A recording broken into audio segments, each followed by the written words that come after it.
This year's hiking spree is going to be the best one yet. Find your adventure here in Hillsborough County. With 26 unique trails, including 3 special trails in Florida state parks, register at hcflgov.net/hiking spree to earn this year's medallion. Show us your favorite spot by taking a picture and tagging it #TakeAHikeHC. Happy hiking!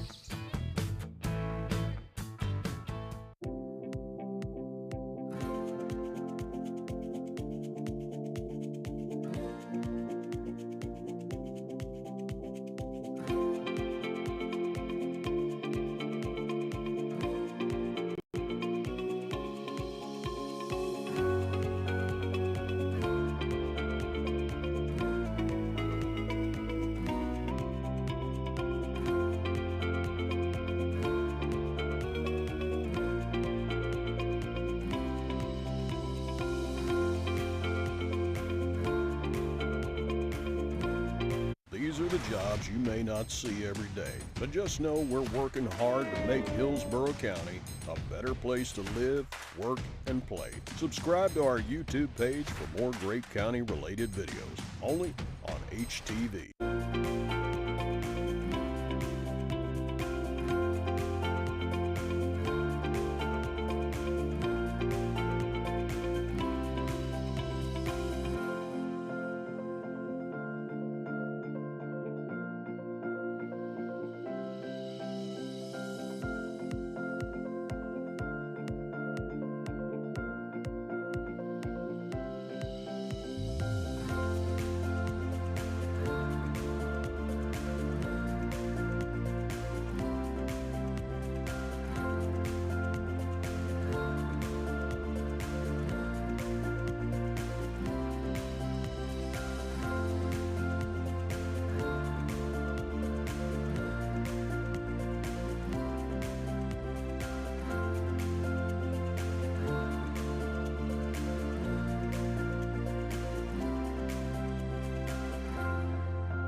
evening, everyone. If you could please stand for the Pledge of Allegiance.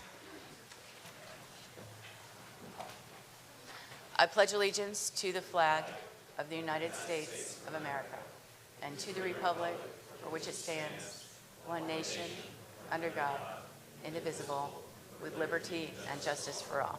Thank you. Please be seated.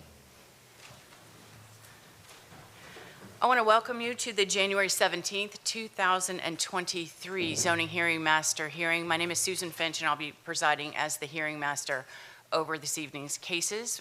Thank you for everyone that helped us during the COVID period of holding these hearings in the public library. This is our first hearing back in the boardroom, and I can tell you that I am very glad to be back here with all of you in person, so thank you for that. Let me start by introducing Mr. Brian Grady. He's with the Development Services Department, who will introduce other staff members here tonight, as well as any changes we have to tonight's agenda. Mr. Grady. Good evening, Madam Hearing Officer. Again, for the record, Brian Grady, Hillsborough County Development Services. Joining us at the dais tonight are to my left, Cameron Clark with the Hillsborough County Attorney's Office, and to his left, Jillian Massey with the Hillsborough County City County Planning Commission. We have no changes on tonight's agenda, so I will go through the published withdrawals and continuances beginning on page 4 of the agenda. The first item is item A1, major mod application 22-0671. This application is out of order to be heard and has been continued to the February 20th, 2023 zoning hearing master hearing. Item A2, our rezoning PD 22-0853. This application is being withdrawn from the zoning hearing master process. Item A3, RZPD 22-0856. This application out of order to be heard and has been continued to the February 20th, 2023 zoning hearing master hearing. Item A4, rezoning PD 22-0865. This application is being withdrawn from the zoning hearing master process. Item A5, major mod application 22-0884. This application is being continued by the applicant to the February 20th, 2023 zoning hearing master hearing. Item A6, a rezoning standard 22-0945. This application is being withdrawn from the zoning hearing master process. Item A7, rezoning PD 22-0948. This application is being continued by the applicant to the February 20th, 2023 zoning hearing master hearing. Item A8, rezoning standard 22-1070. This application is being continued by staff to the February 20th, 2023 zoning hearing master hearing. Item A9, rezoning PD 22-1082. This application is out of order to be heard and is being continued to the February 20th, 2023 zoning hearing master hearing. Item A10, RZPD 22-1107. This application is being withdrawn from the zoning hearing master process.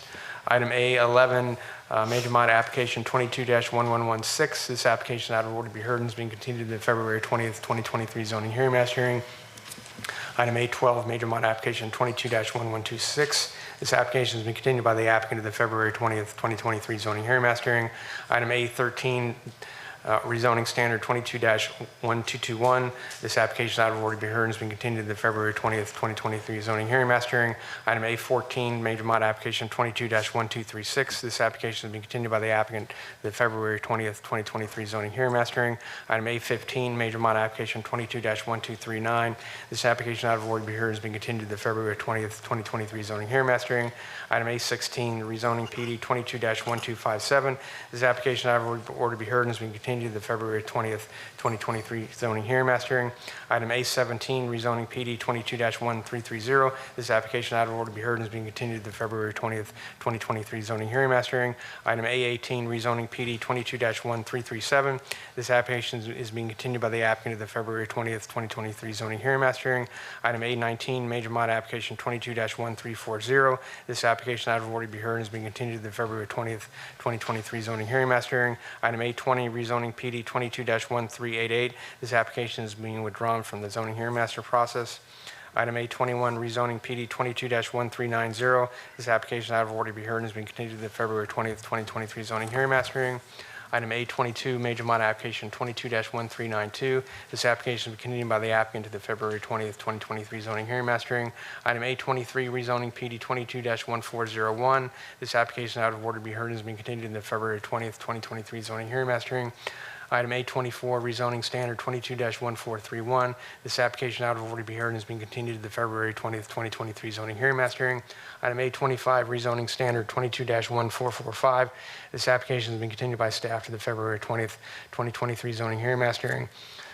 Item A26, rezoning PD 22-1497. This application out of order to be heard has been continued to the February 20th, 2023 zoning hearing master hearing. Item A27, major mod application 22-1501. This application has been continued by staff to the February 20th, 2023 zoning hearing master hearing. Item A28, rezoning PD 22-1503. This application out of order to be heard has been continued to the February 20th, 2023 zoning hearing master hearing. Item A29, rezoning standard 22-1636. This application has been continued by the applicant to the February 20th, 2023 zoning hearing master hearing. And item A30, rezoning standard 22-1654. This is being continued by staff to the February 20th, 2023 zoning hearing master hearing. That concludes all withdrawals and continuances. Thank you, Mr. Grady. I appreciate it. Let me start by going over our hearing procedures today. Our hearing today consists of agenda items that require a public hearing by a zoning hearing master. I'll conduct the hearing on each agenda item and will file a recommendation within 15 business days following tonight's hearing. Those recommendations are then sent to the Board of County Commissioners, who will make the final decision. Our hearing tonight is informal. I'll ask questions related to the scope of direct testimony. I may call and question witnesses as I deem appropriate, and I will decide all questions of procedure. I'll take evidence, but will exclude evidence that is irrelevant, immaterial, or unduly repetitious. Evidence may be presented in written form, and all testimony must be under oath. Hearsay evidence may be used to supplement or explain other evidence, but shall not be sufficient alone to support a finding by me unless it would be admissible over objections in a civil action. Our order of presentation tonight is as follows. Mr. Grady of the Development Services Department will make a brief introduction of each agenda item. We'll then go to the applicant. The applicant goes first and has 15 minutes to present their case, including their witnesses or experts that they would like to testify. Then we'll go back to the Development Services Department staff planner that was assigned the case. They will have 5 minutes to present the county's findings regarding the application. Next up is the Planning Commission. The Planning Commission also has 5 minutes to make their findings regarding the case consistency with the county's comprehensive plan. We'll go then next to proponents, anyone who would like to speak in favor of an application. Total proponent presentation time, 15 minutes. And when that is concluded, we'll turn to opponents, anyone who would like to speak against an application, also 15 minutes total. Then we'll go back to the Development Services Department to see if they have any comments or revisions based on tonight's testimony for a maximum of 5 minutes. And then finally, the last word is from the applicant, who has 5 minutes for rebuttal. And then we will close the hearing. Regarding that time for proponents and opponents, I know we have some folks here that would like to speak. If you have a representative that would like to speak, and that is often an efficient way to use your time, or if everyone in your group would like to speak, I will ask how many by a show of hands. And remember, we have people both in the room and participating virtually, and we will count those hands. And so we will, depending on how many people want to speak, we will divide that 15 minutes as fairly as we can. We are going to keep to that schedule because we do have a number of cases with a number of people that would like to speak, and we like to stay on time. When you do come to speak, if you are either in the room or online, if you could start by giving us your name and address for the record. The meeting is being recorded, and we want to make sure that we get everyone's name and address and what case they're speaking to correct. When you are done speaking, if you are in the room with us tonight, if you could see Michael, he's at the end of the dais. He's from the clerk's office. He has a sign-in sheet. And so when you're done at the podium, if you could go see him, sign in with your name, address, and also the application number for which you spoke. And that will make sure that we get your testimony recorded correctly. Let me now turn to Mr. Clark with the County Attorney's Office, who will provide the legal requirements which govern your participation at the Board of County Commissioners meeting. Mr. Clark. Thank you, Ms. Finch. Good evening, everyone. My name is Cameron Clark. I'm an Assistant County Attorney. Tonight's public hearing is the first step of a two-step rezoning process. This hearing is the time for rezoning applicants and interested parties to present testimony and evidence. Any evidence presented tonight will become the complete factual record of each application. Is being recorded. And no additional evidence can be introduced after the closing of each application. The second step of the rezoning process is a public meeting before the Board of County Commissioners, where the board will take a decision on each application heard tonight. Tonight's applications are scheduled to be heard by the board at its March 7th land use meeting. When considering applications, the board will only review the record created at tonight's hearing and the recommendation made by the hearing master for each application. The hearing master will file a recommendation for each application heard tonight on February 7th. The Board of County Commissioners has established a policy that directs which rezoning and major modification applications are to be placed on the consent agenda of the board's land use meeting. Applications that propose to add density outside the urban service area and applications that are on roadways with a failing level of service are not qualified for placement on the consent agenda. Applications that do not have consistent recommendations of approval or denial are also not qualified to be placed on the consent agenda. And finally, applications that have had evidence or testimony provided to the record by non-applicant parties of record, either prior to or at tonight's public hearing, are not qualified for placement on the consent agenda. The board shall allow public testimony by parties of record at its meeting to consider the hearing master's recommendation for any item on the regular agenda. Any public testimony shall be limited to the record of the proceedings before the hearing master tonight unless additional evidence has been found admissible in accordance with section 100304D of the Land Development Code. A party of record is an individual who fits into one of the following categories. First, someone who is present tonight and presents testimony or documentary evidence. Second, someone who is certified by the U.S. Postal Service as having been mailed notice of tonight's hearing. Third, someone who submitted documentary evidence to the master file at least 2 business days before tonight's hearing. Or fourth, someone who submitted documentary evidence by proxy at tonight's hearing. Again, the content of oral argument for the board shall be limited to the content of the testimony and other evidence submitted verbally or in writing to the hearing master tonight. It's the role of the county attorney's office to ensure that only individuals who have met these requirements are allowed to speak before the board, and to ensure that no new evidence or testimony is introduced or allowed at the board's public meeting. For these reasons, please make sure all information you wish to be considered by the board at their public meeting is entered in tonight's record. Thank you. Thank you, Mr. Clark. I appreciate it. As I mentioned, all testimony must be under oath. So if you plan to speak tonight, either in the room or online, if you could please stand, raise your right hand, and I'll swear you in.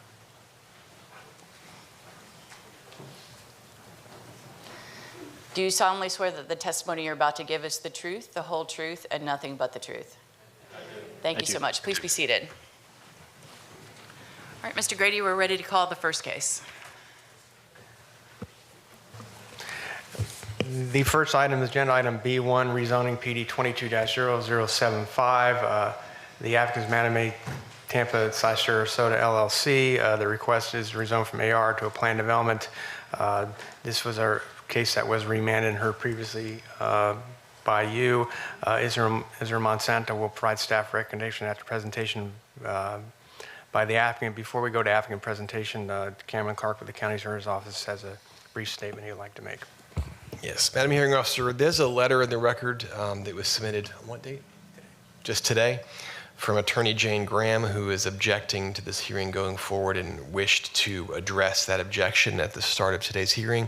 It's my understanding Ms. Graham is here representing opponents. Looking at the reasons behind the objection, the substantive one was the allegation that the hearing initially violated the 6-month window where it has to go to hearing within the first 6 months of its initial hearing date or it's withdrawn. In conferring with staff, that did not in fact happen, although I note in the record that the initial hearing date was set January 18th of 22, and Ms. Graham concluded that it should have been withdrawn by June. That's actually only 5 months. It would be July, would be 6 months from the hearing date. It actually was heard in July of 22. Staff determined it was in order for that. It ultimately then went back to the board and it was remanded, which resets the 6-month window for withdrawal. There's also an objection to the fact that Planning Commission staff and Development Services staff changed their recommendation in their reports, but there's nothing in the Land Development Code that requires the reports after a remand to be the same. Staff can always reanalyze them. There's not a final decision on these applications until they go to the board and are voted on at that time. So that being said, I don't think there's any, I've looked at this and I don't find there's any reason for anything to be heard before the hearing. On this, Ms. Graham, of course, is able to testify at the appropriate time during the hearing, however. Thank you. We'll call for the applicant. Good evening. Good evening, Cammie Corbett with the law firm of Hill, Ward & Henderson, and wow, it's good to be back. It's amazing. I It's been agree. a long time. Nice to see everyone. I met people for the first time this evening that I had seen on screen only. Representing Mattamy Homes this evening, as staff indicated, this is a remanded application. It was remanded essentially at the request of the applicant, which the board granted, as opposed to a remand that perhaps the board heard and wanted to remand back for additional information. As you may recall, we presented our full planning presentation, transportation, environmental cases at that time. We're not going to repeat that. All of that remains the same. The one thing that is different, as you recall, when we came and testified last time, we had a disagreement with staff on one of the conditions relating to the timing mechanism associated with providing the 3 uses on the site.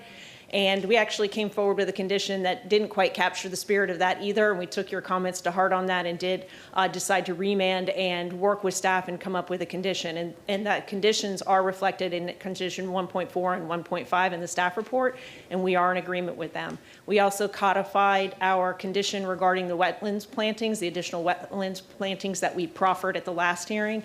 And those are 2 only changes to this application since you last heard it, other than some additional letters of opposition in the record from some people expressing generalized concerns about traffic, but not specific, anything related specific to the development itself. Mr. Graham also submitted into the record a letter asserting that this rezoning was inconsistent with the Riverview Community Plan, which specifically addresses densities along the Alafaya River. This property is not along the Alafaya River, and therefore that policy is not applicable, and I think staff accurately analyzed that in their staff report. And with that, unless you have any questions of us, we're not going to provide additional testimony or direct testimony, and would reserve any time for rebuttal. No questions. I've read the staff report and the reasons, and as well as your revised conditions. So thank you so much. If you could please sign in with the clerk's office. Development Services. Good evening. Good evening. Israel Monsanto Development Services. As the applicant stated, this case was presented at the July 25th, 2022 zoning hearing master hearing. In order to build more than 57 residential units and exceed the density of 4 dwelling units per the acre in parcel 1, the applicant proposed a mixed-use project. In conversations with Planning Commission staff, the applicant had proposed and committed to a timing mechanism that would guarantee the development of all proposed uses, residential in parcel 1 and non-residential in parcel 2, and comply with the mixed-use objectives and policies from the comprehensive plan, Objective 19 and Policy 19.2 for the integration of mixed-use developments. A condition was proposed stating that prior to the issuance of any certificate of occupancy for 58 or more residential units, 2 of the non-residential uses listed in the group lists need to be constructed with a certificate of occupancy issued. At the July hearing, the applicant submitted a modification to this condition to require that prior to the issuance of any building permits for 58 dwelling units or more, the road and utility infrastructure, north-south entry road with sidewalks and pedestrian connections, and utility stub-out necessary to service parcel 2 to be constructed and certificate of completion issued. The applicant also proposed to remove the 2 uses being required from the 2 use groups and also the minimum size required for buildings in the non-residential parcel. This modification of the condition would not require 2 of the non-residential uses listed in groups list to be constructed with a certificate of occupancy issued prior to the issuance of any certificate of occupancy for 58 or more residential units. So staff from the Planning Commission and Development Services could not amend the reports at the hearing due to the nature of the changes, and the case remained scheduled for the board land use meeting. Also, to clarify, staff had filed the reports finding the case consistent and approval with conditions. The new changes proposed by the applicant at that zoning hearing master in July would not be found consistent with the comprehensive plan. At the board land use hearing on October 11th, 2022, the case was remanded back to the zoning hearing master hearing. This would allow the evaluation by staff of the proposed modification to that condition with the timing mechanism for the development of the 2 project parcels. As part of this remand, the condition pertaining to that time mechanism for the development of parcel 1 will require, again, that prior to the issuance of any building permits for 58 dwelling units or more, the road and utility infrastructure going north-south with the sidewalks and pedestrian connections, and also utility stub-outs servicing parcel 2 will have to be constructed and certificate of completion issued. The new condition will still require that parcel 2 be developed with 2 non-residential uses from 2 different use groups, and each use will have a minimum of 2,500 square feet of building space. So that condition, those 2 conditions remain in the proposed conditions. Additionally, the applicant commits that in order to demonstrate that parcel 2 will have adequate land area to accommodate 2 non-residential uses and related parking, open space, etc., if parcel 2 is developed in more than one phase, a preliminary site development plan will be required to be submitted for site development review and approval. This plan will need to include the use proposed as phase 1, along with the most intense use from a different group list as phase 2. Planning Commission and Development Services staff have reviewed these changes in the condition. The condition will still ensure that project be developed with 3 different uses and be reviewed in accordance with site development regulations established by the Land Development Code. Planning Commission has found them consistent with the comprehensive plan. The applicant also proposes to provide landscaping and native species vegetation along the floodplain compensation slope areas, subject to review and approval by County Stormwater Review Section. All other conditions have remained the same. No changes to the design, the building design. We received no objection for other reviewing agencies. And I'm available if you have any questions. No questions. I appreciate the clarification in the staff report regarding the remand. Thank you so much. All right, Planning Commission. Good evening, Madam Hearing Officer. This is Jillian Massey with the Planning Commission staff. The subject property is located in the residential 4 future land use category. It's in the urban service area and within the limits of the Riverview Community Plan. The subject site is surrounded by residential 4 future land use category on all sides and allows consideration of up to 4 dwelling units per acre, suburban scale neighborhood commercial, office, multipurpose, and mixed use projects, which are limited to 175,000 square feet or 0.25 FAR, whichever is less intense. The applicant's site plan indicates a floor area ratio of 0.19, which is below the maximum of 0.25 FAR per the residential 4 future land use category. The applicant's proposed density of 6 dwelling units to the acre exceeds the permitted of the residential 4. However, the applicant is proposing a mixed-use development that will utilize the density bonus outlined in the future land use element policy 19.3. Commercial neighborhood uses have been proposed for the non-residential portion of the development to help meet the density bonus provisions under the policy 19.3. The applicant proposes to limit the commercial neighborhood uses to help achieve consistency with the policy 16.3 by protecting the surrounding residential and natural preservation use. Furthermore, non-residential is limited to the southern portion of the property as depicted on the proposed site plan. Residential is limited to the northern portion of the property and no setback reductions have been proposed adjacent to the natural preservation areas. The site does not meet commercial locational criteria of Objective 22 of the future land use element. The site is located west and approximately 2,500 linear feet from the intersection of Boyette Road and Bell Shoals Road, nearest qualifying intersection. However, the applicant has requested a waiver to the commercial location criteria with an accompanying justification. The proposed list of uses has been thoroughly reviewed and selected to help complement the surrounding area, and it is not intended to introduce intensive retail uses. Staff recommends approval of the waiver to the commercial locational criteria. Objective 19 and Policy 19.2 states that a mixed-use development must be integrated. Policy 16.2 requires the gradual transition between uses. The proposed site plan shows an integrated design to the residential located on the northern portion of the property and a gradual transition from the natural preservation area to the north and east, consistent with this policy direction. The request also meets Goal 1 of the Riverview Community Plan, which strives to achieve better design and densities compatible with the Riverview vision. And based upon these considerations, the Planning Commission staff finds the proposed plan development consistent with the unincorporated Hillsborough County Comprehensive Plan, subject to the conditions proposed by the Development Services Department. Thank you so much. I appreciate it. All right, we'll go to proponents. Is there anyone who would like to speak in favor of this application, either in the room or online? Seeing no one online? Okay, opponents. How many people would like to speak? If you could just raise your hand. So I have 4 people in the room. Is there anyone online that would like to speak? Yes, we do have one online. One online. So let's say we'll do 3.5 minutes each to try to keep it fair. Michael, if you could divide the time, the 15 minutes. I apologize. We have two online.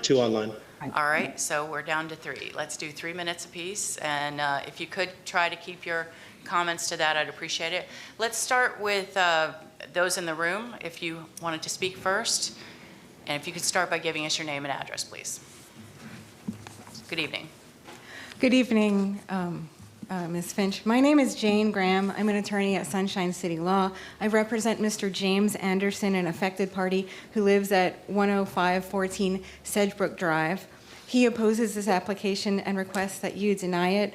First, and I won't get into this, I do have a letter explaining the objection as to the remand. I'd like to enter that into the record. Tonight, you're going to hear from a number of people that will explain why this application fails to meet the rezoning criteria with competent substantial evidence under 100303E. Notably, and this was already referenced, in the comprehensive plan, it's inconsistent. Goal 6 intends to reduce density along the Alafaya River. This is actually asking to increase it. Bell Creek is a tributary of the Alafaya River, which is only a number of feet away on the northern border of this property. And you will see photographic evidence tonight from people that will show that. You'll also hear from people who will speak to the incompatibility of the surrounding neighboring uses, speaking to specific observations of traffic and specific observations as to the land use compatibility in area. I'd like to call up Mr. James Anderson, who can provide some photos into the record, if I may. Absolutely. Thank you. Okay. Hi, good evening. Could you please state your name for the record? Sure. My name is James Anderson. I do have a voice disorder. My address is 10514 Sedgebrook Drive, and it's in Riverview, Florida, 33569. Okay, and you took these, is there a place to show these pictures? Or Yes, right next to you is a overhead piano. Okay. You took this picture? I did. So what we have is traffic coming from Boyette Elementary School. In the morning, it comes out to Boyette on Tarragon. In the evening, it backs up on Boyette all the way to St. Stephen's Catholic Church, sometimes further, which effectively blocks parts of Boyette when the school is releasing. Okay, and so what do you say that it's already an issue that could get further aggravated? It will. So the additional traffic of 2,299 cars coming out across from Sedgebrook Drive, which is where Boyette Elementary is just going to make that traffic a lot worse. It's already there. Okay. And James, what is this photo? Okay, that's a photo. There's a distance at that location of about 50 or 60 feet from the Ace Gulf to Bell Creek. And the bridge is the bridge that goes across Bell Creek. Okay, and that is connected to the Alafaya River. Correct. Okay, and what is that? Okay, that's Bell Creek, and that's directly down from Ace Gulf, where the development will happen. And that? Okay, that's the spot that I assumed was about as close as possible from Bell Creek to the Ace Gulf. So that's about halfway in between. That's one of the walkways. This is the preserve that's immediately adjacent to Ace Gulf. Okay, so the power lines go across Ace Gulf property. So if the townhouses are built, everyone going home or leaving their townhouses are going to have to go underneath the Tampa electric power lines. That's why I took pictures of those. There's also pipelines that run through there, an ammonia pipeline, a water pipeline, and I think a fuel. Thanks. So the only other thing that I would say is that I have some information by our expert who we'd actually like to go next. Her name is Ethel Hammer, and I have her her report, which I'd like to submit by proxy into the record. Certainly. And then, so I have these photos. You can hand them to the clerk's office. Okay, and then also just the letters that state these objections. Yes, everything goes to the clerk's office, and then it will be a part of the record. Thank you very much. All right, and you mentioned Ms. Hammer would like to go next? Yes. Correct. All right. Good evening, Ms. Hammer. Good evening. My name is Ethel Hammer. My address is 19825 Angel Lane, Odessa. I am here this evening representing the Tampa Bay Conservancy. The Conservancy's Board of Directors reviewed this application and unanimously voted to oppose it as submitted. We object to the density and intensity of the application, specifically objecting to the granting of the waivers that are being requested. The Conservancy Board does not object to the development of the site as long as it would be within the parameters of the residential 4 land use category. First, I'd like to address the waiver to locational criteria. This location does not justify commercial development. The commercial is inconsistent with the surrounding land use pattern. The surrounding neighborhood is single-family residential to the north, to the east, to the south, and to the west. Staff mentions the presence of a school near the subject property, but if that is meant to be a justification, a school is a residential support use and should never be used as justification for commercial development. There's existing commercial nodes to the east at Bell Shoals and one to the west at McMullen. That is where the commercial development belongs. There are numerous other vacant parcels along Boyette and other properties available for redevelopment that this approval would set a precedent for development at unsanctioned intersections or nodes. Not only is the developer asking for a waiver, but the request is essentially for 4 times the amount of square footage that would be permitted if this met locational criteria.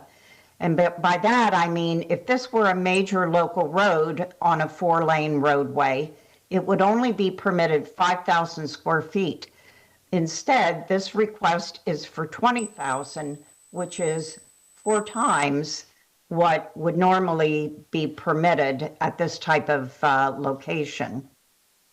Goal 1 of the Riverview Community Plan strongly encourages the avoidance of strip commercial. Permitting non-residential development at locations that don't meet locational criteria encourages the opposite. It encourages strip commercial. Goal 6 of the Riverview Plan directs the protection of the Alafai River watershed.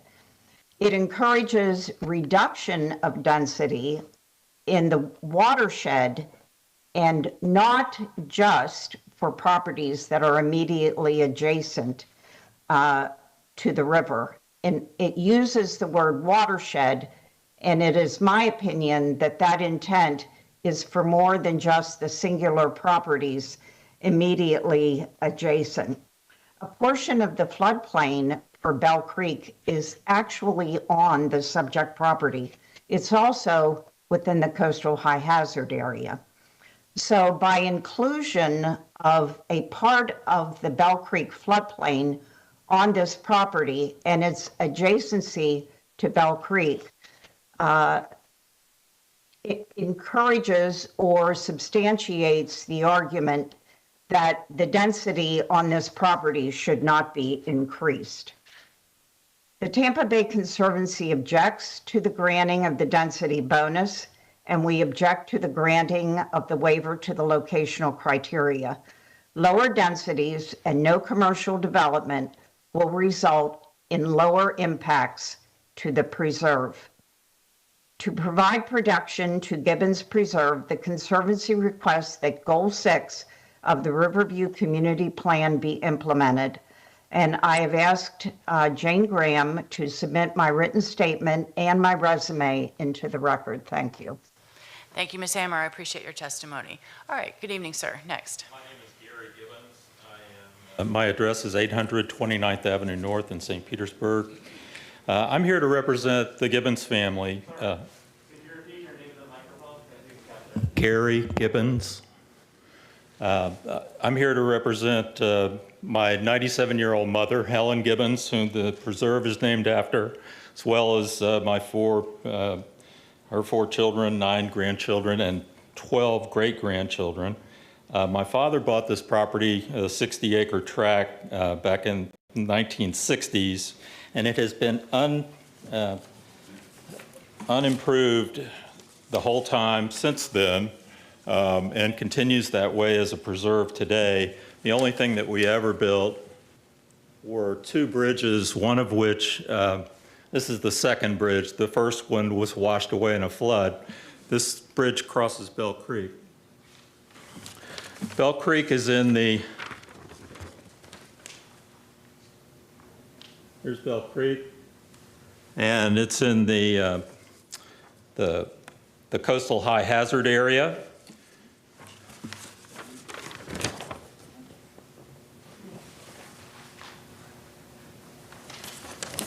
And this is all significant wildlife habitat area.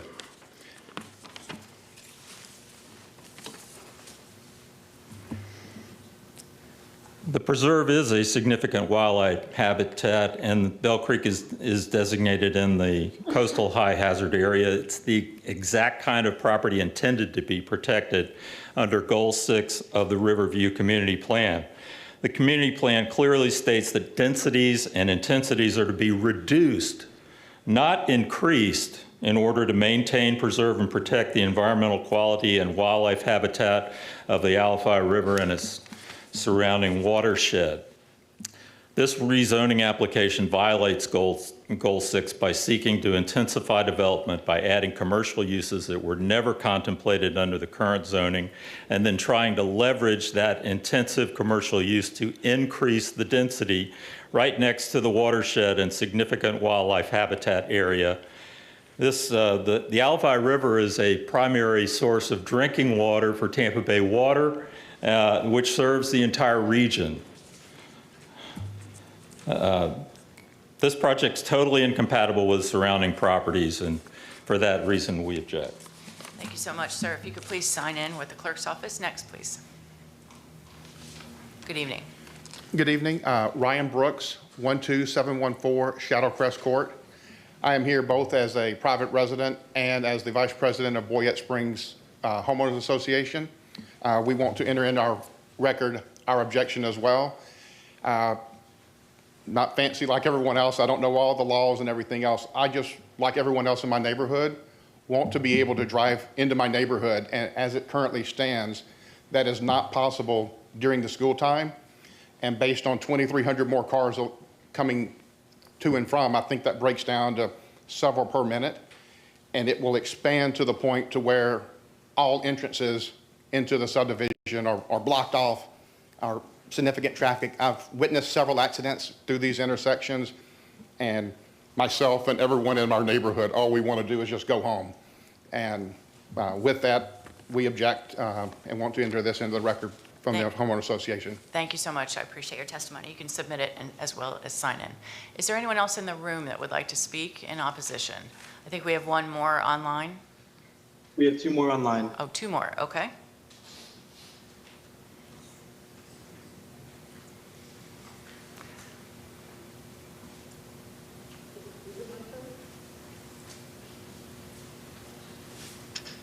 We have Sabine and we have Jennifer.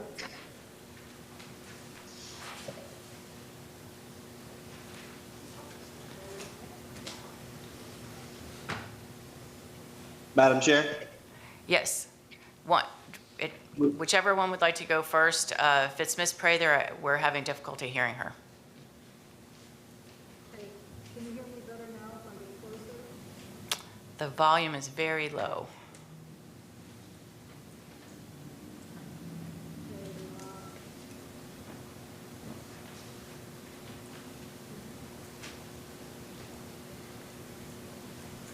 Sabine, we can't hear you. If you speak, you may need to project a little more.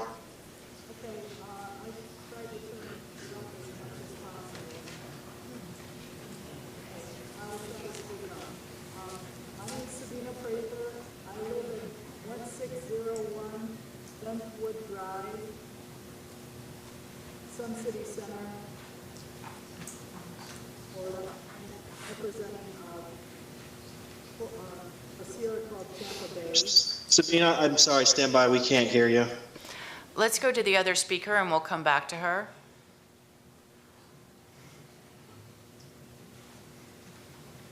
Are you ready for me? Yes, ma'am. Okay. Hi, my name is Jennifer Miller. I'm at 13317 Waterford Run Drive. I am the HOA president for Waterford on the Alafai. I'm speaking today on behalf of everyone in the Waterford community. The community is in opposition of rezoning based off application PD 220075 to have townhomes and commercial property built on Boyette Road. The HOA sent a letter of opposition to county staff a year ago, January 2022. We met with the Mahatma representatives to go over our opposition, and we sent pictures of Bell Creek flooding to the county over the weekend. The pictures were taken by me, and they are located east and southeast of the property under rezoning review. I'm going to keep it short so that other people can speak, but I would like to say that we hope that you take both of our letters into consideration before fully considering this application. Personally, there's, thank you, there's the flooding pictures of Bell Creek. So you can see that the creek does overflow, and it does overflow not only during hurricanes, but when it has severe rain. So if we have rain for more than 2 days in a row, that's what we get. And you can see there that where the pictures were taken in proximity to ASCOF. I'd like to say in closing that for someone who lives in this area and has lived in this area for the past 20 years, I see the traffic that is coming out here and the school traffic that we're having to deal with out here, and bringing in townhomes to an area where there's single-family residential homes just does not seem to fit into the plan. I would hope that you would take into consideration the fact that we live here and that we're having to deal with this versus just whatever the Hillsborough County plan requires to be set forth. Thank you. Thank you for your testimony. Were we able to get Ms. Prather with her volume situation corrected? Madam Chair, I can walk her through how to turn up the audio. Ms. Sabine, if you see on the bottom left where it says mute, there should be a drop-down arrow. If you click that drop-down arrow, you should see audio settings near the bottom. And if you click on that, you should be able to turn your microphone all the way up. And right now you're muted.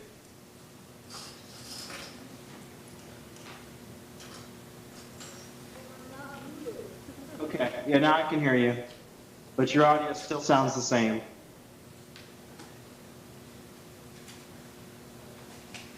Ms. Prather, have you submitted written comments into the record previously for this file? All right. Are you able, well, you have testified here, Mr. Clark, in that she is having technical difficulty, and there was some, we obviously can see her face, we have a visual. Is she, ma'am, are you on the mailing list? Were you on the notice list? She's nodding yes? Yes. Well, if she was on the mailing list for notice, then she's able to speak before the board.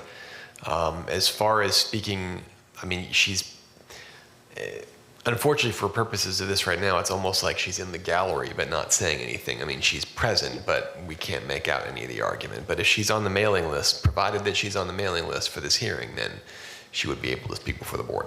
All right. Madam Chair, I can suggest if she wants to call in with her phone, but also stay on the line with her webcam, she can do it that way and the audio might be better. But Okay. I would have to give her the number to call in. All right. We'll do that. We not only allow public comment, but we give technical support as well. So we're here to help you however we can.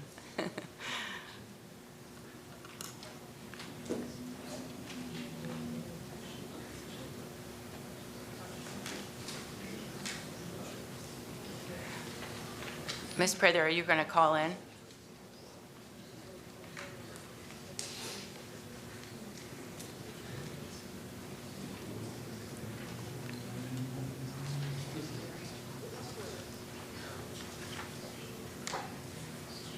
Looks like she's looking for the number.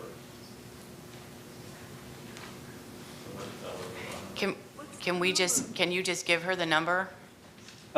Yes, I believe she was attached to the email. The email has the number. If she can go to that email, I can send it to her real quick, but I'm pretty sure she should have the email from that she was able to enter this meeting.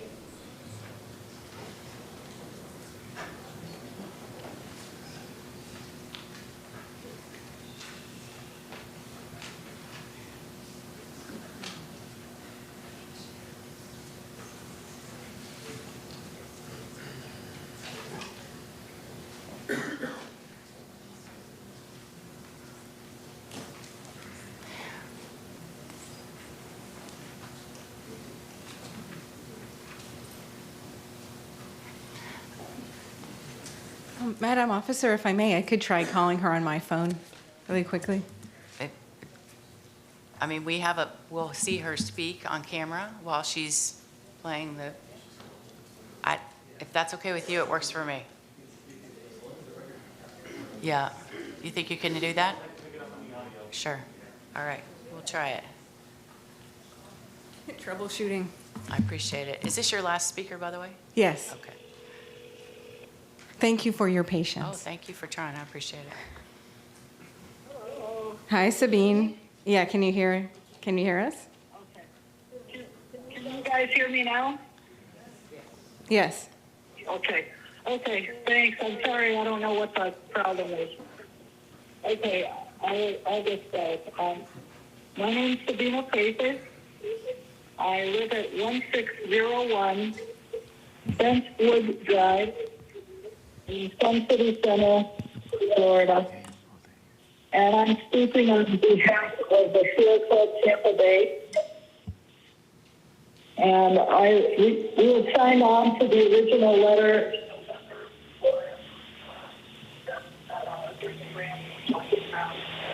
I also just wanted to say that. Sabine, we can't hear you. You're kind of going in and out. Okay. You need to mute your audio. Oh, okay. Okay, hold on. Okay, can you hear me better now? Yeah, we can. Okay, I also just wanted to say that two of the residential parcels that are proposed on the square, both of them are in the flood zone, and one of them is completely in the flood zone. You know, Sabine, we can't hear you. I'd like to. Could she just not use the speaker on her phone and just hold it? Yeah, can you hold it up to your ear? I'm not using the speaker. Okay. No, I use speaker. Okay, is that it? It is, but try just talking into it. Okay. Well. Okay, I was doing that. Okay, it sounds a little better. I wanted to say that two of the parcels are in the flood zone.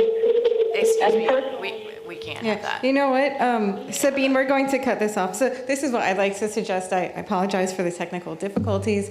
What I would like to suggest is I know that there is that section of the code that says that for kind of unusual circumstances, you can bring in new evidence in front of the county commission. So I would like to suggest that she does that. So she's talking about the additional evidence rule.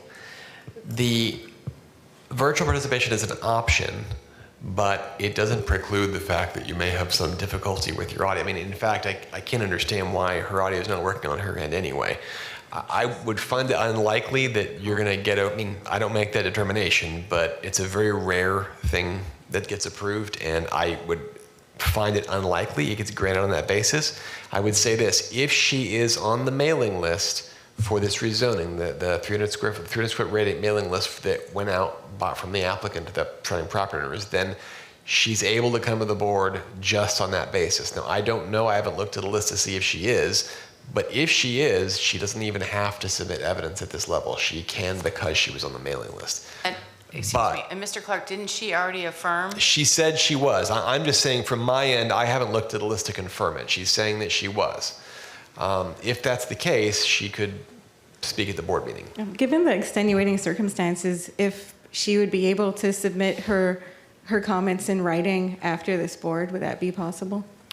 I don't believe so, no. That once the hearing is closed, it's closed. And that's why the documents have to be submitted into the record. You can't, that's why you submitted Ms. Hammer's report physically into the record. Madam Chair, I did just now email her the call-in number to WebEx. If you want her to try and call in, the audio should be much clearer. If she can, I really need to wrap this up and keep moving. This is the very first case in a long agenda of people that would like to speak, and I think we have really tried to take her testimony, so we will do this one last try for her to participate, and I genuinely hope that she's able to do it.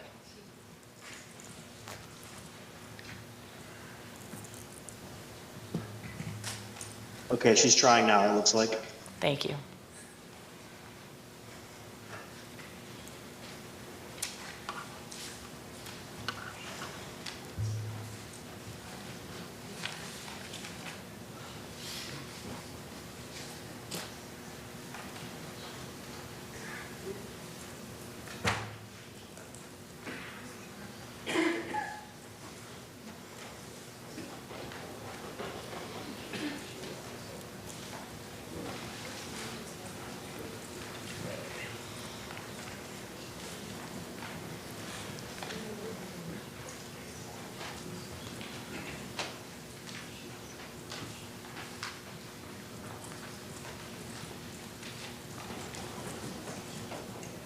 All right, looks like she just called in. Sabrina, can you hear us?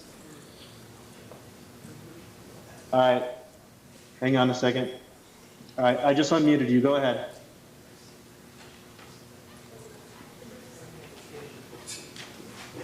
Yeah, go ahead and speak normally. Like, put the phone up to your ear.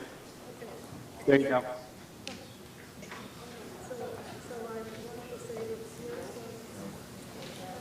Beginning part, my name and address. Go ahead and start over. Hello? Okay, I'll start over. My name is Sabina Fraser. I live at 1601 Bentwood Drive in Sun City Center, Florida. And I'm speaking on behalf of the Sierra Club Tampa Bay. And I want to say that we had signed on to the letter that Attorney Graham proposed in November. About the consistency with the community plan. I also wanted to say that two of the parcels, the residential parcels, are in a flood zone. And because the Sierra Club is very concerned with climate change and the weather changes that is going on, we are concerned with the impervious surface, we're concerned with flooding, and now with the insurance companies leaving Florida, it may be impossible for new residents to even obtain insurance in the flood zone. And that's the extent of my comments.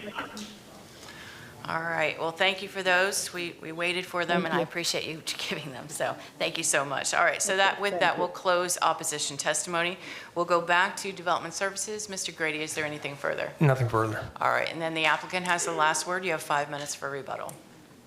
We had actually reserved 13 minutes of time for rebuttal. Hopefully, we don't need 18 minutes. We'll be brief and be on point too, and hopefully stay within the 5 minutes. I will extend it because we went a little over, obviously, on the opposition, so I will allow it. Okay, and I would like at this time to ask, since we ended on kind of talking about traffic, I'd like to ask Steve Henry to address traffic, and then Abby Naylor will address the environmental issues. Thank you.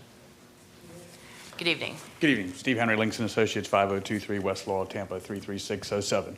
So we did conduct the traffic analysis for the project. The school is open from 7:40 and then gets out at 1:55. So our counts did incorporate the AM peak hour, which does show that the intersection operates at an acceptable level of service. We suspect that there may be some operational issues with the school drop-off and pickup, but as far as from a capacity standpoint, the intersection operates at acceptable level of service today and also will operate at acceptable level of service with the addition of this project traffic. In addition to that, you'll see in the staff report that staff looked at the Boyette Road and it operates at level of service C. And I'll also enter into the record the level of service report for Hillsborough County that also shows that Boyette Road operates at level of service C. So that concludes my presentation, unless you've got any questions. No questions at this time. If you could please sign in. Thank you. Good evening. Hi, good evening. Abby Naylor with Naylor Environmental Solutions, 14706 Tudor Chase Drive, Tampa, Florida, 33626. So I wanted to speak to the environmental comments that were made, particularly as it relates to the nature preserve. We absolutely acknowledge the nature preserve is important, and it does offer good habitat and wildlife habitat. So knowing that that is the case, we really did design the site plan to buffer from this preserve, really above and beyond what's required by the Land Development Code.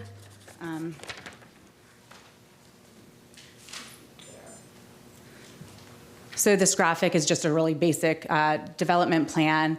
It's probably hard to see, but on the north and the east side, where we are adjacent to the preserve, there's a floodplain mitigation area that's directly adjacent to the preserve. South of that is our stormwater management pond, and then south of that would be the beginning of what would be impervious surface or the development and buildings. A little hard to see, but on the west side, we have 194 feet of buffer between the adjacent parcel and the start of development. And then on the east side, we have 343 feet. Just for point of reference, that's larger than the length of a football field. We have offered, and it is included now in the conditions, that the floodplain mitigation area, we are going to plant with native vegetative species. We'll work with the county to select those at the time of development. We are not impacting any wetlands on the project site. And the floodplain mitigation area really will essentially become a wetland area, by design. So we do feel like we really addressed the fact that the nature preserve is there and designed it to really protect that system.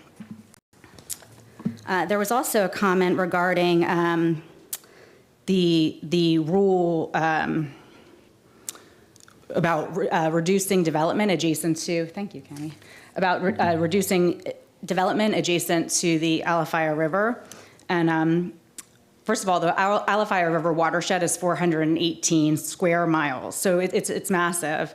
And the goal of that rule is really to reduce the density and intensity directly adjacent to the Alafaya River, i.e. like riverfront parcels. So in doing so, that will protect the surrounding watershed. So, clearly, I don't think the rule was written that the density and intensity over 418 square miles was the intent of that rule. So we really do feel like we're meeting that rule in that we're not a parcel that directly abuts the Alafaya River.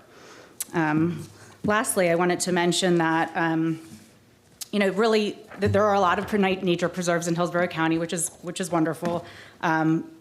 There are a lot of other.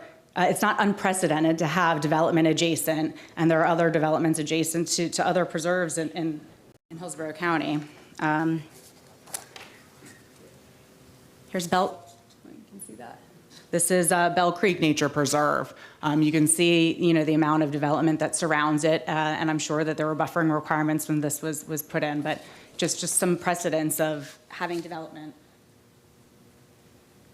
Here's Fish Hawk Nature Preserve. Again, there is development that does abut nature preserves in the county. Lastly, Alafire Scrub Nature Preserve. And these are all located in the Riverview, Lithia area. There's an apartment complex that abuts that just directly south. So that concludes my rebuttal if you have any questions. No questions at this time. If you could sign in. Thank you.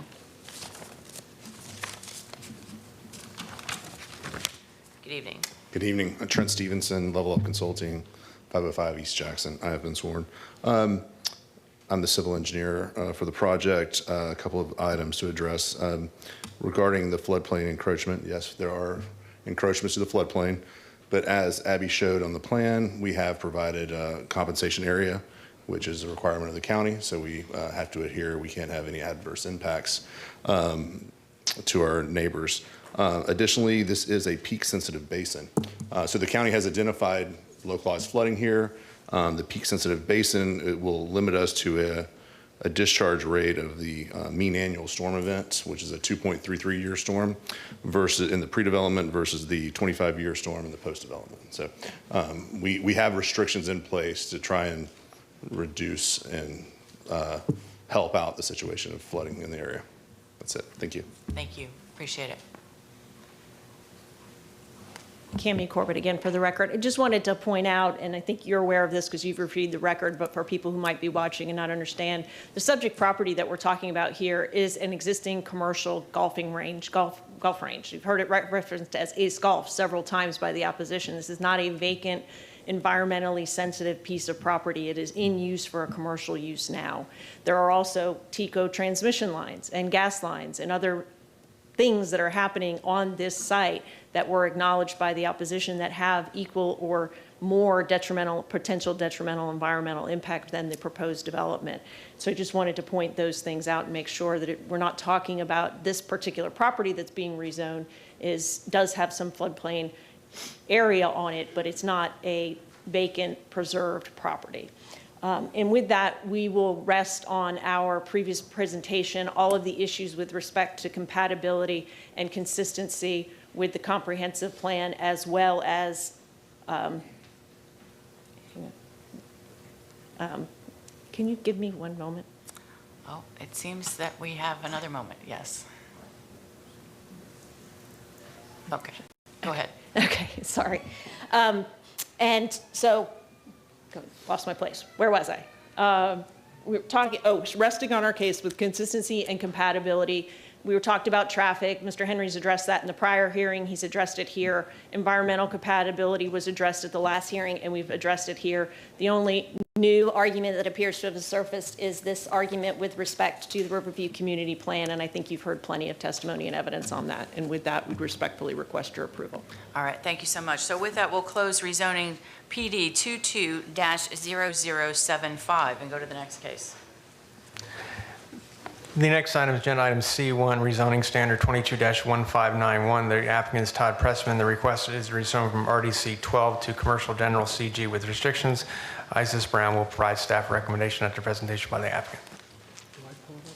I can't tell you which one it is, but I'm on the desktop. Well, we took them all off the old and we put them on this one. So Nigel.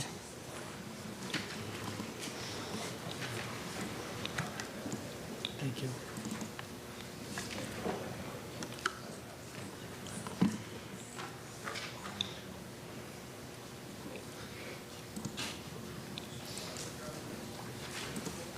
There we go. There we go. Thank you. Is that coming up full screen? They'll put it up there. Okay. Good evening. Good evening. Hearing officer and staff, Todd Pressman, 200 2nd Avenue South, number 451 in St. Petersburg. Oh, that's up for you. So we have a PowerPoint for RZ 22-1591. This is 0.49 acres, rezoning from RDC 12 to CGR. We're located in the, let me clear something here. located in the Mango area near Sefner, near I-75. Looking a little closer, it's these two parcels that are on MLK Junior Boulevard. Looking a little closer, you can see that we front on the major arterial. The direction of this has been a modification of restrictions. And reading from the zoning staff report, they indicate the parcel to the immediate west of Zone CN with restrictions prohibiting fast food drive-through, C-stores with or without gas and motor vehicle. So the subject parcel is similar in configuration to the adjacent CNR in that residential uses are located to immediate south. Therefore, staff finds the proposed CGR could be supportable with the same uses restricted from the subject application. So that was a direction that we chose to change to and modify. So in the record are the original restrictions, the changed use restrictions, and I have a hard copy to put in the file for you, is restrict eating establishments with drive-through, restrict C-stores with or without gas, and remove specialty retail. Retail is addressed in another item. Remove all auto vehicle repair.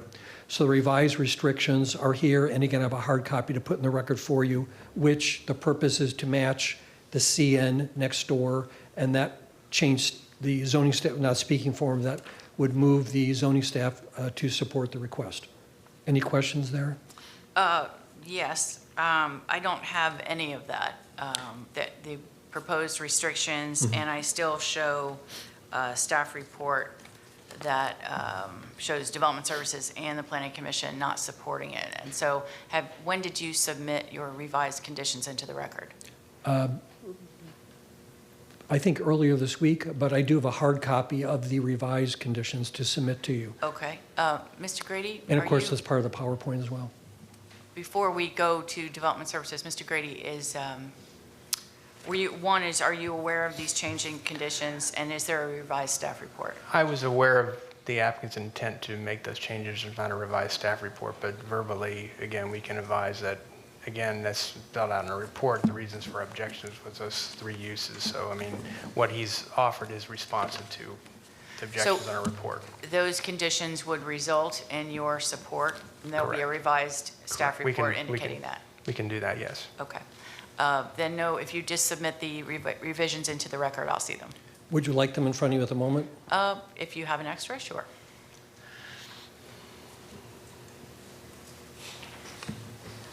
It's so big, isn't it? Thank you. All right, so with that, then we'll go to Development Services. I'm sorry, Mr. Pressman, does that complete your presentation? No, it does not, if I may continue. So I didn't mean to speak for the zoning staff, of course. Well, we've had discussions, and I was presenting in that manner. If I was out of turn, then that's my error. Looking at the zoning map, you can see the site is designated in the purple. You can see that the general trend along MLK is commercial, and specific uses under the PDs and other uses are car washes, fast food, Walgreens, pharmacy, post office. So again, it's reflective of a commercial use, which you would typically see along Martin Luther King Boulevard Jr. Future land use categories throughout the whole area are R9. R9 is specifically for residential, urban, commercial, multi-purpose, and mixed use. This is just to present to you the intensity of MLK. The site is off to the right there. You can see the commercial uses across the street. And this, again, the site is on the other side. You can see the commercial uses along the roadway as well. In 2017, MLK carried 42,000 vehicles per day and is a 6-lane divided roadway. We have been active with the neighbors, and we have on the record for you here 2 pieces of communication from the abutting property owners, which are the 2 owners to the south, which we think is a critical importance for you and for review. Those came in kind of late. We have been talking with the neighbors, but we were able to bring that communication forward recently, their support, and obviously that's critical as being the 2 abutting owners to the south. This site does meet locational criteria per Objective 22 and Policy 22.2. That's an important finding, of course, by the Planning Commission. And under the Sefner Mango Community Plan, one of the major goals is that commercial development should be directed to 92 and Martin Luther King Jr. Boulevard, which of course we are here. Also to recognize the commercial character of Martin Luther King Boulevard within the urban service area, which we are, and support infill development and redevelopment within the urban service area. Now, the Planning Commission comments, and not speaking for them, of course, but their comments generally run through or around lesser intensive uses from the intersection, concern of abutting or concern of residential neighbors, predominantly to the south, and the predominant character of the surrounding area. So, as I've indicated to you, we do meet the main concepts of the Mango-Sefner Community Plan. We meet commercial locational criteria, and we've added to the south and presented to you that those two neighbors in support, and that is some of the major concerns that presented by the Planning Commission about having what they consider to be more intensive uses abutting up against those residential uses. So it was critical for us to go out and see if those folks were okay with it. So we feel that we negated the concerns of the Planning Commission, in our opinion, in terms of what their concerns were. Planning Commission notes a rezoning to CGR would not be harmonious or compatible with the single-family residential, the area directly to the south, which is what we've addressed. And again, the predominant character along MLK is commercial. And in terms of the depth of this site is much less than the depth from MLK than you'll see in the other commercial uses along MLK. That was one of the concerns of the Planning Commission, is that those intensive use affecting deeper and deeper from MLK, which in this particular case is not applicable in our opinion. So in summary, we restricted the intensive uses along the zoning department direction. We've shown the predominant use is commercial by zoning and future land use and not as deep. We presented support from the budding neighbors, directly addresses, we feel, concerns by Planning Commission, and we meet the directives of the Sefner Mango Community Plan, and of course, meeting locational criteria. And I do have a copy of the PowerPoint to put in the record for you. Mr. Pressman, if you are changing your request to match the adjacent Euclidean zoning that has restrictions, I believe it's CN, commercial neighborhood restricted. Are you also changing your request from commercial general to commercial neighborhood restricted? No, we chose to move forward as the planning, or as the zone department has indicated, that the CGR would be, in their opinion, not speaking for them, but it would be compatible with those uses removed under the CGR. Understood. Thank you. And this goes here? Yes, to the clerk's office. And does that complete your presentation? Yes. All right. Thank you so much. Now we'll go to development services.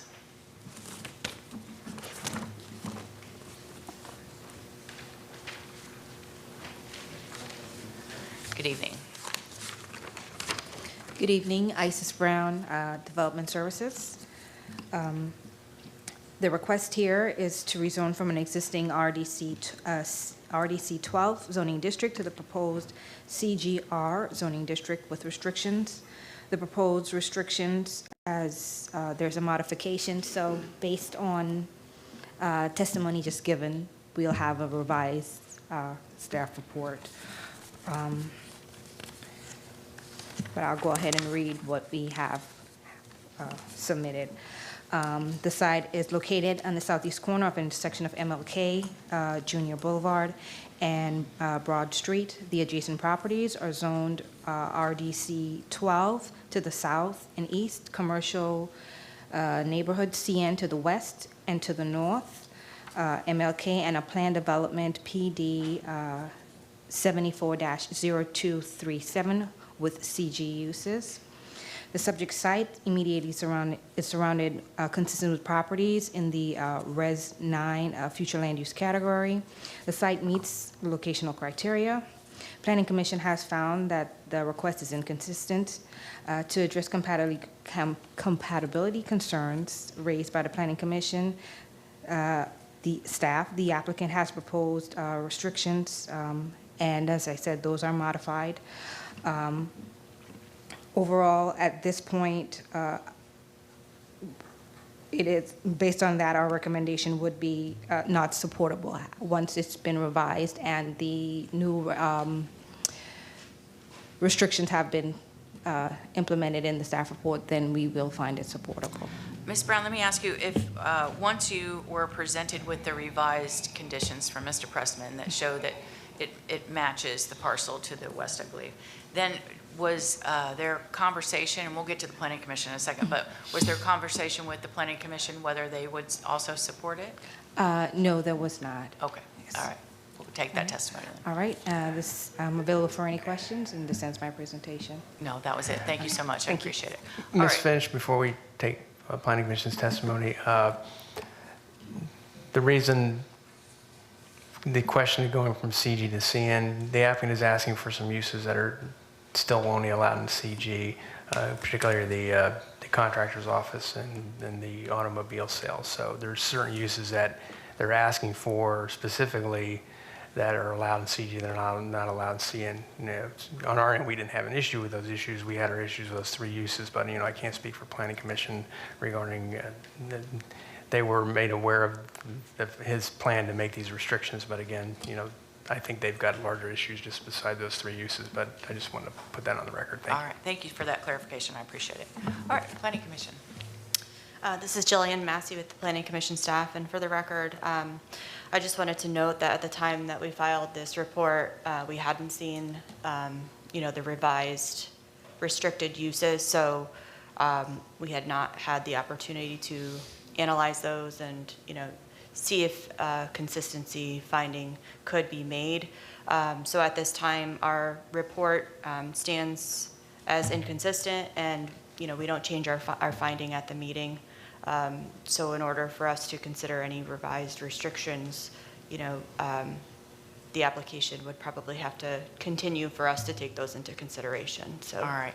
And so you have not, just for the record, you haven't reviewed Mr. Pressman's revised conditions? I believe that we've seen them, but I don't think that we've analyzed them because at the time we received them, our report had already been filed.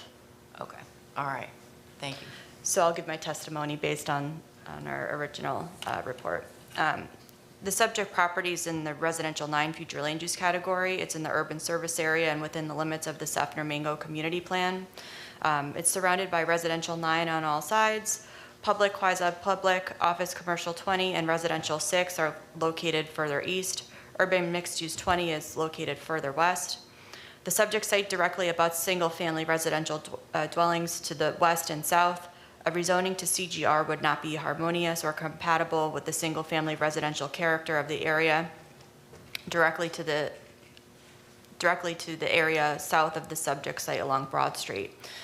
Though the applicant has provided a list of use restrictions as part of the rezoning application, several of those proposed uses, such as used vehicle and truck sales, neighborhood and minor vehicle repair and contractor offices, present a compatibility concern due to the intensity of these proposed uses adjacent to the established residential uses to the west and south.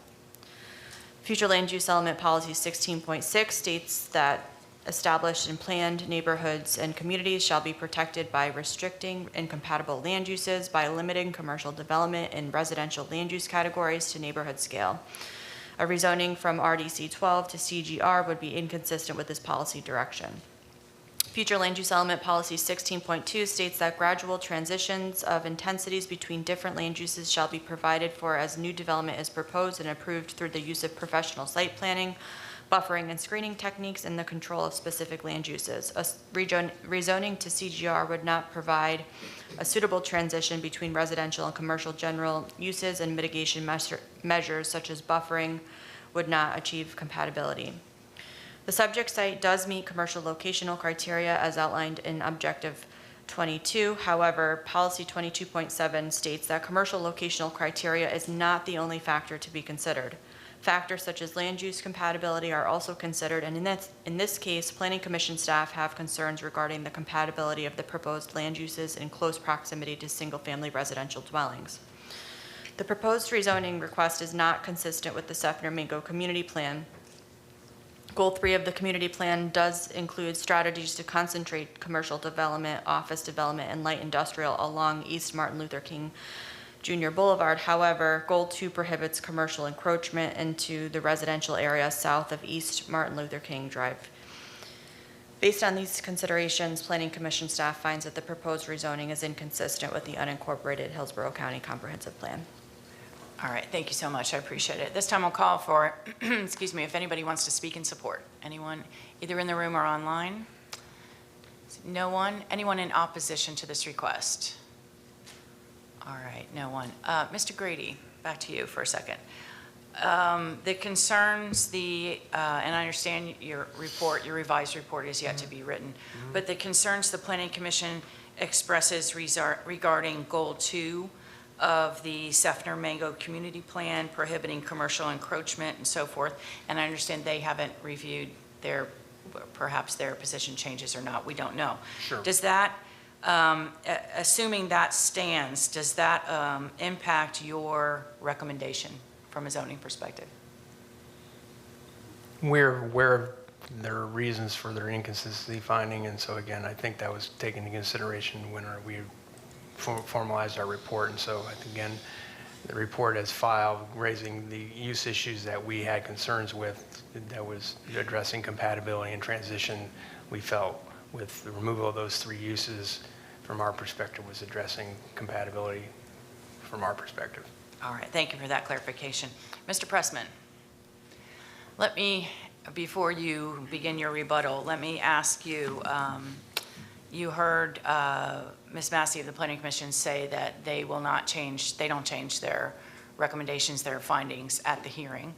They have received evidently your revised conditions, but not analyzed them to determine whether it would change the recommendation, and would not at this hearing, and suggested a continuance. Is that something you'd like to pursue, or would you like to proceed? No, we felt very strong with the request before you and the county. We felt lining up with the zoning department was very reasonable, and lines up with past action and approvals by the county.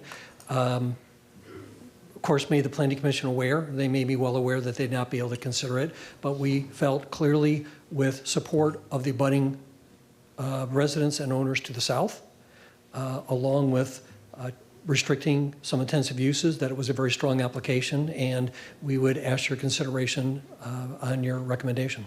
All right, fair enough.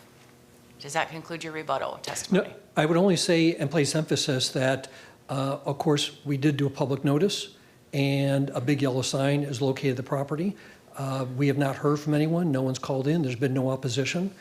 This is a use that is commonly found in the area, and I'll say again that with the restriction of uses, it is absolutely compatible, and support the zoning staff's findings, and we agree with them, and we ask your consideration. Thank you. All right, thank you. Then with that, we'll close rezoning 22-1591 and go to the next case. The next item is agenda item C2, rezoning standard 22-1642. The applicant is Mashmeyer Concrete Company of Florida. The request is rezoned from agricultural and industrial to an M manufacturing zoning district. Isis Brown will provide staff recommendation after presentation by the applicant. Good evening. Good evening. My name is Jeff Cathy. I represent Mashmeyer Concrete Company. It's 1142 Water Tower Road, Lake Park, Florida, 33403. We request a rezone from this approximately 1 acre parcel from the current zoning of AI to M. We feel that the surrounding properties are very similar. They've been zoned the same. They've been rezoned actually in the past couple of years to M. We currently operate a facility across the street from this parcel, and this will just be incorporated in the same use. Take any questions? No questions at this time. Okay.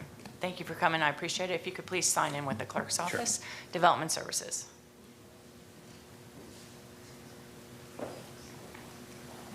Good evening, Isis Brown, Development Services, for the record.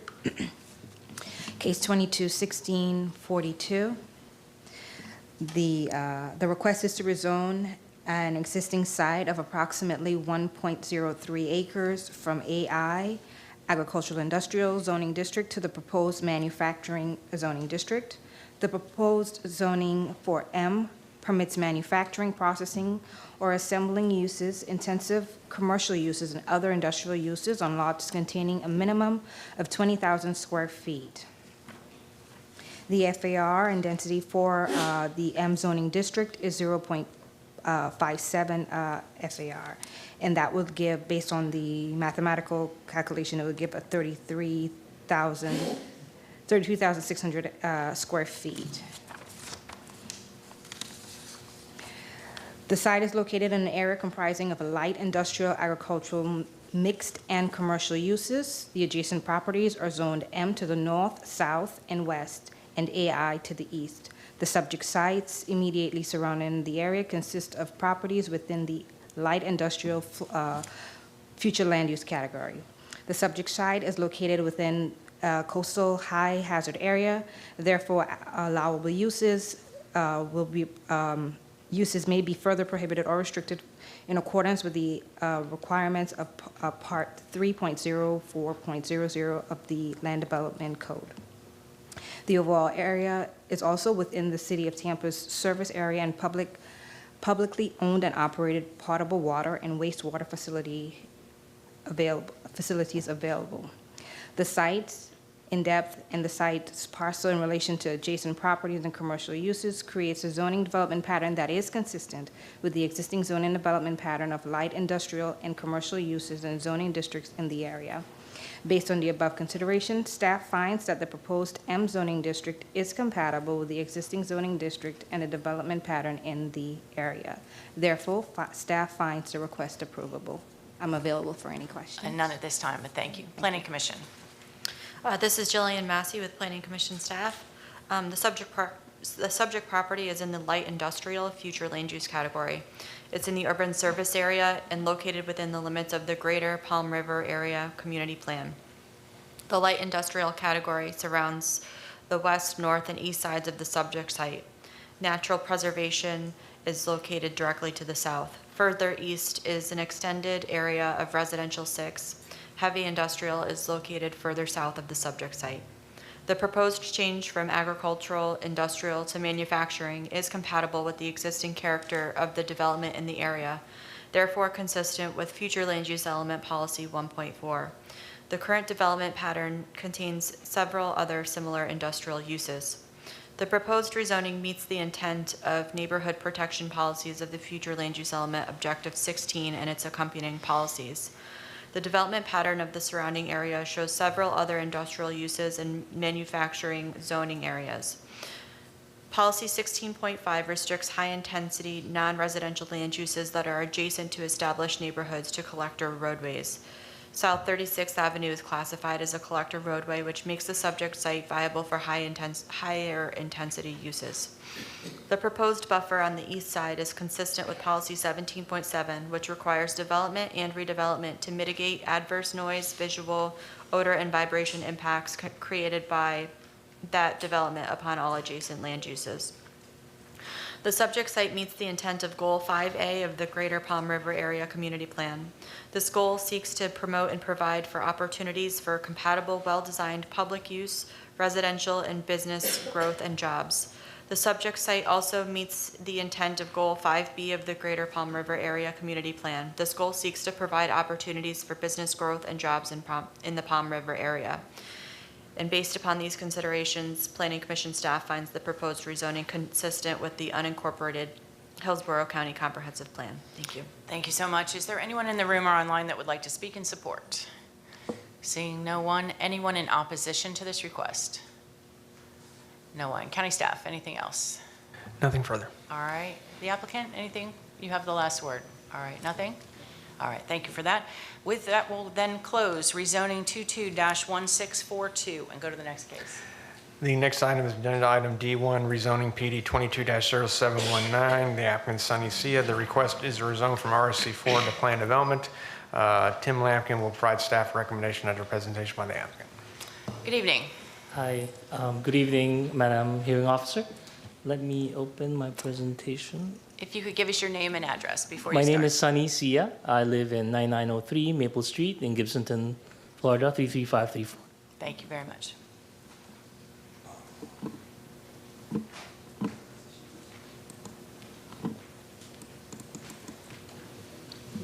You got it.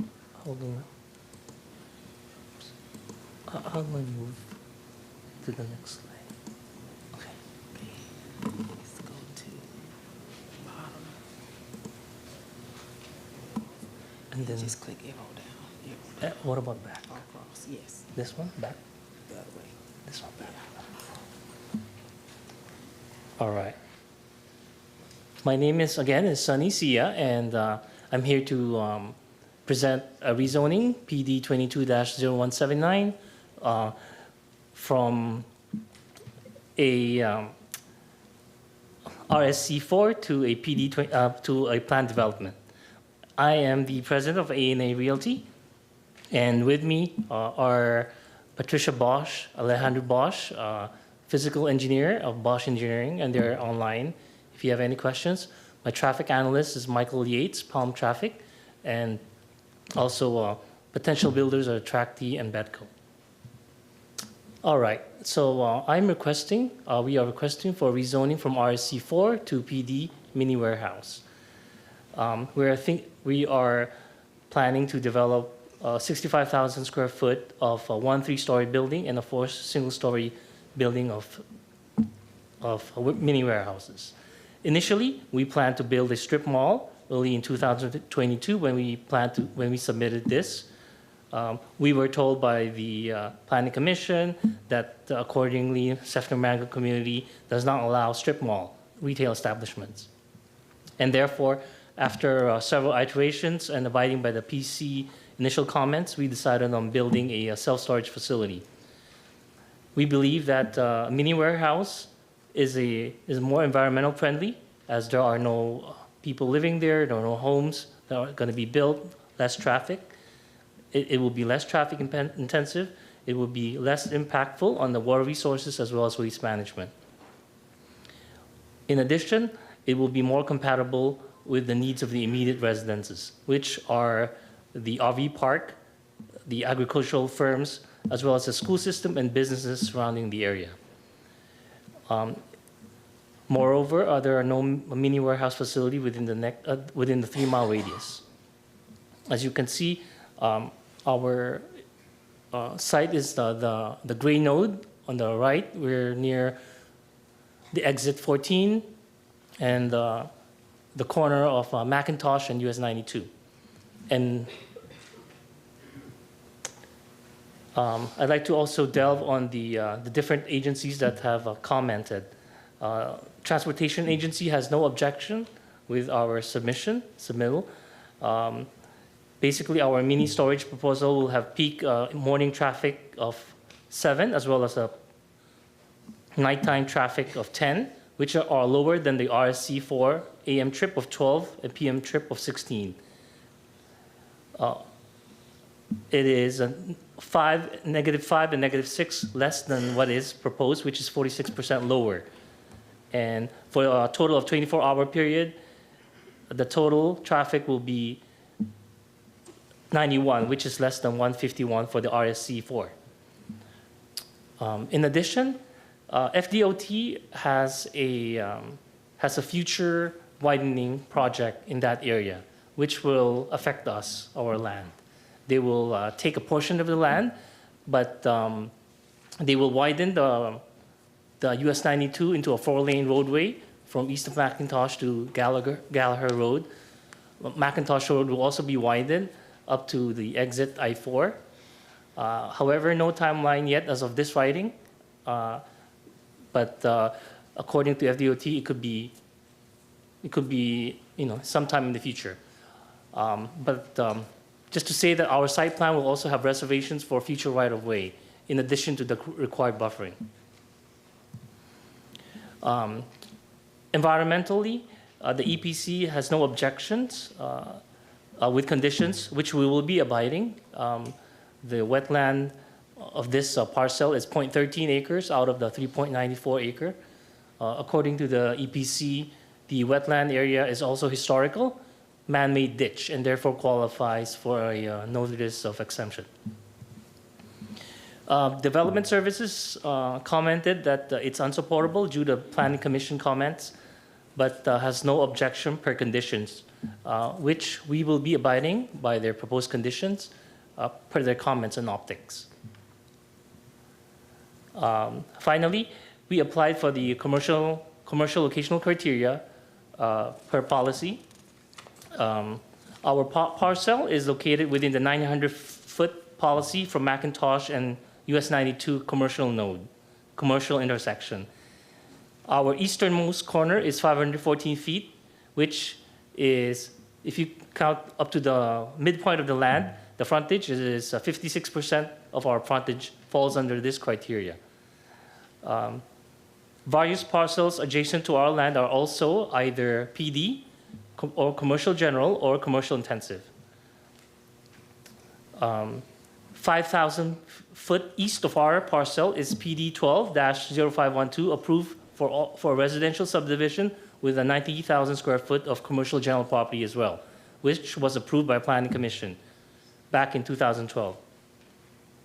I'd like to also make my case about the Planning Commission's thinking that it's a rural area. US 92 along that road has a traffic of 11,100 vehicles per day as per FDOT count. Parallel to us, half a mile from us, the I-4 daily traffic is 139,000 vehicles per day. Plus, FDOT is thinking of widening the I-4, the 4 lane, the US 92 to 4 lanes. This means that it will be a very high traffic area and therefore refutes the rural definition. And finally, which is the most important, is that Hillsborough County Unincorporated Plan has the future land use as SMU 6, which is it's suburban mixed use -6, which incorporates different types of mixed use. And with that, I have a rebuttal, but I'll do that later. All right, thank you so much for your testimony. If you could please sign in with the clerk's office. Development Services. Good evening. Good evening. Tim Lampkin, Development Services. The applicant's seeking to develop a 3.94 acre development consisting of one folio. The request is for rezoning from residential single-family conventional to planned development to allow for a mini warehouse development. The subject property is located on the north side of East US Highway 92, west of McIntosh Road. The subject property is located within the rural service area, and it's also within the limits of the Seffner Mango Community Plan. Planned development zoning exists to the north and to the east, and it developed with an RV mobile home park and Driscoll's agricultural plant to the east. On the south side of US Highway 91 are agricultural single family, AS1 and agricultural rural zone properties developed with agriculture and single family uses. The applicant does not request any waivers. The site plan illustrates measures that mitigate the proposed mini warehouse, such as proposing a 20-foot buffer with type B screening along the north, east, and west of the subject site. The applicant requests no variations for the site design. The applicant does not request any variations to the Land Development Code, Part 6.06.00, regarding landscaping and buffering. And as previously stated, the subject site is located outside of the Hillsborough County Urban Service Area. If the site develops, it's going to be required to connect to potable water and wastewater systems. Off-site improvements will be required. There are wetlands present on the subject property. The Environmental Protection Commission Wetlands Division has reviewed the proposed rezoning and has determined a resubmittal is not necessary for the site's current configuration.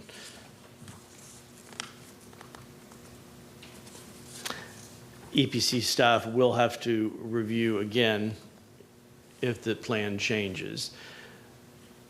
And the Planning Commission staff finds that the request is located outside of a commercial node and also within the rural area. Typically, the type of development that would be expected is less intense than the proposed mini warehouse use.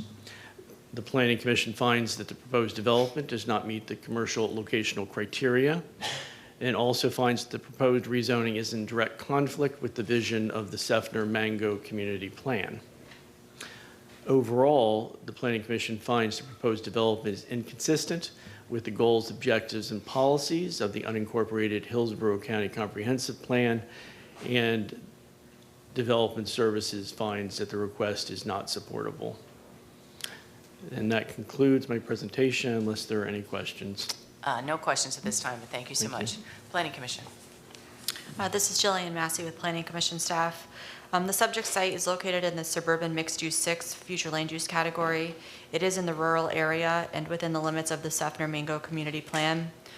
It's surrounded by suburban mixed-use 6 to the north, east, and west. To the south is designated as Residential 1, as well as further west is designated as Residential 1. The request would facilitate further encroachment into an area where mobile homes and RVs are present to the north, east, and west, and single-family zoning districts are located to the south. This is inconsistent with policy direction of future land use element policy 16.2, which requires gradual transitions of intensities between different land uses to be provided for as new development is proposed and approved. Though the applicant is providing buffering, the intensity of the proposed use is out of character with the residential nature of the uses that surround the site to the north and south. The site does not meet commercial locational criteria per future land use element objective 22 and its accompanying policies. Per policy direction under objective 22, 75% of the site's frontage is not within the required distance of 900 feet from the closest qualifying intersection of US Highway 92 and McIntosh Road. Although there are several uses nearby that are commercial in nature, they are either agriculturally related or pre-existing commercial zoning districts. The existing commercial zoning districts tend to be west of the subject site, closer to the urban service area boundary. The proposed use encroaches into the residential uses along the northern boundary, and Planning Commission staff does not support a waiver to the commercial locational criteria. Furthermore, the proposed rezoning is in direct conflict with the vision of the Seffner-Mingo Community Plan. The plan for this community restricts retail development along US 92 and Martin Luther King Boulevard outside the urban service area to existing commercial zoning districts, as well as discourages further strip retail development along those portions of US 92 and Martin Luther King Boulevard that are in the rural area. In addition, the community plan specifies where infill development and office and light industrial uses are envisioned, which is in the urban service area between I-75 and County Route 579. The subject site does not fit the intent of this vision. And based upon these considerations, Planning Commission staff finds the proposed plan development inconsistent with the unincorporated Hillsborough County Comprehensive Plan. Thank you. Thank you, I appreciate it. Is there anyone in the room or online that would like to speak in support? Anyone in favor? Seeing no one, anyone in opposition to this request? All right, I see 2 hands. Do we have anyone online that would like to speak? I do not have anyone in support or opposed. Okay, all right, if you all want to come forward. 2 people is 7.5 minutes, but don't feel obligated to take it if you don't want to. All right, thank you. Good evening. Oh, you're doing great. My name is Grace McComas. I live at 805 Old Darby Street in Seffner. I'm still opposed to the current and third changes in site plans of this application 220719, mini warehouses on Highway 92 in Seffner. Nothing has changed to make it consistent with county requirements. My reasons for opposition is inconsistent with the Seffner-Mango Community Plan, which we worked hard on, and which discourages commercial in the rural area. Also, it does not meet commercial location criteria to McIntosh Road and Highway 92 intersection, which county just mentioned. It does need to be 75% of its property. Applicant's narrative of December 27th indicates a Highway 92 and Airstream Avenue intersection. Well, intersections must be qualifying intersections in the rural area. And I think, looking at the map, and county had presented a map that, can I put this on here? Sure. Everybody's been doing it, so I think I'll try it. The other way? See, I don't know. Anyway, it shows his property edge and it Ma'am. Just pull, sorry. That'll move. You can just pull it over with you. Okay. The microphone will move. Oh. Yeah, there you go. Sorry, Chuck, I'm embarrassing you. The property line is noted here.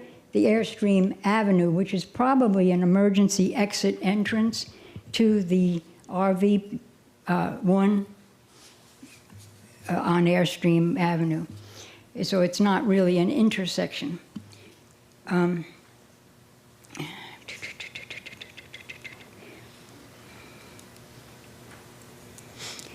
Now the floor area is now reduced to 65,000 square feet, which is still over the current allowance of 40,000 square feet in the raw area. The wetlands are not delineated on the site plan, nor is the 80 feet ROW for the widening of 92.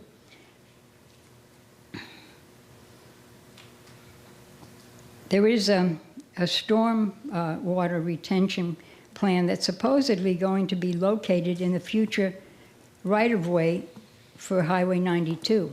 How does that happen? I don't know. Well, that's the total of my concerns, and I thank you for taking my consideration and the Development Services and Planning Commission's comments on this. And I wish that you all had time to go and actually look at the properties, but that would be impossible with all the zonings you hear. But just so you could see what really is there, not what the applicant is trying to tell you is there, because they're trying to get their thing through. So I appreciate it very much. Thank you. Thank you for coming down. If you could please sign in with the clerk's office. Good evening. Good evening.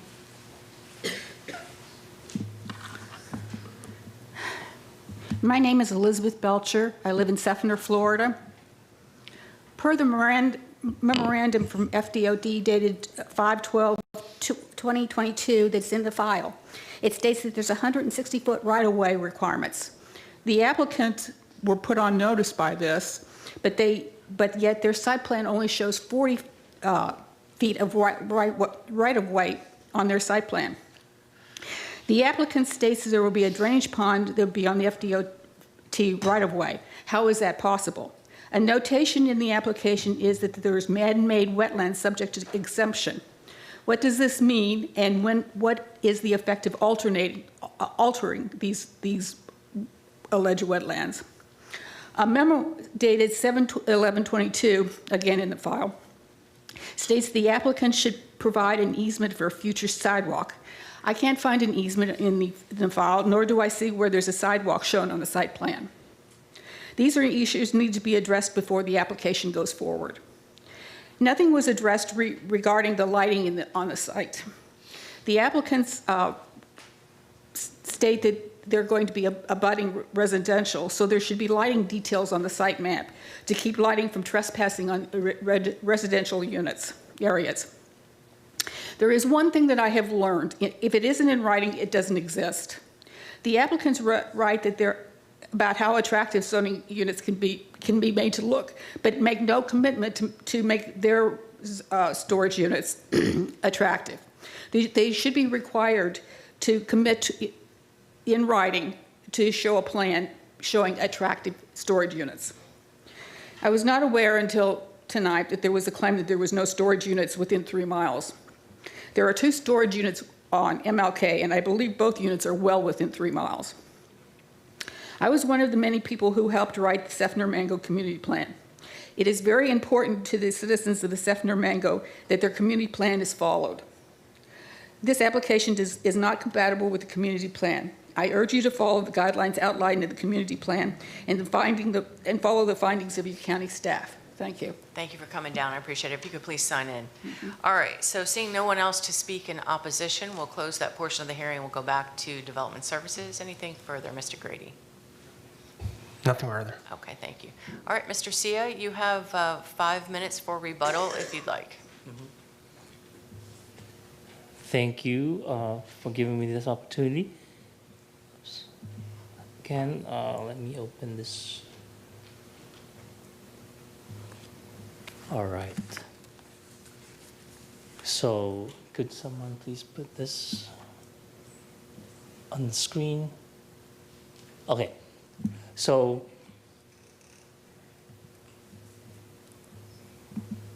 oops.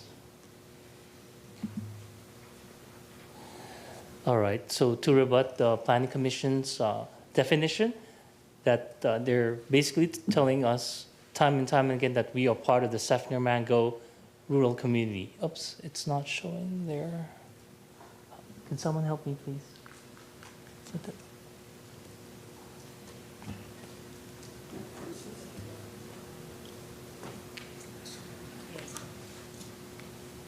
How do I put this? Thanks.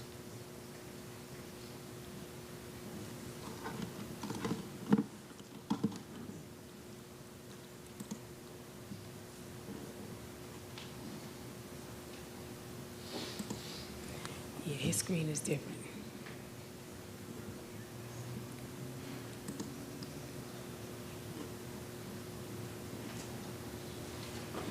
Let me close it.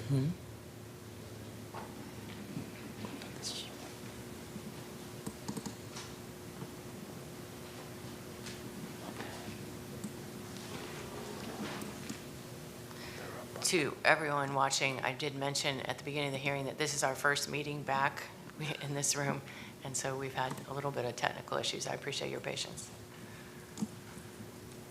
Here.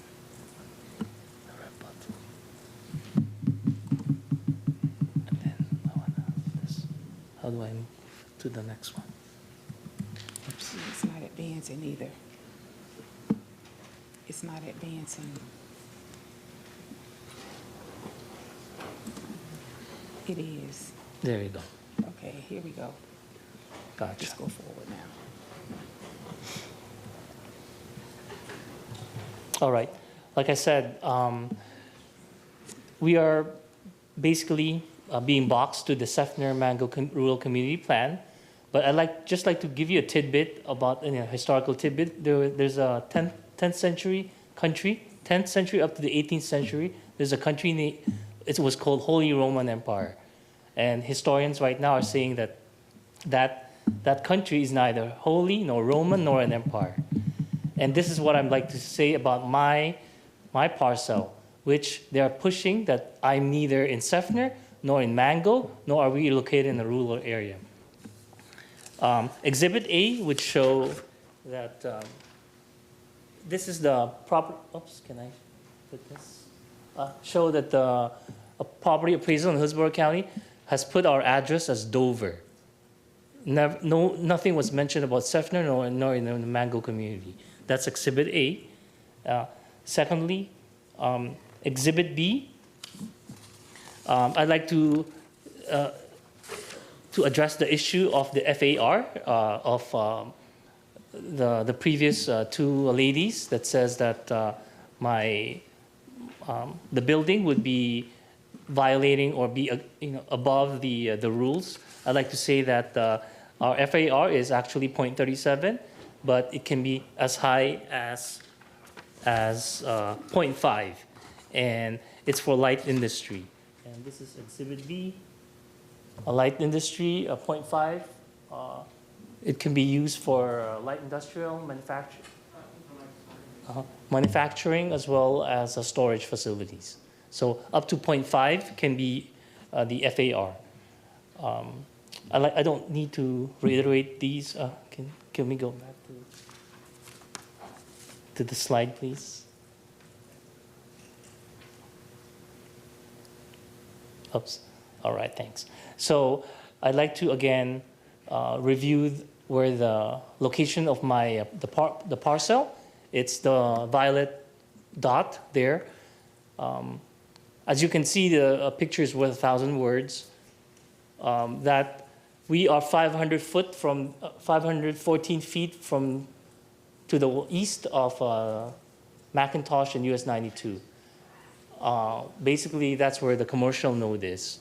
There is a school system there, Independence Academy, Strawberry Crest High School is above that picture, and the Driscoll plant, as well as there are 2 gas stations, convenience stores, as well as along this one is also commercial general and another commercial general here.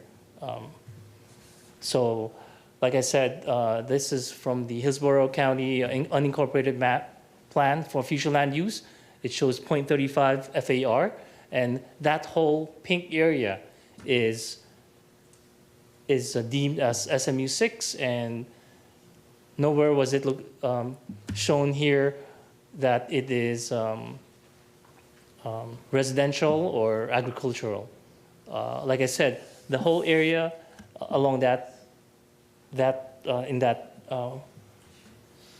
lane, that radius, north, south, and east are all either commercial general. An RV resort park is also deemed as commercial, but being used as a residential by people. So, and in addition, I'd like to cite a precedent, which was back in PD 12-0512. It was approved for a residential subdivision with 90,000 square foot of commercial space. This commercial parcel is also along US 92 and located 5,130 feet from the intersection North Kingsway Avenue and more than 6,100 feet from McIntosh. This clearly is not consistent with the commercial locational clearance, but was approved by the Planning Commission in 2012. Hence, in addition to this, RZ 21-0371 was also approved by the county commissioners based on that reasoning. See, as you can see, that particular PD that I was talking about is 5,132 feet from the east, and then 6,100 feet from McIntosh Road. So that concludes my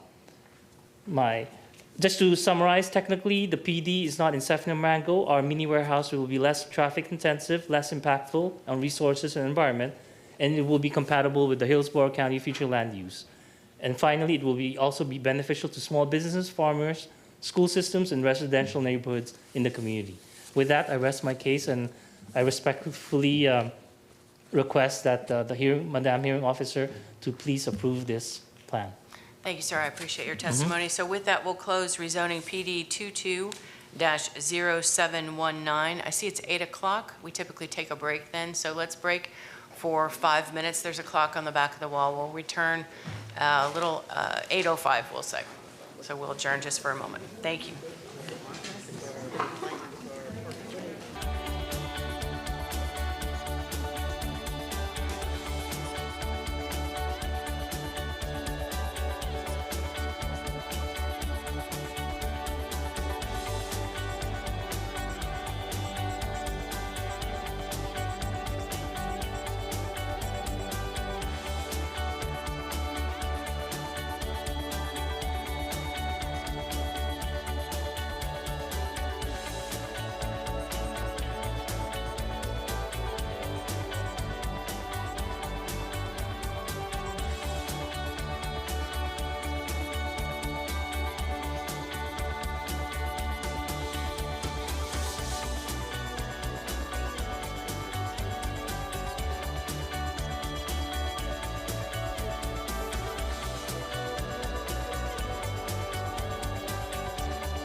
Good evening, everyone. We want to ask you to take your seat, please.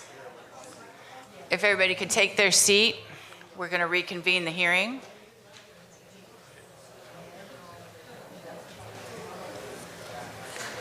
All right, Mr. Grady, I think we're ready to call the next case. The next case, agenda item D2, rezoning PD 22-0857. The applicant is Roger Grunke. The request is rezoned from RSC4 and RSC2 MH and a PD to a planned development.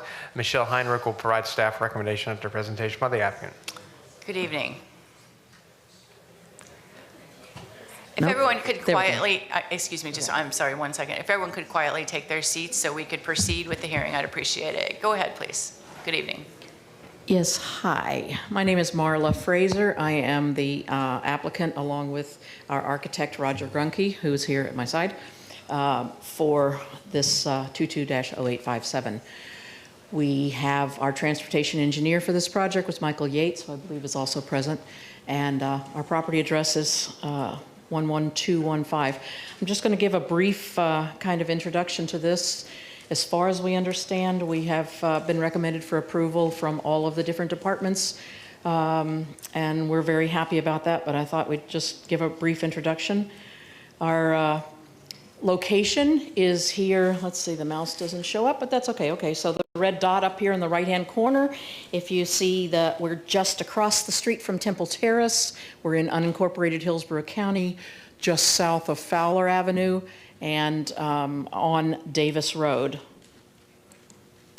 This is a closer up picture. We call ourselves Harmony Terrace, and there's quite a few of us here with our Harmony Terrace t-shirts on. So we are, as you can again see, just south of Fowler Avenue. We're just off of the entrance ramp to southbound to I-75.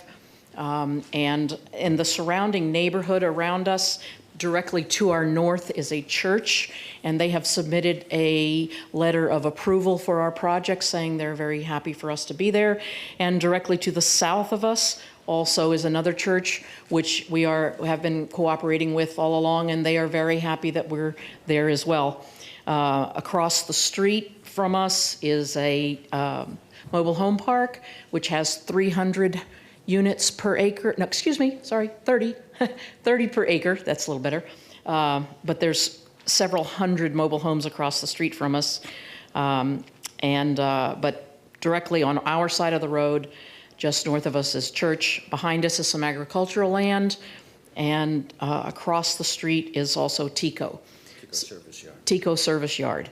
So we're kind of on a little island by ourselves on the east side of Davis Road, surrounded by two churches on the north and south, Tico on the west, and the two residential properties to the east. And we've been cooperating with the two residential owners to the east of us to keep them informed about everything that we've been doing. Here's just another picture of what our, without the mouse showing. Harmony Terrace is shown in blue here, and the church is to the north and the south. Our total property size is about 4.57 acres.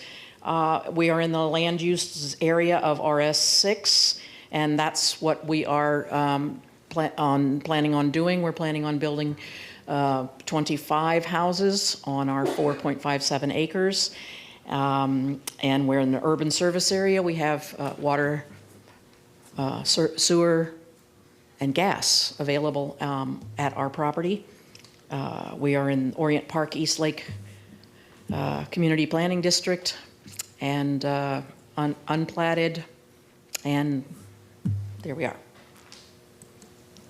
This is a sketch of, we have 4 parcels that are being brought together to make our L-shaped L-shaped property that we have, parcels 1, 2, 3, and 4, and they range in size from 0.22 acres to 2 point something acres, but all of them together are being brought together into this planning process. And I am the owner of all 4 of those parcels at the present time, but they are being transferred into an LLC.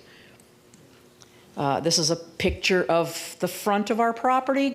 We're not a developer coming in from outside of the county. We are people who live in the county, most of us in the Temple Terrace area, and this is the kind of place we want to live. All of our plans that we've developed to this now have been in consultation with and compromised with the planning department. They've been very helpful in helping us with it. Our basic ideals of the community is to have a co-housing kind of a project that's a balance between personal privacy and public shared ownership of things. We have changed our plan. When originally we were going to have single-family houses with common areas, we are now having a condominium form of ownership, and everything will be, the condominium owners will own 1/25 of the entire project, including all of the amenities. And we are the ones, with cooperation with our architect, who are designing what our community will look like.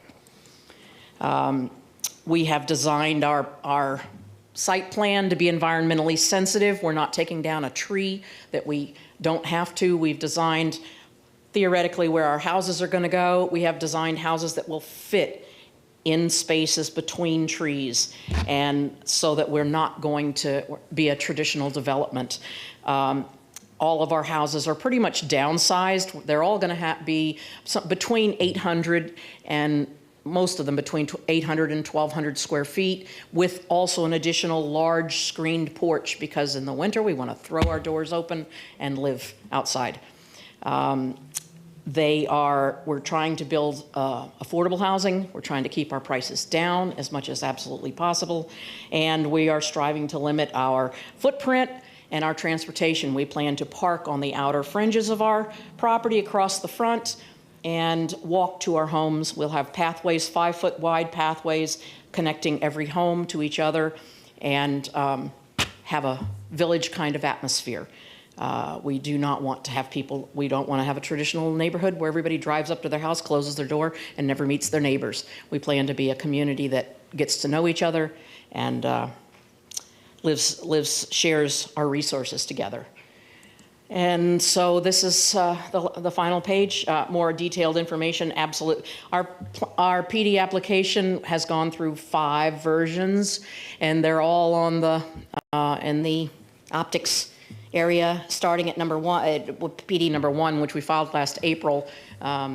We've changed quite a lot. So it's now that we've come down to number 5, where we have agreed with the county department to build what is a compromise between the two of us. So that's, anybody wants more information, our PD application is there, and also on our website, harmonyterrace.org. We have not, we've done no advertising thus far, and we've already sold 8 of our houses. We plan prior to construction to have all of them pre-sold.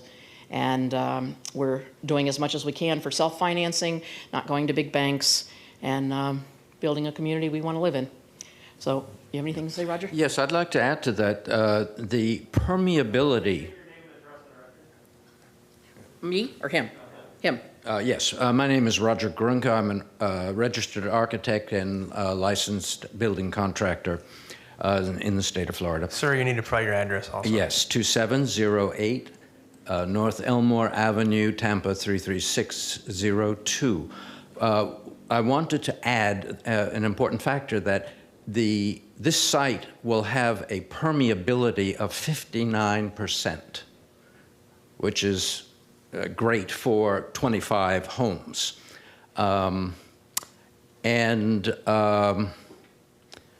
The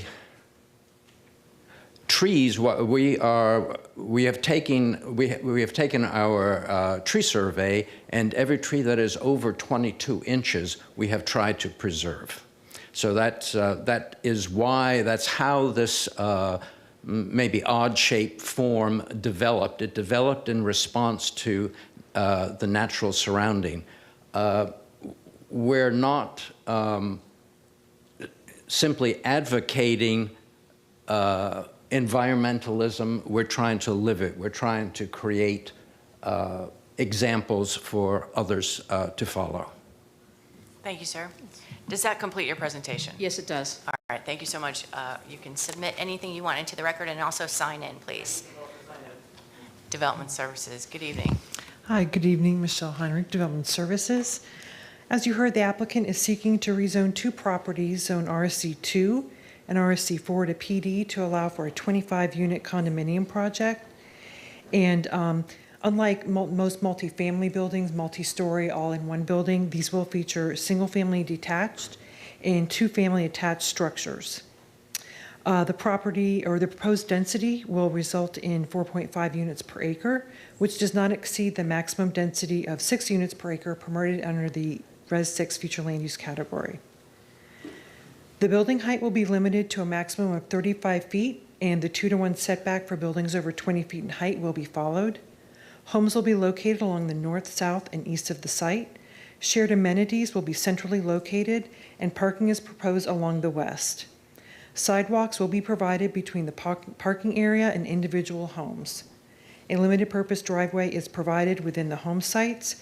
This driveway is available for emergency vehicles, service and maintenance vehicles, and golf carts only. One PD variation is proposed, which is to reduce the buffer width from 10 feet to 5 feet along the southern boundary. No screening variation is requested, and all other PD boundaries will meet required buffering and screening. Staff's review of the area finds that the use is compatible with the existing development. A finding of consistency with the comprehensive plan has been filed, and no objections from reviewing agencies were received. Therefore, staff recommends approval subject to proposed conditions. I'm available if you have any questions. None at this time, but thank you so much. Planning Commission. This is Jillian Massey with Planning Commission staff. The subject property is in the Residential 6 future land use category. It's in the urban service area and located within the limits of the East Lake Orient Park Community Plan. Residential 6 surrounds the site on the north, east, and south. West of the site is Community Mixed Use 12. Further east of the site is Community Mixed Use 12 and public quasi-public. The maximum density on site permitted is, per the Residential 6 future land use category, is 27 dwelling units. The proposed rezoning for 25 home meets minimum density per policy 1.2 of the future land use element. The proposed rezoning is also compatible with the surrounding area, which includes single-family residential, public institutional, vacant, agricultural, and mobile home park uses. The proposed rezoning meets the intent of Objective 16 and its accompanying policies, as the request is for residential zoning to allow for different housing types in a mostly residential area. The proposed rezoning to PD for 25 homes will preserve the existing single-family residential development pattern in the area. The request meets the intent of the East Lake Orient Park Community Plan. And based upon these considerations, Planning Commission staff finds the proposed rezoning consistent with the unincorporated Hillsborough County Comprehensive Plan, subject to the conditions proposed by the County Development Services Department. Thank you so much. Is there anyone in the room or online that would like to speak in support? All right, in support? All right. One person I see in the room. Is there anyone online that would like to speak? Not that I see it. All right, so one person, I just want to make sure. All right, go ahead, ma'am. Give us your Thank name you. and Good address. evening. Good evening. My name is Florence Barber Hancock. My address is 21004 DeGrill Court, Lutz, Florida, 33558. My husband and I joined this group planning Harmony Terrace of Tampa Bay 16 months ago. We are excited about the prospect of this proposed development. We need to downsize from our current 2-story home into a smaller home that is both affordable and ADA accessible to accommodate my husband's diminishing mobility issues. This compact community of 25 houses has been planned on co-housing concepts, which means everybody has, or each family has their own home, kitchen, bedrooms, dining room, living room, the whole self-contained home. But we also share common elements of shared yards and other facilities, and we have a common house or a clubhouse where we can have meals together, activities together of whatever kind we decide we want to have, as well as some recreational opportunities. It's designed to foster social interactions and neighborly support. And this is really important. We like the idea that it includes environmental sensitivity, as our architect mentioned. We'll have a focus on native plantings to help the environment with the planting aspect. It has what we're looking for. We've lived out in Pasco County for 40 years. We wanted to be closer into town. This will bring us closer to medical facilities as well as educational facilities like USF and the kind of amenities that Tampa offers. It encompasses basically an awful lot of the things that research has shown contributes to healthy aging in place. Thank you. Thank you for coming down. I appreciate it. If you could please sign in with the clerk's office. All right, seeing no one else to speak in support, is there anyone who wants to speak in opposition? I see one person in the room. Is there anyone online? Not that I see. All right, come forward, please. Good evening. Good evening. My name is Teresa Maida, and I want to speak pertaining to my concerns. Ms. Maida, could you give us your address as well? Oh, I'm sorry. That's okay. 11107 Davis Road, Tampa, Florida, 33637. Thank you. My property is basically next door to this community. Could be a worthwhile community, but my concern is elderly residents in the area where there are animals. I would have no problems if this property were fenced in to where animals could not get in there, or the elderly people living there, because we all know people get dementia. I love my husband's getting dementia. I have concerns with them coming into the area where the animals are. I don't want to have that responsibility. The animals are on my property. We have a person who leases our property. But because it's my property, I could be held accountable also. And I have extreme concerns with that. The zoning, I also have concerns with. What does that do to my home? What's it going to do to our resident? This is something I have, like I said, major concerns with, because as people get older, they don't think like they should. And I can say that because I'm one of those people. But what happens if these people come in there and decide they want to feed the animals? And they say they open the gate and leave it open, and those animals get out. Am I going to be held responsible for it? If I could interrupt, let me ask you a question. First of all, what type of animals are you talking about? Cows. You have cows on your property? Yes, ma'am. And are they fenced in? They are. Okay, go ahead. They are, but it's just a regular fence. You know, it's no high fence or anything. But that's what I'm saying might be helpful for them. If they're going to build this community at the end of that street down there, maybe they need to put a high fence around the area just to protect themselves. I mean, you know, like I said, the animals are not mine anymore. We used to own animals, but we don't own them anymore, but the property is leased. It's been leased now for years. And I have major concerns with someone getting hurt and some elderly people, like I said, with dementia. They're not going to think about it. They're not going to think about it. And that's basically what I want to say. I want somebody to think about the community and maybe fencing their area in as their community.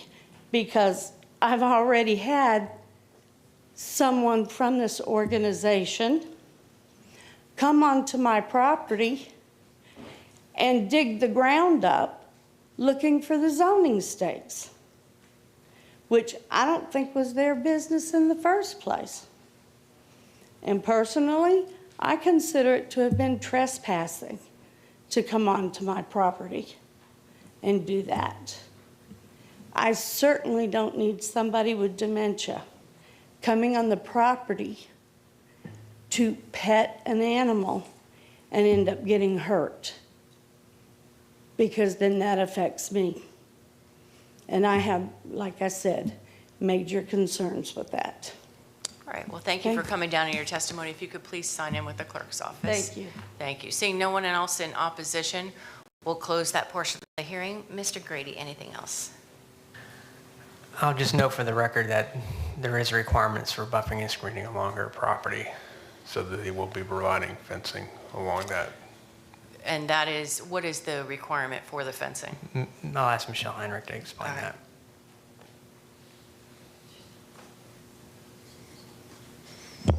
Michelle Heinrich, Development Services. It is type A screening, which is usually provided with a 6-foot-high wooden fence. And that would be required around the property? Correct. All sides except the north, their front yard, Davis Road. All right, thank you for that clarification. I appreciate it.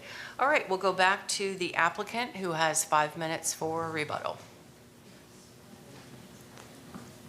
Yes, and speaking about the fence, the entire development will be fenced. Just give us your name. Just Marla Fraser. Thank you. Go ahead. 11215 Davis Road. Thank you. And we, on the south end, which is the driveway that leads back to Mrs. Maida's house, we have a 6-foot-high fence on our side of the road, and at the other side of the easement, there's another 6-foot-high fence. So there's shouldn't be a problem with people wandering onto her property.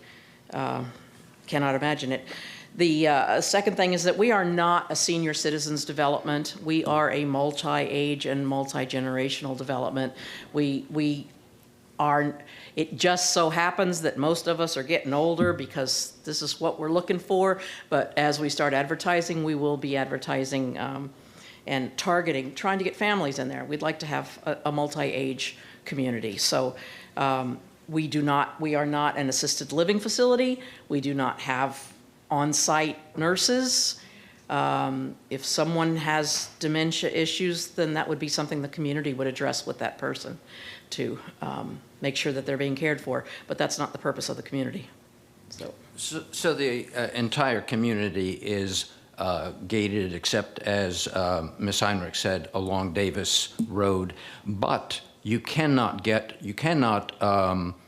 use the main roadway. That is gated. The only area that is at all accessible to the public is the front parking area.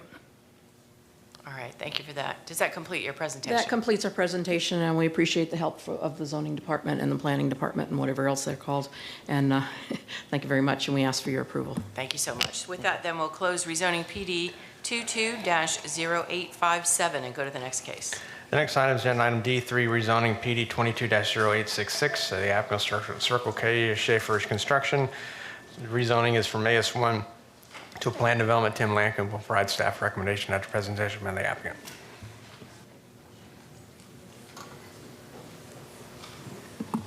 Good evening.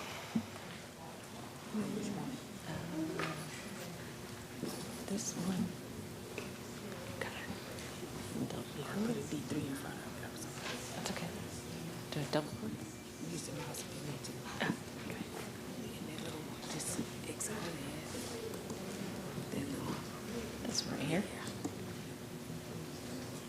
There you go. All right.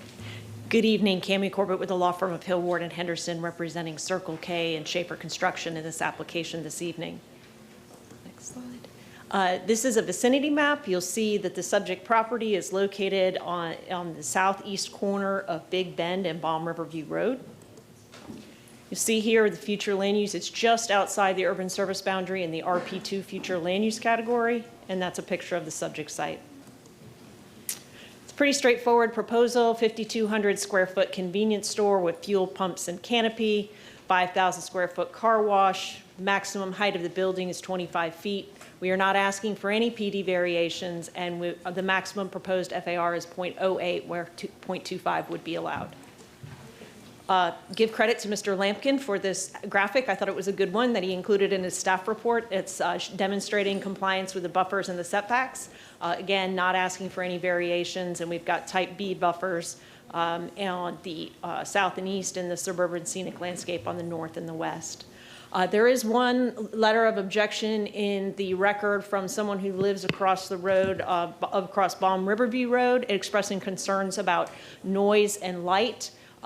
Those issues are regulated. EPC regulates noise, and we are, again, not asking for any variations from the code.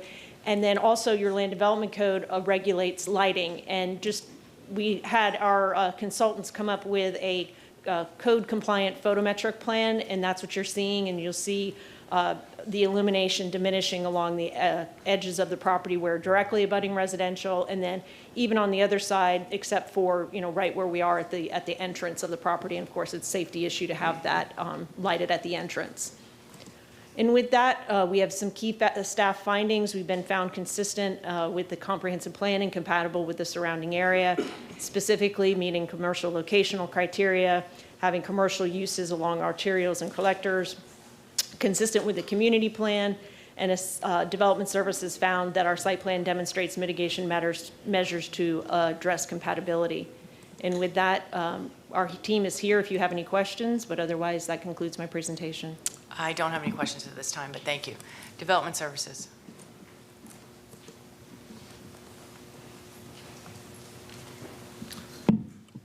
Good evening, Tim Lampkin, Development Services. This applicant seeks to develop an approximately 3.82 acre unified development consisting of one folio. The request is for rezoning from agricultural single family 1 to planned development. And this is to allow for the development of a 5,200 square foot convenience store with fueling pumps and canopy and a 5,000 square foot car wash. The subject property is located on the east side of Balm River Road and southeast of Big Bend Road. The subject site is located in the rural service area, although as the applicant stated, west across from Balm River Road is the urban service area boundary. The immediate area surrounding the property is predominantly developed with residential. The surrounding area consists mostly of single-family homes, agricultural uses, institutional uses. There was a recent rezoning just to the north of this property for a 7-Eleven.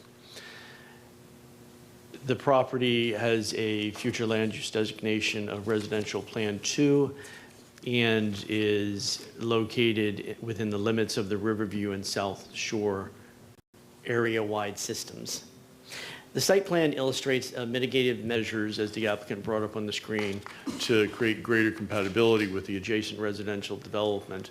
These protective measures between the proposed commercial uses adjacent to the established single-family residential neighborhood include retention areas between the residential to the immediate east and the proposed convenience store and car wash. Additionally, the applicant is in compliance with Land Development Code Section 6.06.06, providing a 20-foot buffer with type B screening to the south and east of the proposed development. Although not required by the Land Development Code, staff notes that the applicant is proposing a 20-foot landscaped area along Big Bend Road and Balm Riverview Road. The applicant proposes that this 20-foot landscaped area be required to have landscaping equivalent to the suburban scenic roadways, that's section 6.06.03.I.2.B, and be a condition of approval. The site plan also shows sidewalks along Balm River Road and Big Bend Road. The applicant requests no variations to the Land Development Code, Part 6.06.00. There are two transportation design exceptions. Balm River Road is a substandard local roadway, and Big Bend Road is also a substandard roadway. They've both been found approvable by the county engineer. EPC has reviewed the proposed rezoning and determined a resubmittal is not necessary because there are wetlands on the site. The proposed development would allow for development that is consistent pursuant to the Planning Commission's goals, objectives, and policies of the unincorporated Hillsborough County Comprehensive Plan. Based upon all the above, staff finds it supportable. And that concludes staff's presentation unless there are any questions. None at this time, but thank you. Planning Commission. This is Jillian Massey with Planning Commission staff. The subject site is in the Residential Plan 2 Future Land Use Category, or RP2. It's in the rural area and located within the limits of the Riverview and South Shore Area-Wide Systems community plans. RP2 is located to the north, south, and east of the subject property. The residential 4 and public, quasi-public land use categories are located to the west across Baum Riverview Road. Non-residential uses can be considered in the RP2 future land use category and are subject to commercial locational criteria as outlined in Objective 22 of the future land use element of the unincorporated Hillsborough County Comprehensive Plan. The subject site meets locational criteria as the site is located within 660 feet of Big Bend Road and Baum Riverview Road, a qualifying intersection. The subject site meets the intent of future land use element Objective 16 and its accompanying policies regarding the protection of adjacent land uses through various buffering and mitigation measures. The rezoning application has proposed several mitigative efforts to help protect and seek compatibility with the surrounding residential neighborhood. The proposal is consistent with Policy 16.5 in the future land use element, which requires that higher intensity non-residential land uses adjacent to established neighborhoods be restricted to collectors and arterials and to locations external to established and developing neighborhoods. Finally, the proposal is consistent with Goal 4 of the Riverview Community Plan, which calls for an efficient multimodal transportation system. As per the site plan, there will be pedestrian connection to the public sidewalk, bike racks, and vehicular access to and from the site at both Big Bend Road and Baum Riverview Road. In addition, the proposal is consistent with Goal 7 of the Riverview Community Plan, as the use contributes to the local economic development and provides a service to the community. And based upon these considerations, Planning Commission staff finds the proposed plan development consistent with the unincorporated Hillsborough County Comprehensive Plan, subject to the conditions proposed by the County Department of Development Services. Thank you. Thank you. I appreciate it. Is there anyone in the room or online that would like to speak in support? Anyone in favor? Seeing no one, anyone in opposition? No one. County staff, Mr. Grady, anything else? Nothing further. All right, we'll go back to the applicant who has rebuttal time. Tammy Corbett, nothing further, thank you. All right, thank you, I appreciate it. With that, we'll close rezoning PD 22-0866 and go to the next case. The next item is agenda item D4, rezoning PD 22-1226. The applicant's Drury Development Corporation. The request is to rezone from CG and CI to a planned development. Tanya Chappella will provide staff recommendation after presentation by the applicant.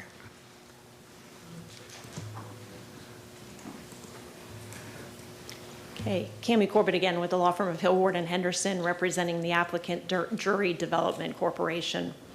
Next slide. Who is Drury Development Corporation? They're a family-owned and operated development corporation.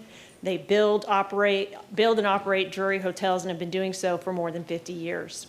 They serve as owner, developer, architect, general contractor, and hotel operator. There are approximately 150 Drury hotel properties in 26 states. Drury Hotel brand is not franchised to anyone outside the family, and they're very excited to bring their first Drury Hotel to Tampa. This is a location map. The future land use is RMU 35. It's located within the Brandon Community Plan in the Urban Character District, Urban Center Character District, and the zoning is CI and CG. Their surrounding uses are hotel, office, hotel, commercial, plaza. You can see it's surrounded by commercial development at Falkenberg and 60. Again, straightforward proposal. We have an FAR of 1 where 2 would be allowed. We're proposing 210 hotel rooms and a 9,000 square foot restaurant. We are asking for a waiver to the setbacks for height over 20 feet. The hotel is proposed to be 8 stories and the restaurant is 50 feet and 100 feet, 8 stories, and the restaurant 50 feet. And then you'll see the setbacks there. And just, we included this aerial just so you could see, the surrounding area is, largely commercial, and we don't think that there will be any negative impacts from that waiver. And we've provided that justification in our application. We are asking for a parking variation, and we are asking for a requirement of 260 total parking spaces. We're using both the LDC standard for the restaurant and then the 5th edition of ITE for business hotel. ITE does not make a distinction between a standard hotel and a business hotel. And Mr. Henry, who did the parking analysis, is here if you had any questions on that particular use. And then we're also taking advantage of the demand being different for the hotel, the peak demand being different.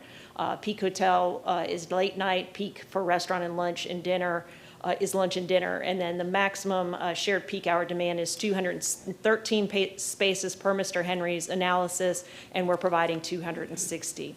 We do need to have the staff report condition to be modified, and I've talked with the staff planner about this, and we've talked to Alex Steady. We need to make sure that this 260 maximum parking spaces is included in the condition. Right now, it just recognizes the 0.83 parking ratio for the hotel, and we've spoken with staff, and we are all in agreement that since it's in our PD variation, that condition can be modified to reflect that. Key staff findings, again, finding us consistent and compatible with the surrounding area, consistent with the RMU 35, which is one of the most intense land use categories in the county.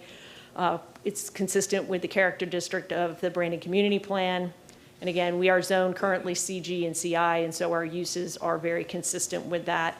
And they're keeping in the surrounding development pattern, and there are no objections from any reviewing agencies. And again, Mr. Henry's here if you can have any questions with respect to parking. We have our environmental folks, our planners. We're all here if you have any questions, but otherwise we would yield the floor. I respectfully request your approval. You answered my first question, which is how many rooms, because I see the zoning condition doesn't specify the number of rooms, just a maximum square footage. And then that was going to lead to my next question about the actual number of spaces not being documented in that condition number 5. And I just have a quick question, Mr. Grady, before we get to your staff presentation. Is that indeed a PD variation, the parking? Yes. Okay, so then that, I would just note that that needs to be added to the staff report, as it's not indicated in the PD variation section. It's just a housekeeping issue. So, but Ms. Corbett, I don't believe I have any further questions for you. Thank you so much. I appreciate it. Development Services.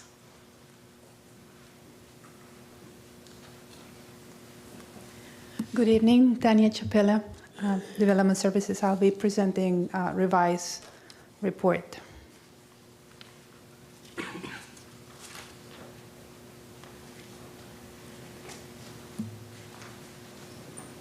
Thank you. Appreciate it.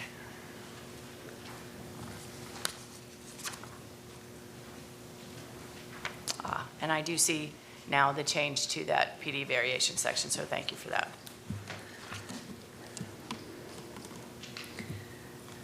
So the existing zoning is commercial general and commercial intensive, which permits general commercial uses. The proposed zoning for planned development to allow a maximum of 209,000 square feet of hotel and restaurant uses.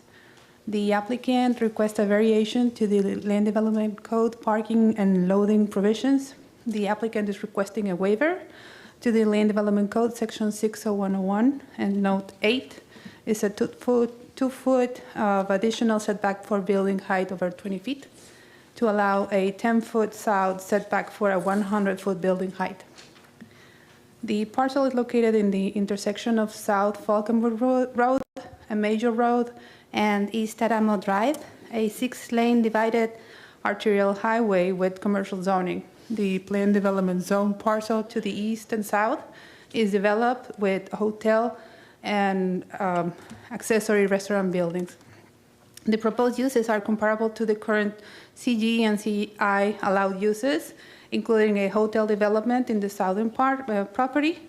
Furthermore, the proposed project reduced the number of potential uses currently allowed in the subject property.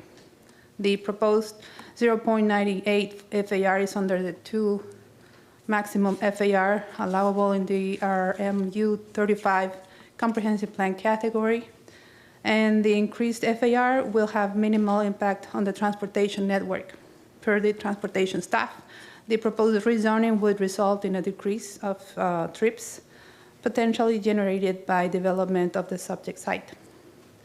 Given all those findings, Development Services staff finds the proposed modification to be compatible with the surrounding properties and in keeping the general development pattern of the area, and recommends approval of this PD 22-1226.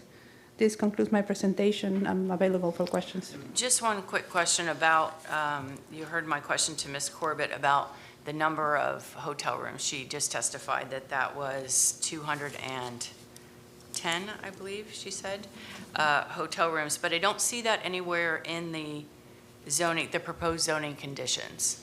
And I'm presuming that that condition number 5 is based on those spaces that she wants documented in that equate to the number of hotel rooms. Is that correct? I will ask Mr. Grady to respond to that question, because in my experience for the zoning, that's not a way to get the number of parking spaces, but maybe in the transportation regulations is different. Madam Hearing Officer, this is Alex Steady with Transportation Review. Mr. Steady, thank you for that. I appreciate it.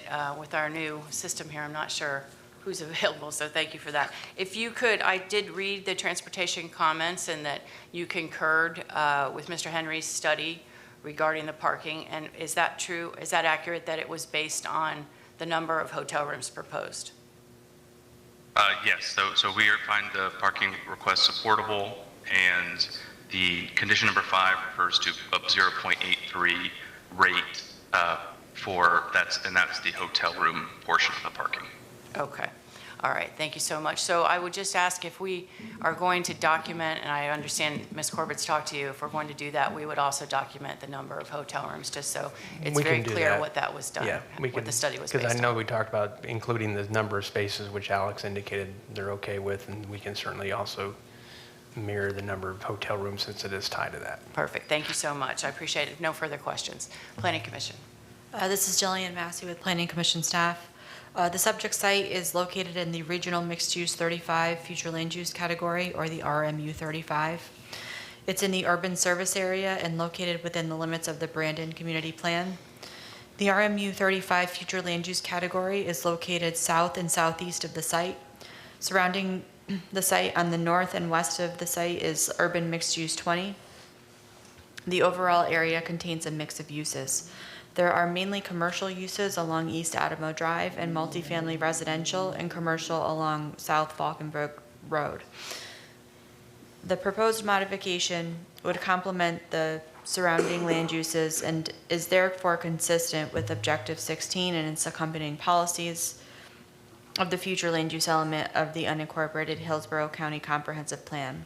The proposed modification is also consistent with Objective 34 of the future land use element, which calls for urban level intensity and mixed use developments along the Interstate 75 corridor. The site is within the limits of the Brandon Community Plan, specifically within the urban center district, which envisions this area being developed with the most intense land uses and intended for regional shopping areas. Commercial and mixed use developments are encouraged to be 3 to 10 stories. The proposed has a maximum height of 8 stories. The requested major modification supports the vision of the Brandon Community Plan. Based upon these considerations, Planning Commission staff finds the proposed plan development consistent with the unincorporated Hillsborough County Comprehensive Plan, subject to the conditions proposed by the Department of Development Services. Thank you very much. Is there anyone here or online that would like to speak in support? Anyone in favor? Seeing no one, anyone in opposition to this request? No one. All right, Mr. Grady, anything else before we move on? Nothing further. All right, Ms. Corbett? Cami Corbett. Since Steve Henry is sitting right behind the podium, I'm going to ask him to come up and confirm for the record how many rooms he based his study on. All right, thank you so much. Steve Henry, Links and Associates, 5023 West Laurel, Tampa, 33607, and the parking analysis was based on 210 hotel rooms. All right, and that equates to how many parking spaces? Well, it's 0.3 per room, but then what we used when we did the analysis is then we use, as Mr. Corbett had indicated, we then use the hourly variation between the restaurant and with the hotel to come up with what that number is, because it's a different number, because we then look at the peak hour of the day for the restaurant and then add in the hotel, and that comes up with that number, which is about 213 total spaces, but we're providing 260. 260. 60. Yes, correct. 260. Okay, and that will be the number that's put into the zoning condition? Correct, All right, yes. thank you so Thank much. you. That helps. All right. Cami Corbett, that concludes our presentation. Thank you so much. With that, we'll close rezoning PD 22-1226 and go to the next case. The next item is agenda item D5, major mod application 22-1228. The applicant's Council Bay Farms LTD. The request is for a major modification of existing plan development. Sam Ball will provide staff recommendation after presentation by the applicant.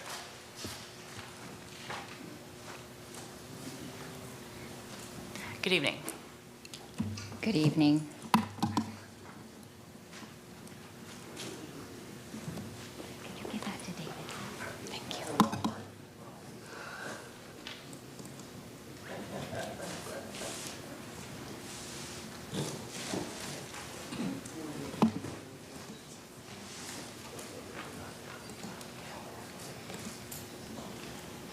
Ms. Batzel, if you need assistance, we have county staff here that can help you with that. Oh, I it think doesn't I'm look fine, like but you it's do. in presenter mode. Can you guys turn off presenter mode?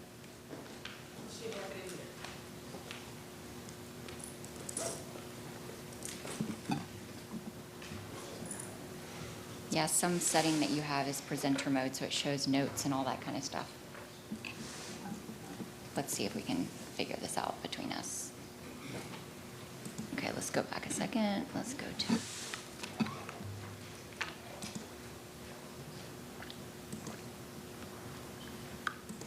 It's right there. Yeah, it's not working for us today. It worked for Cammie. Did it? I'm just curious to see. You have anybody that can do that? Okay. No worries. We'll go with this. Good evening, Madam Hearing Master. So nice to be back. We do miss our seats in the back, but otherwise it's wonderful to be back here. I wondered what happened to that. This is a major modification, 221228. Elise Batzel, 401 East Jackson Street, on behalf of the applicant. This property is generally located in Apollo Beach. It's located near US 41 south of Lacey Road. It contains 71.1 acres, and it is within the urban service area and the Apollo Beach and the South Shore area community-wide plan. The current future land use designation is split. There are 11.72 acres of OC20 and 54.75 acres of SMU6. There's a little sliver of remaining acreage that's actually designated as a future right-of-way. We'll talk about that in a bit. So just to give you an orientation of where this property is located, the entire property is zoned PD, but you can see that the neighboring uses to the north, this is being developed now as a townhome development. To the west, an existing commercial activity center. To the south is a single-family subdivision with open storage. And to the east is the CSX Railroad, and a little further is Waterset. So this project is not a clean slate, and I think that's really important. This is a major modification to an existing PD. The current approvals are separated into two development pockets. The first pocket, which is A, which is red on your screen, is along US 41. It's approved for 300,000 square feet of development. I'll talk about that a little bit more in detail. And pocket B, which you can see is set back from US 41, it's approved for 335,000 square feet of development today. That's by right development that could be built and permitted without any further approvals. With specificity in pocket A, this is approved for 300,000 square feet of commercial intensive uses. So today they could develop retail, big box, and other heavy commercial intensive uses. It also, this approval relies on a flex for additional square footage. For purposes of those in the audience, a flex is similar to a bonus. The approval for pocket B is 335,000 square feet of the following uses: office, personal service, minor industry, research corporate park, warehousing, and open storage. Now, before I present the project and the reduction entitlements that we're proposing tonight, I did want to mention that this is on the corridor preservation plan. So Lacey Road is preserved and planned for four lanes, and we have reserved some additional right-of-way for that purpose. The point being that Lacey Road in this area, it's in these commercial nodes that commercial development is supposed to take place under our comprehensive plan. So what are we requesting here tonight? We are requesting in Pocket A to reduce the commercial intensive uses from 300,000 square feet to 230,000 square feet. That's actually a 23% reduction in commercial entitlements in that pocket. The second change is we are eliminating and replacing all of the commercial uses in Pocket B. That's eliminating 335,000 square feet of commercial uses. And we're replacing that with 303 multifamily dwelling units. Now, these are single family for rent, but under your code and how you define lots that are not platted and subdivided, it is considered multifamily for zoning purposes. We are also requesting to remove the flex of the future land use category. Because of the reduction in entitlements, no flex is required at this point in time. And as you can see, we've modified the boundaries between Pocket A and Pocket B to really make the stormwater retention and the buffer be more practical and also provide more boundary and more buffer and screening to the adjacent developments. Again, this is just a visual entitlement comparison showing the reductions between the existing by right development and what is proposed. So Pocket A accesses both Lacey Road and US 41. You can see the two arrows. Specifically, we have added buffers between Pocket A and Pocket B so that those uses are buffered between one another.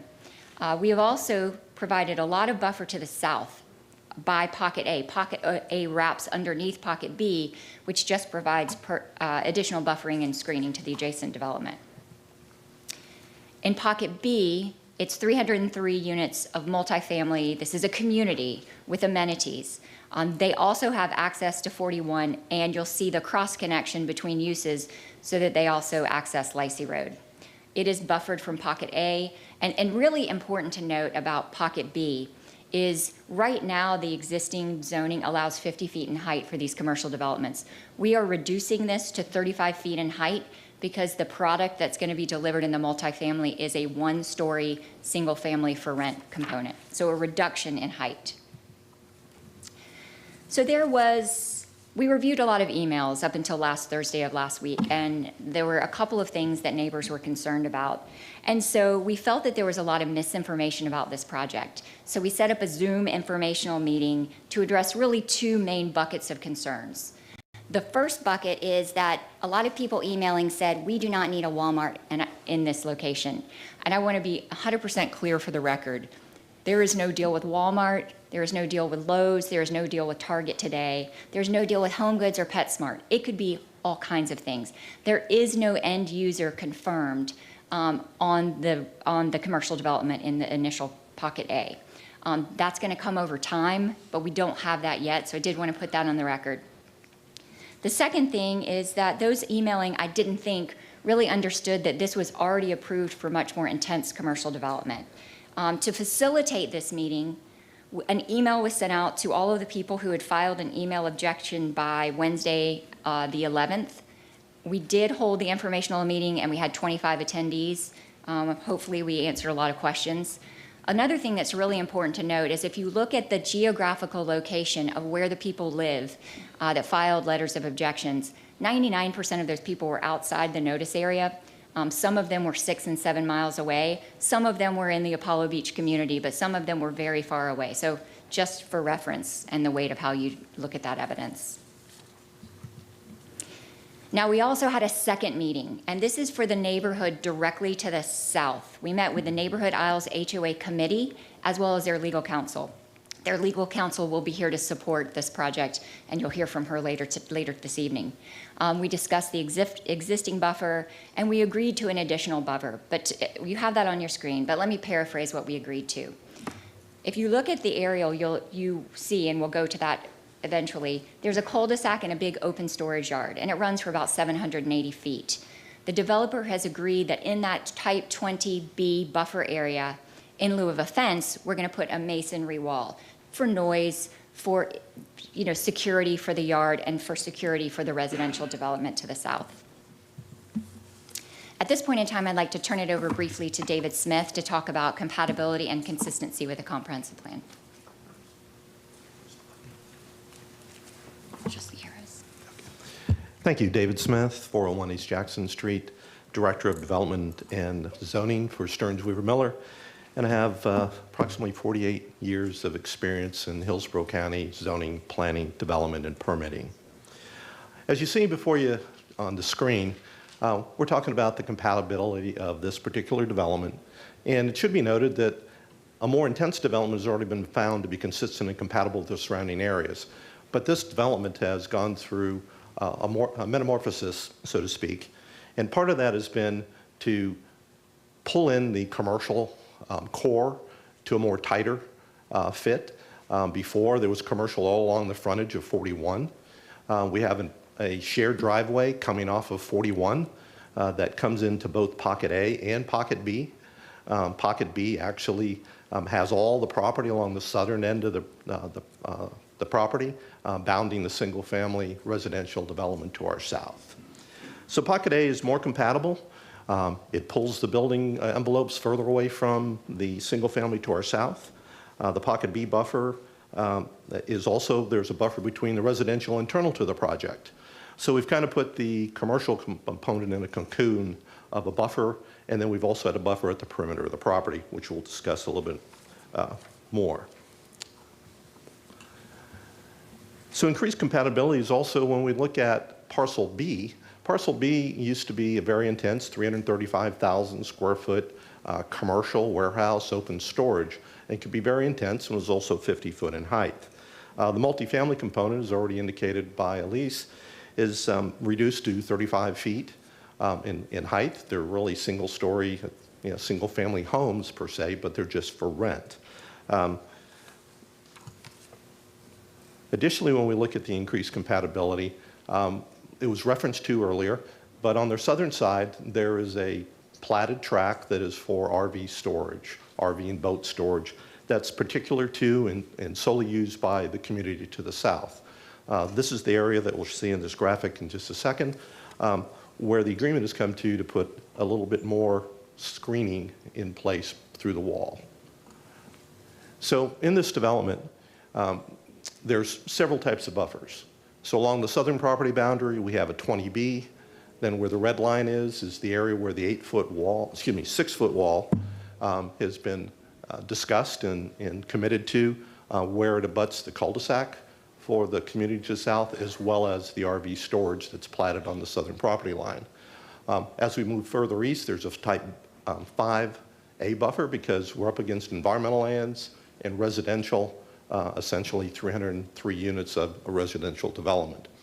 Also internal to the project, you can see the buffers that are also proposed, which we have a 10-foot buffer that wraps the commercial core, and also on the back side where we've wrapped it in ponds, which also provides some screening and separation from the commercial component to the development to the south. This project has been previously reviewed in a more intense development and found compatible and consistent. But some of the comprehensive plan consistency policies and objectives we're looking at is we're in the urban service area. The proposed intensity of development is comparable with scale with non-residential development occurring in this segment of 41. It's consistent with the OC20 and SMU 6 standards. It blends density across the property, and it also supports some compatibility with multifamily closer to the single family and adjacent residential uses. And it's also consistent with Apollo Beach and the South Shore community plans. With that, I'll turn it over to Steve Henry.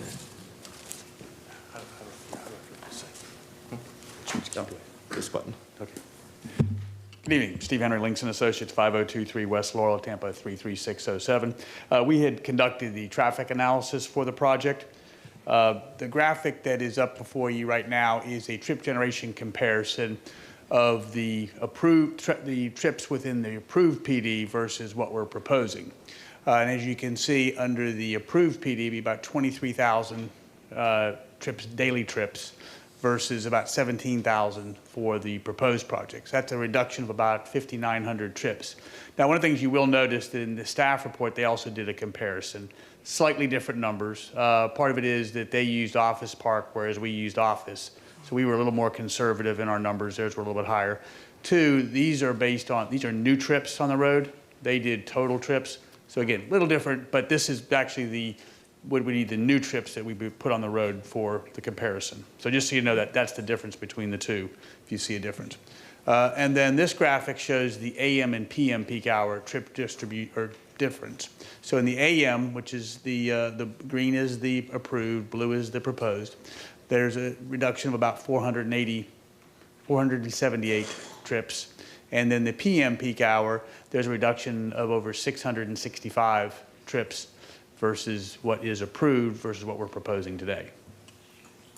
Then this graphic we calculated based on what we estimate the land uses to be for the project. In the commercial, it would generate about 4.4 million dollars of mobility fees, and the residential would be about $2 million. And then in addition to that, the developer is doing fairly significant improvements to the transportation network to accommodate the project. And this provides a list of those improvements. One is that we're adding a second westbound to southbound left turn lane on Lacey Road onto US 41. We're actually adding a separator to separate the dual lefts. We're adding an eastbound to southbound right turn lane on Lacey Road onto the project. An eastbound to southbound right turn lane on Lacey Road at the project full entrance.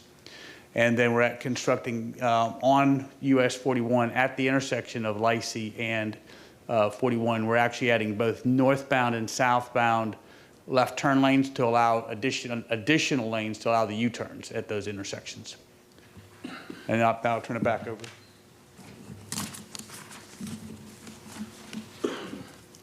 Thank you. We won't go over all the transportation improvements, Susan. There are quite a number, but they're in our presentation. In addition, I just wanted to follow back up on something that we often forget about, and this is more for the board. The comprehensive plan has many private property rights in policies 1.1, 1.2, and Objective 3. So I just wanted to revisit, this is an existing commercial entitled property. Quickly, I have 4 seconds. The major modification reduces Pot A. I will save my comments for rebuttal. I have one question. Yes. I note in the staff report and the description that there is a request to reduce the number of parking spaces for Discount Superstore. Yes, it's actually for big box. There is no Discount Superstore. Is that an ITE trip generation issue? Yes, it's Steve Henry again. So what we were looking at was the large retail box, and so we used the ITE parking generation, and so that has a lower generation rate than the typical retail for in the land development code. So what is the ITE code that you used? What is that? Is it big box? What is it? I'll get that for you. Okay. I just had a question, and it goes to, while we're looking at this, and we can come back and revisit this once the staff goes through, but it goes to the justification for it from 5 to 4 spaces. Why is that needed? I'll get that for you. That's fine. We'll get with, I presume that's Mr. Steady as well, so I can talk to him too. So thank you very much. Thank you. Appreciate it. Development Services.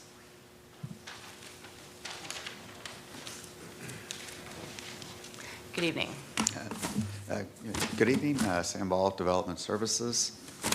The original plan development for this project was PD 06-1035 was approved in 2007 to allow for approximately 71 acres located at the southeast corner of US of Highway 41 and Lacey Road to be developed with 300,000 square feet of commercial intensive uses, 335,000 square feet of business, professional office, flex space, personal services, minor industrial, research corporate park, warehousing, and open storage uses.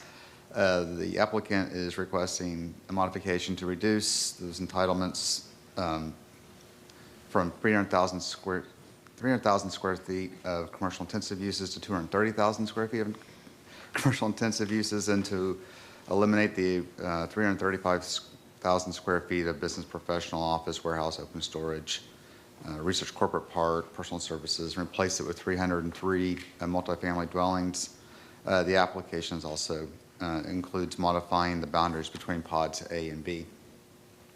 The area being modified covers approximately 67 acres, located next to US 41 to the west, a railroad right-of-way to the east, Lacey Road right-of-way easement to the north, and 2 planned developments to the south that are developed for single family, and a vacant property that's approved for a mix of commercial uses and multifamily. The uses in the immediate vicinity include single-family residential, auto repair, a shopping center, acreage, and vacant lands. The applicant is requesting a variation from Section 60502 parking and loading standards, which, if approved, would reduce the minimum parking ratio from 5 to 4 spaces per 1,000 square feet of gross floor area for the large-scale retail space. Based on the adjacent zonings, development pattern, staff finds that the proposed modification is compatible with the existing zoning districts and development pattern in the area. Additionally, staff finds that the result of the variation to reduce the required parking spaces from 5 per 1,000 to 4 per 1,000 square feet for the 208,000 square foot discount superstore would reduce the total required spaces from 1,040 to 832 spaces, and it would be in harmony with the purpose and intent of the Land Development Code. Staff would recommend approval of the request subject to conditions, and that concludes my report. Also, I do have a revised staff report we received school board comments after the filing deadline, so I need to turn those in. All right, you can submit those to the clerk when you're done, but the last part of your testimony is what triggered my whole question, and that your staff report says that reduction from 5 spaces to 4 spaces per 1,000 for the big box is in harmony with the purpose and intent of the Land Development Code. So maybe it's not you, maybe it's Mr. Steady to talk to about that study that Mr. Henry did and his evaluation, and I understand that the county staff supports it. Would that be appropriate to talk to you about it? Any technical questions would be for Mr. Steady. Okay. About parking. All right. Well, let's let Mr. Steady, and then we'll get back to you, Mr. Henry. So does that conclude your presentation? Yes, ma'am. All right. Thank you so much. Mr. Steady, are you available? Good evening, Madam Hearing Officer. This is James Ratliff. I'm the case planner for good evening, this particular Mr. item. Hey, hi there. So yeah, I'm happy to answer any questions you have. We did review the applicant's request, and they did provide technical justification to support their request from the Institute of Transportation Engineers Parking Generation Manual, the 5th edition, and it provides data for the use that they call freestanding discount superstore, which is their code 813, so it's a little bit different than the language from our land development code, but it is a comparable type of use. And so the data from that did support the reduction that they were asking for. We did write in our proposed zoning condition, because the land development code does include a mechanism for asking for 5% relief in exchange for the provision of bicycle parking. So we did ensure the condition was written such that they will be providing an equivalent number, essentially taking advantage of that discount first. And that bicycle parking will be good for the staff people and help offset some of that need. Just anecdotally, I also did a visual survey of kind of big box retailers in the county and looking at various aerial photography.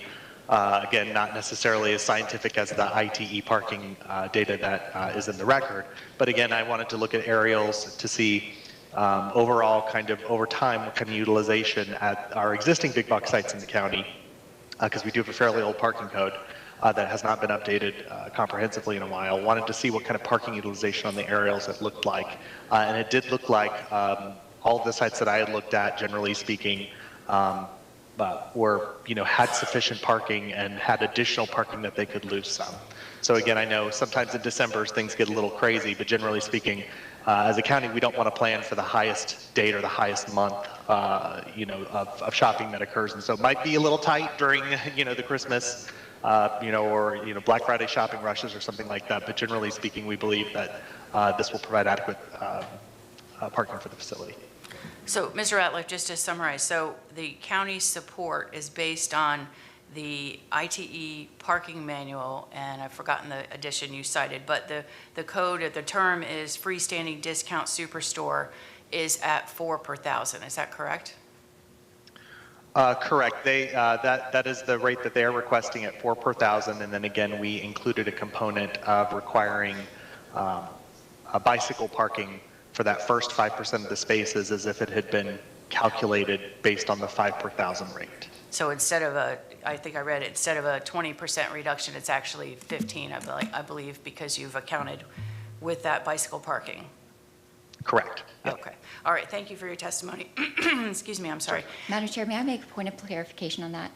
If you could just give your name for the record. Yes, Elise Batzel, 401 East Jackson. The parking variation is only if it's related to big box. So if you read the conditions, it is limited to big box, which is why that is tied to the big box ITE. Understood. Thank you for that. I appreciate it. All right. So with county staff completed, then we'll go to the Planning Commission. This is Jillian Massey with Planning Commission staff. The subject site is located in the Office Commercial 20 and Suburban Mixed Use 6 future land use categories. It's in the urban service area and located within the limits of the Apollo Beach and South Shore area-wide systems community plans. The surrounding future land use category designations includes Suburban Mixed Use 6 to the north, northeast, east, northwest, southwest, southeast, and a small pocket to the southwest. To the west and south, it's a residential 6 future land use category.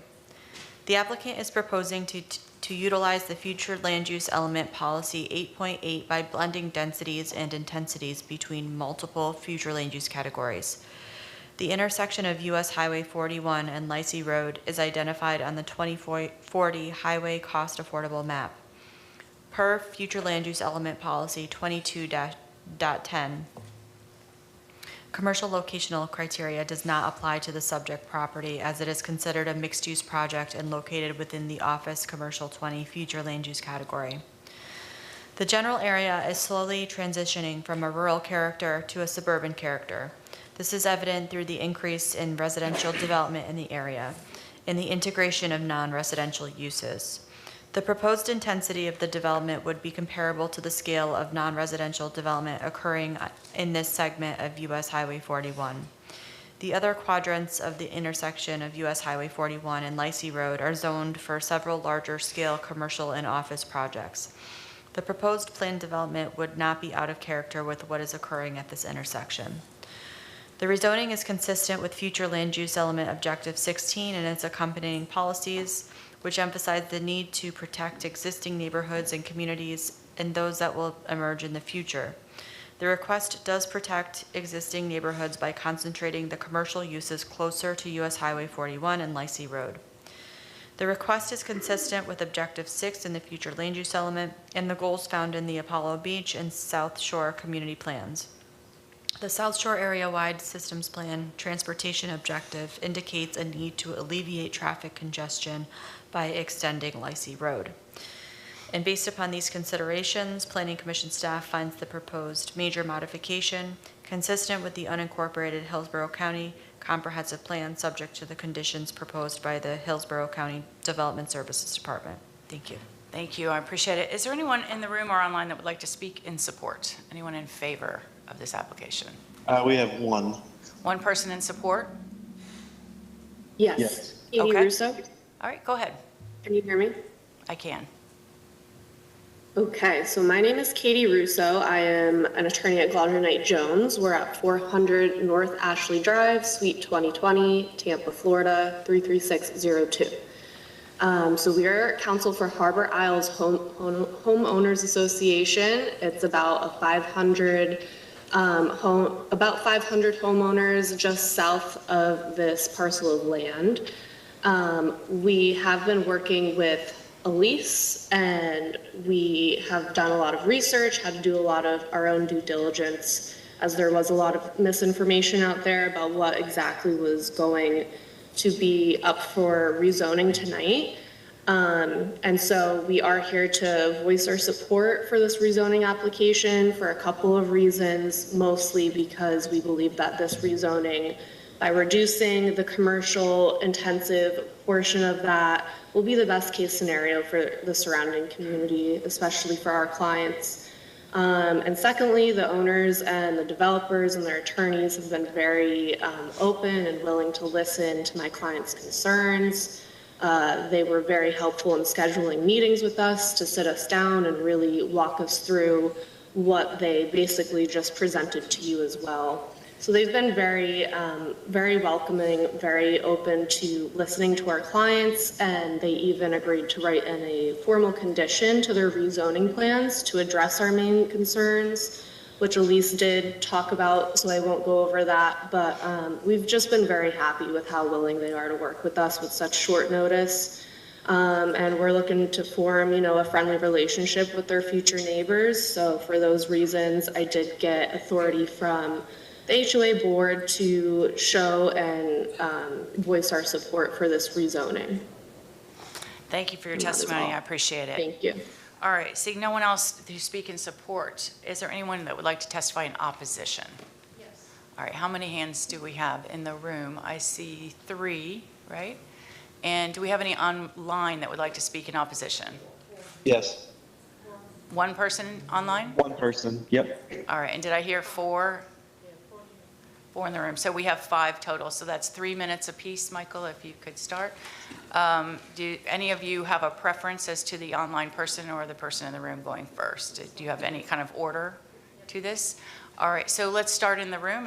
Since you're already up, if you want to come forward and give us your name and address, please. Sherry Southwell, 552 Frandor Place, Apollo Beach, Florida, 33572. I come before you tonight as a very concerned resident of Apollo Beach. I'm just going to go by the Apollo Beach Community Plan. So it states, it consists of 9 goals and strategies that are generally intended to enhance community character, promote the development of a town center, promote economic development, establish design standards, protect and enhance the canal system, enhance the transportation system, and develop trail and sidewalk connectivity. I feel that this development overall, I'm kind of going back in history because I know that part of this has already been approved. I feel it was done in bad faith, but that's my opinion. I feel that this project as a whole violates goals 1, which is enhance community character, which was one of the top priorities of the group. 2, to ensure quality land use and design.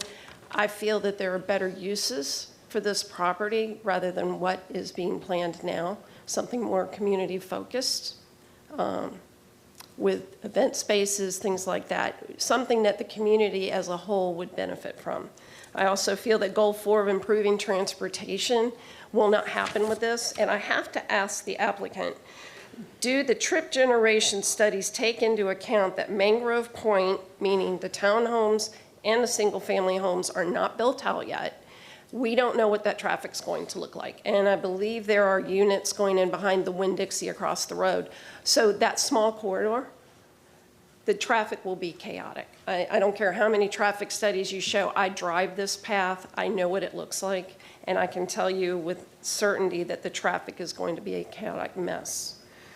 So I would like to have more information on that. And I would also like to ask the applicant, because they've insisted that they haven't committed to one particular store, I'd like to know who they're negotiating with. So we have an idea who this person or who this business might be. Yeah, a little less than a minute left. Okay. Well, I'm pretty much done with what I have to say. But I do feel the overall project Because infrastructure is lacking in South County, and it has been for years, the fact that we don't have enough fire stations is proof of that. But our roadways need to be widened. Our roads need to be fixed first. So that's it. Thank you. Thank you for coming down. Please sign in. Next, please.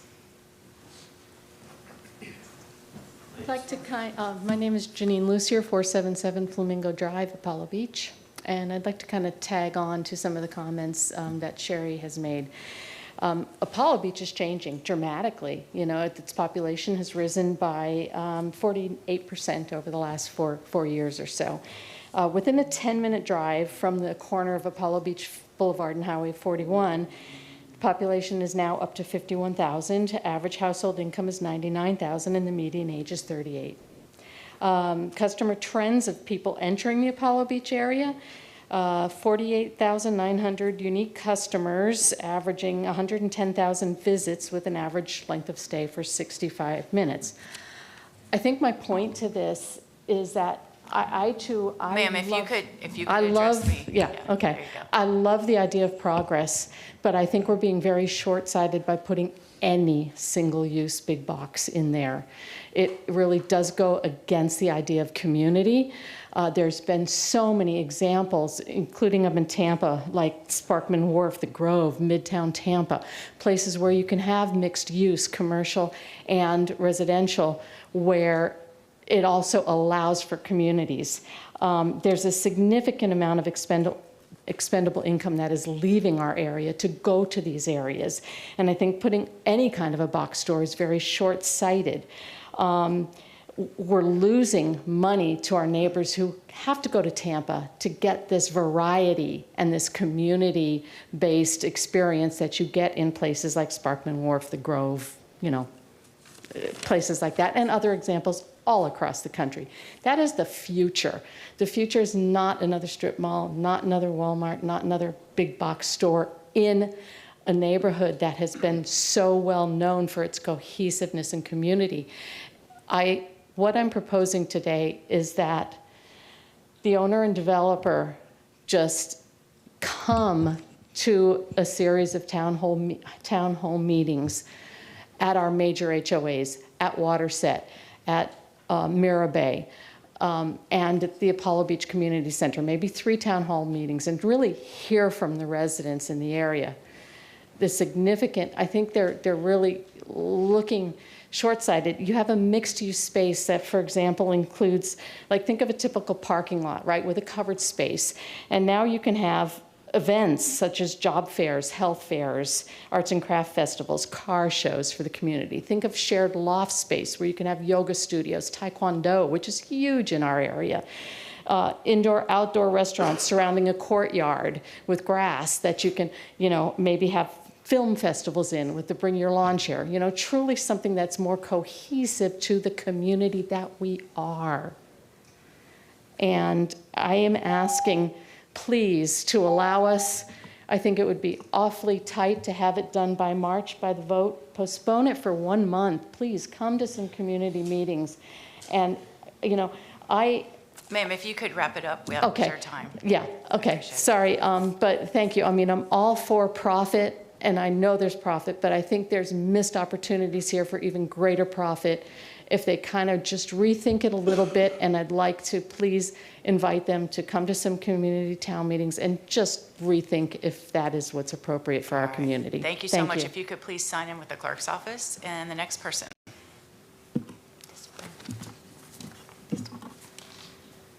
Good evening. Good evening, lady. Evening, Colonel Retired Stephen Finley, 815 Isle Bay Drive, Apollo Beach, Florida, 33572. I'm a third-generation Tampa resident. I'm here tonight to speak on behalf of 1,400-plus Mirror Bay residents and the nonprofit organization Save Our Bays, which I am the current president. The burden of proof and work is on the local, county, and state agencies to ensure that all actions and measures are reviewed, researched, assessed, and deliberated with due diligence and cross-communicate with all regulatory agencies. Unfortunately, this rezoning project is not in compliance with the health, welfare, and safety of our current and future Apollo Beach residents and its wildlife inhabitants. Question for the record: has the Florida Wildlife Commission and the Save the Manatee organization been included in this proposal? with its impact to manatee freshwater drinking sources. Did you know that there are only 2 direct freshwater sources for the manatees residing in and around Tico Power Plant? One source is the Newman Creek flowing into the actual manatee viewing area, and the other is the Wolf Creek watershed flowing into the Biscayne Canal. Do the county commissioners and state officials know that manatees depend upon these 2 freshwater runoff areas for a drinking source? Are you aware that over 1,300 houses are currently under development within the Wolf Creek watershed drinking source at present, and additionally the future proposed high-density partial development which we are talking about tonight?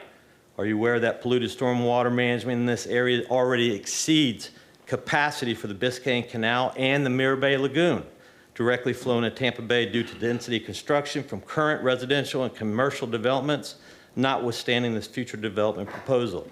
A thorough environmental impact assessment must be judiciously executed to counteract any unknown current and future issues. The state and county must demonstrate that this major modification produces no additional major polluted stormwater runoff or produce highly concentrated pollutants dumping into Tampa Bay via only one waterway artery, the Biscayne Canal and its Wolf Creek watershed. The problem, our county commissioners should do no harm to a community through illegitimate rezoning decisions. So the burden of work is on the local county and state agencies to ensure with complete confidence that all actions and measures are reviewed, researched, assessed, and deliberated with due diligence and cross-communicated with all official regulatory agencies. To construct the Mirror Bay community, extensive regulatory requirements were initiated and conducted for wetlands and manatee protection. As a Florida resident and all residents, we expect the same judicious regulations applied to this major modification proposal. In conclusion, who wins with this Big Lots proposal? Name me one golden egg in the United States. There has not been one. The runoff flow already going into Mirror Bay Lagoon has already caused multiple major fish kills. Thank you very much. Thank you for your time, sir. Please sign in. All right, does that conclude, do we have one more? Yes. One more, yes, yes, ma'am. Hello, my name is Kim Plant. I live at 1029 Apollo Beach Boulevard in Apollo Beach. And I don't think I can speak any better than some of the things that I've heard against this project tonight, other than I want the council to consider several things about Apollo Beach. One thing is our name. It's Apollo Beach. And I want you to concern yourselves with the conservation things that we should be in our communities now. Apollo Beach used to have a beach. That was before it was approved for these millionaires to come in and build Andalusia and houses along the beach, which built 100-yard jetties out into Tampa Bay, which changed the currents, which destroyed our beach. The only thing we have left is the Apollo Beach Nature Preserve, which is right across from the Tico Power Plant, which was there long before I moved there. But I've lived in the Hillsborough County since I was 13 years old. I've seen what they did to my hometown of Brandon. That's not progress to me. That's a mess. We don't want Apollo Beach to be Brandon. We don't want it to be Riverview. We don't want it to be Sun City. We want it to be Apollo Beach. We would like to see that area put to much better use than a big box store. It brings nothing to the character of our community, which is very much centered on the water, recreational sports, and that kind of thing. We're a small, sleepy bedroom community, and we always have been. You know, we have a much more vibrant base now, more younger families moving in the area. We have our elderly. My mother is 84 years old, lives right down the street from the nature preserve. She's been there 35 years and watched that area change and grow. But, you know, we need to look at Apollo Beach and make it something to look up to, not to look back at and say, God, I wish that we hadn't had that Walmart there, that Target, that Lowe's, that Home Depot. That does nothing for my community. You know what we need? We need restaurants. We need specialty retail. We want to be a destination. We want to be a journey. We don't want to be the end result of a bad plan. Okay? Thank you. If you could please keep it down. I don't think it has That anything doesn't to do help. with the plan in Doesn't South help. County. I don't think it has anything to do with that plan. And if it is, you need to rethink it. I want to thank the county commissioners that were here tonight. I don't know, are there any missing tonight? Yeah, our commissioner. If you could just complete and not I am participate completing. from the audience, I'd appreciate it. I'm looking directly at you now, because you're the chair of this committee. I want everyone here to consider what Apollo means to us. I moved from Brandon to be in Apollo Beach, to be in that sleepy bedroom community. We are suburbia. We don't want to be a Walmart or any big box stores. There are other uses for that land, and I am not against progress. I want to put that on the record. Thank you very much. Thank you for your time and testimony. If you could please sign in. We have one more person who's online to speak in opposition.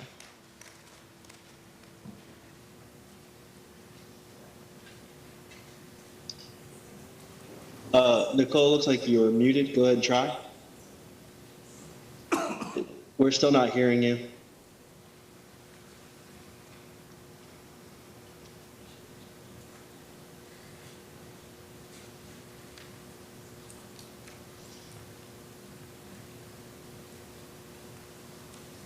Can you hear me now? Yes. Hello? Yes, I hear you. Go ahead. Give us your name and address, please. That's Laura Shepard. I think we're looking for Nicole. Yes, I was on, and I got disconnected, so I'm using my phone now instead of my computer. Ms. Shepard, are you to testify in opposition? Yes, I am. Okay. Then, all right, then go ahead. Give us your name and address. Okay. Thank you. Laura Shepard of 5218 Point Harbor Lane, Apollo Beach, at the southmost tip in Mirror Bay. And I do appreciate that Swift and Mud has talked some about how the Florida Department of Transportation, in their non-conforming approval of this project from agricultural to commercial, is being looked at. So I really do appreciate that you're doing that since last Thursday. I also want to talk about water availability. There was a study done in 2021 showing that our South Shore area did not have enough water availability. And there were 3 projects introduced in 2022. The first one increased the pressure from North Tampa to South Tampa, but that could not be sustained because of pressure problems in the north.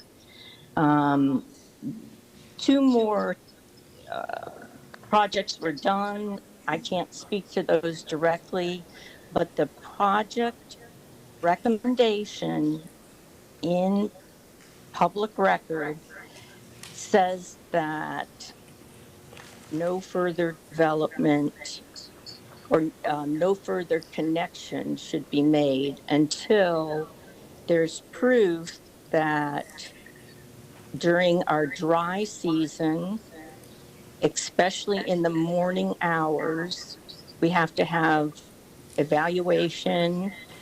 And as far as I know, that has not been done.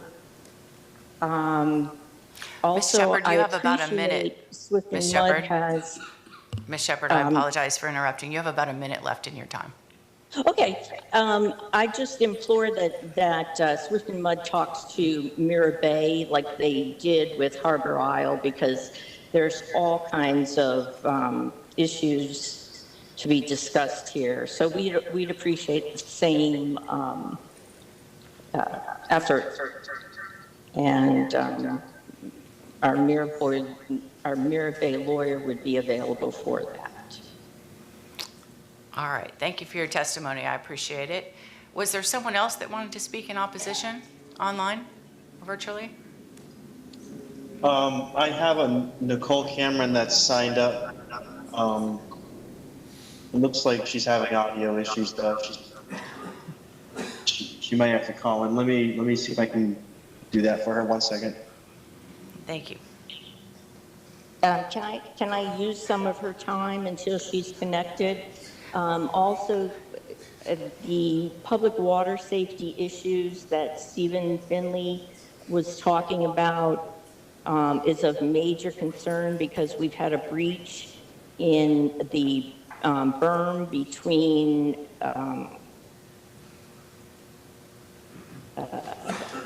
Del Webb and Mangrove Manor. And because of that breach, we now have water flow from that area into the Biscayne Canal. So this needs to really be looked at before anything else is done.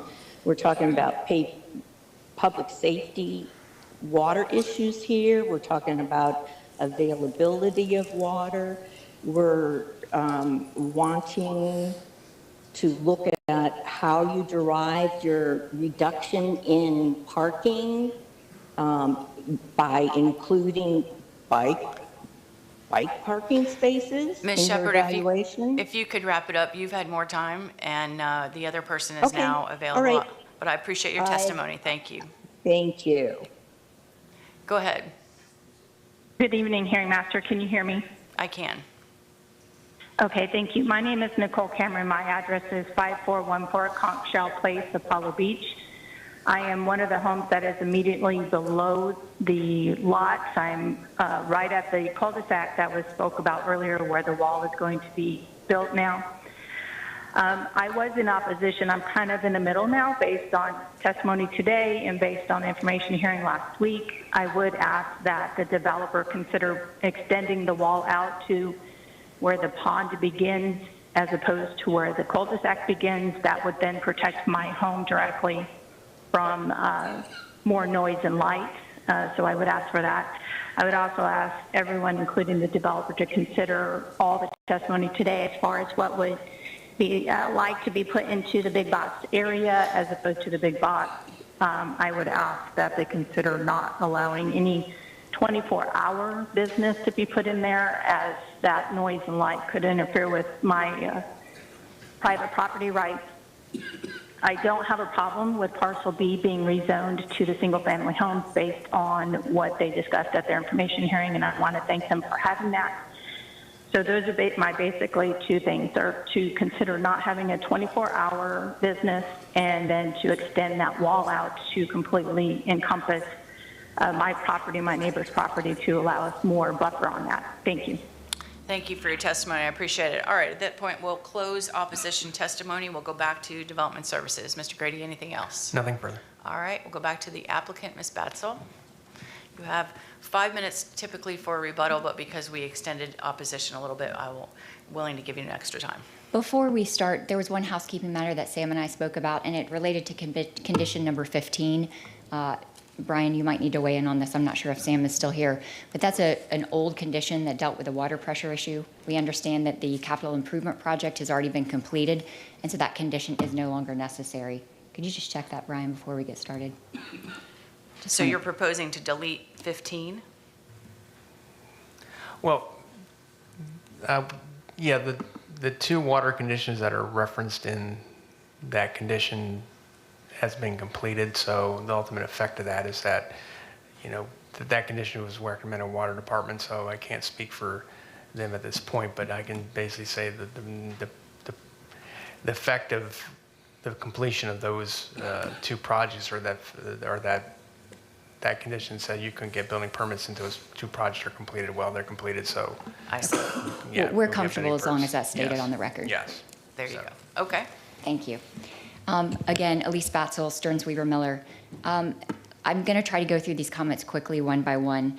One of the questions related to this traffic study and whether Mangrove Point and the other developments that are under construction now were included. I did speak with Steve Henry, and yes, they are required to be included in the background traffic, so those were included. With respect to the end users, I've spoken to the commercial developers on numerous occasions, and they continue to talk to a number of people. What I think is important in relation to the comments is this could be one big box. This could be many small boxes like a Sparkman's Wharf. It's going to depend on the developer and the market and who ultimately wants to come into this commercial development. The only thing that we're approving here today is the maximum of 230,000 square feet. And so the end user is not part of a zoning. That'll be determined at a later time. I also want to talk specifically with some of the comments that the gentleman from Mirror Bay said. We have to comply with all local, state, and federal regulations, including SWIFMUD, including EPC, and everything else. So we will comply with all of those. With respect to stormwater, we have to meet or exceed all county stormwater standards, which require that we hold and attenuate all stormwater on site, either keeping it the same or making it better than it was prior to the development. Ms. Southwell also talked about some provisions, I think, from the Apollo Beach and South Shore area-wide plan. There's others that I think are important to put in the record. One of those from the South Shore plan is that development should support strategically placed activity center connected by efficient public transit systems and designed to ultimately connect to rapid transit. This is directly on an area designated for a 4-lane road. If CSX is ever gone, that potentially could be light rail. And one of our conditions is that we're providing a bus stop there on our site in accordance with HART requirements. So we meet that policy. There's also a policy that encourages the incorporation of a range of housing choices, including multifamily and live-work units in and around town centers. That's exactly what we're doing with this development. By converting Pocket B to multifamily in an area in close proximity to commercial, we are furthering that goal and objective from the Apollo Beach plan. It also supports multimodal mass transit opportunity, including buses, light rail, and water shuttles. We're not on the water, but we are providing bus service. And it also requires connectivity within new developments and having new developments connect to one another. So this provides transportation connectivity, pedestrian connectivity. There's pedestrian connections between uses. There's sidewalk and transportation improvements all around this development. Finally, I just want to remind everyone that we've done a number of things here. We are not increasing development. We are reducing development. We are eliminating that more intense development in favor of less intense uses on Pocket B and reducing the amount of commercial intensive on Pocket A. That includes a reduction in height, which is more compatible with the surrounding development in Pocket B from 50 feet to 35 feet. We have increased the buffer throughout the site, and we've added the additional buffering on the south side to enhance the buffer between the local neighborhood, and that is in the form of a stucco or a masonry wall to buffer those properties. From a transportation perspective, this new use reduces traffic. It adds $5.5 million to the county fund for transportation improvements that they can use in this area. And we are also making 12 different transportation improvements, including numerous turn lanes. That's really going to increase the efficiency of how this area develops. With that, yes? Oh, yes. We also have documentation to submit into the record. Okay. If it's okay with you. Thank you very much. Absolutely. We respectfully request your approval of this project. And the developer really has thought long and hard about how to move forward with this. If you have questions for the seller, he's actually here, Mr. Polk. He looked at a number of different options. And to the extent that you have questions about what he has done, it might be beneficial to you to hear testimony from him, but I'll leave that up to you. I don't have specific questions on that point, so I appreciate the offer, though. Okay. Does that complete your rebuttal testimony? It does. Thank you for your time. All right. Then with that, we'll close major modification 22-1228 and go to the next case. The next item is agenda item D6, rezoning PD 22-1229. The applicant is Jake and Egan for Onyx and East. The request is rezoned from RSC 6, residential single-family conventional 6 to a planned development. Michelle Heinrich will provide staff recommendation after presentation by the applicant. Okay. Is the applicant here? Oh, she's trying to make her way.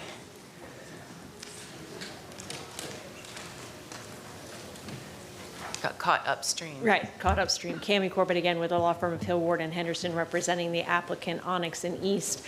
And you may remember the name Onyx and East from a hearing recently. They had a project on Fernhill Road where they were proposing some nice T&D standards and some really interesting design that incorporates great architectural features, as well as sort of targeting that missing middle by providing some innovative products. And we have another project from them here for you this evening. And with that, I'd like to ask our case planner to come up and make the presentation.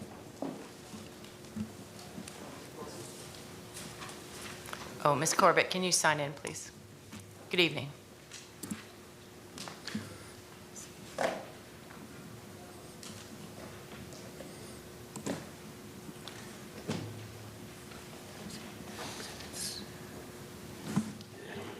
Sorry, looking for my PowerPoint, sorry.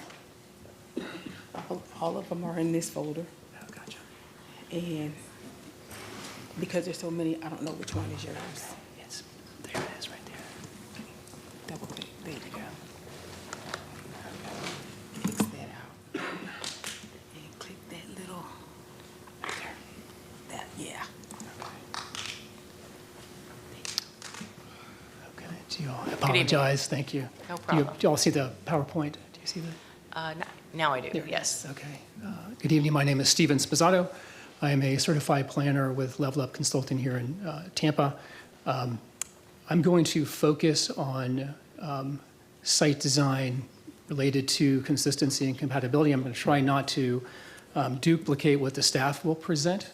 I'm going to go to the next slide. So the project, it's Brian Brandon Residential. We're referring to it also as the Brook PD. It's 8.14 acres. It's Res 6 on the comp plan. It's Suburban Character District, Brandon Community Plan. It's in the urban service area, no environmental constraints. I'll skip that point. I'm going to build on that. We did have a neighborhood meeting held on November 11th of last year. So in reviewing the project, we looked at, I guess what I'll call the geographic drivers, and that's what this graphic represents. You can see existing land use with the key primarily driven by the infrastructure, the road infrastructure. So you have a commercial corridor along Brandon Boulevard to the north. You have what we're calling a medical corridor along the west with this Parsons Avenue. And then there's a node, a commercial node, just to the southeast of the project site. And the light blue color is sort of a transitional. There's some residential along those corridors that have been, in some respects, trending to other things as this area has been developing. We also looked at what the plan drivers are, the comp plan drivers. And I think, and you've heard many of those tonight, one is direct growth to the urban service area. Two, have a range or diversity of housing. Three, review, look at environmental constraints, conditions. Compatibility is a significant thing, and again, it doesn't mean the same as, but sensitive and reflects character. And then, what we as planners often do is we manage transitions or the edges of projects, and I think based on what we're presenting and based on the recommendations of your staff and the Planning Commission, I think we've achieved meeting all of those drivers. This is just showing the location of the project site within the community plan, clearly showing suburban, which provides for a wide range of residential uses.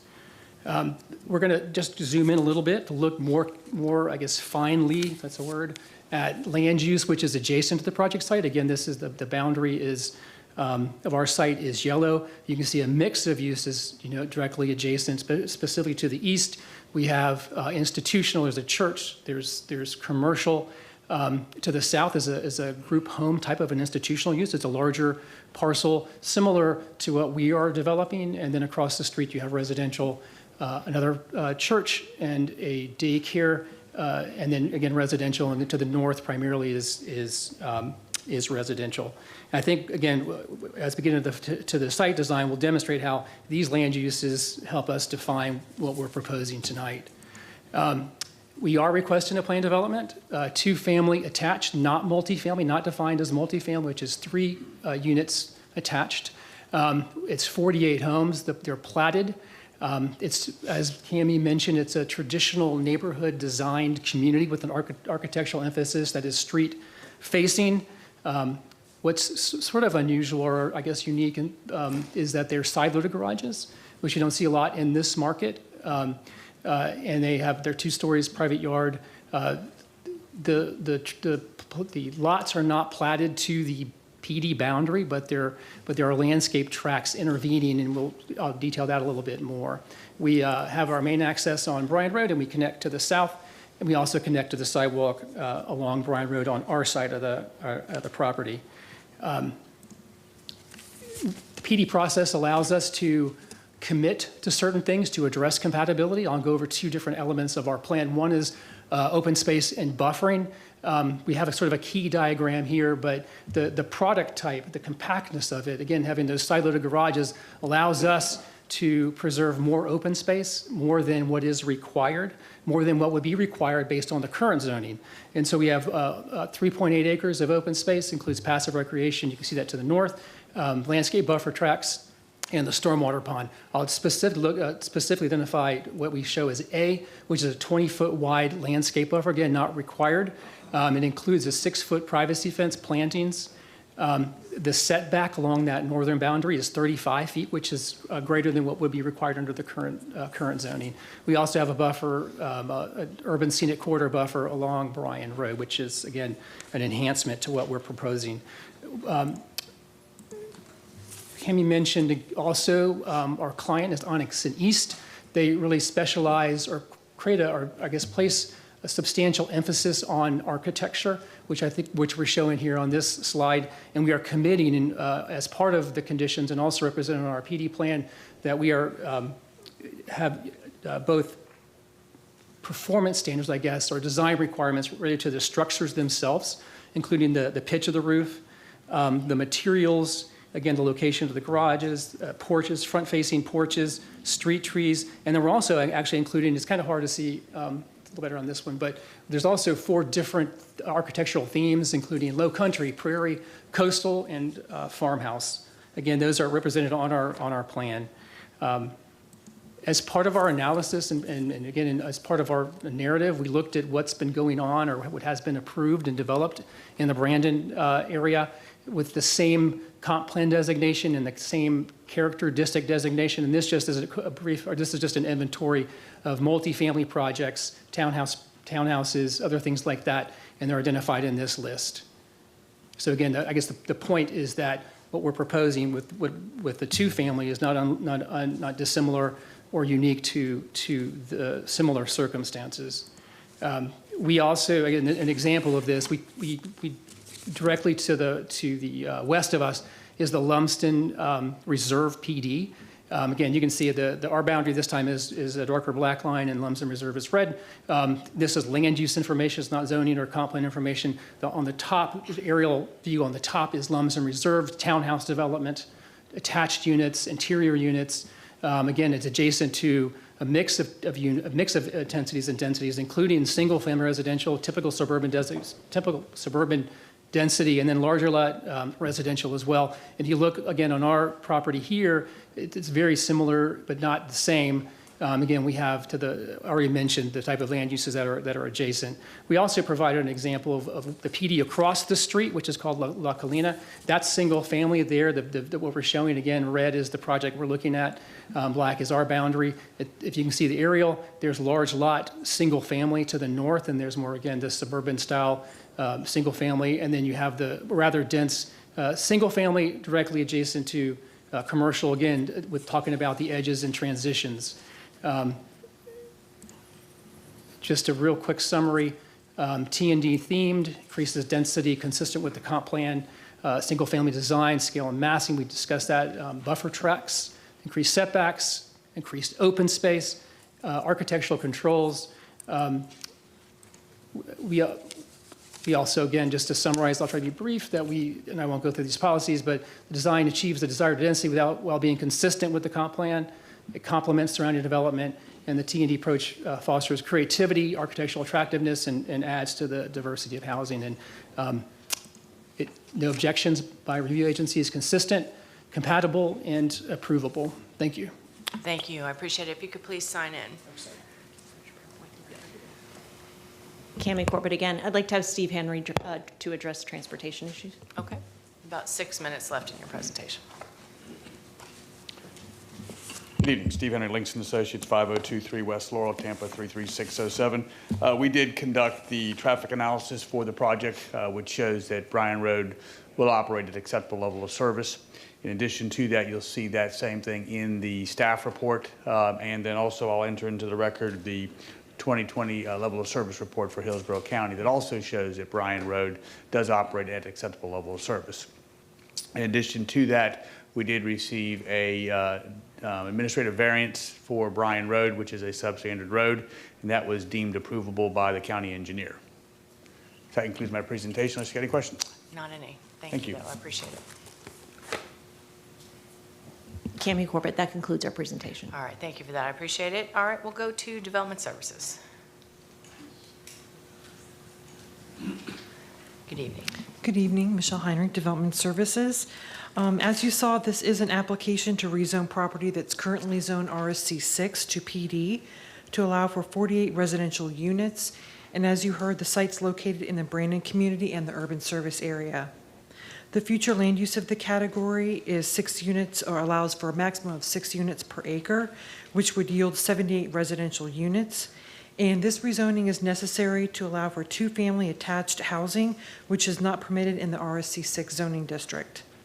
The zoning also provides for an opportunity to require development standards that are not found or required in our standard zoning districts. The project has demonstrated that development will be compatible with the surrounding area. This is due to proposed buffering and screening and proposed development standards. The project is immediately adjacent to single-family residential to the north and south. Property to the east, as you saw, is developed with a church, and property to the west is developed with single-family residential and is separated from the site by Bryan Road. The use does not require buffering and screening along any of these boundaries. However, it is proposed by the applicant along all PD boundaries, including the front yard, at widths that vary between 15 to 20 feet. These buffers are not part of the required rear yards, and screening will be provided within these buffers, which will consist of a 6-foot-high PVC fence. Building height is proposed to be a maximum of 35 feet, which is the same maximum found in the RSC 6 zoning district. However, unlike the RSC 6 zoning, the buildings will be set back an additional 2 feet for every 1 foot over 20 feet in height. This, along with the buffers, provides setbacks between 30 to 35 feet from the north, south, and eastern PD boundaries, and increase to 40 feet from the western PD boundary. These exceed the RSC 6 front yard and rear yard setbacks of 25 feet. The scale of each 2-family attached building will be comparable to those found in the RSC 6 zoning district.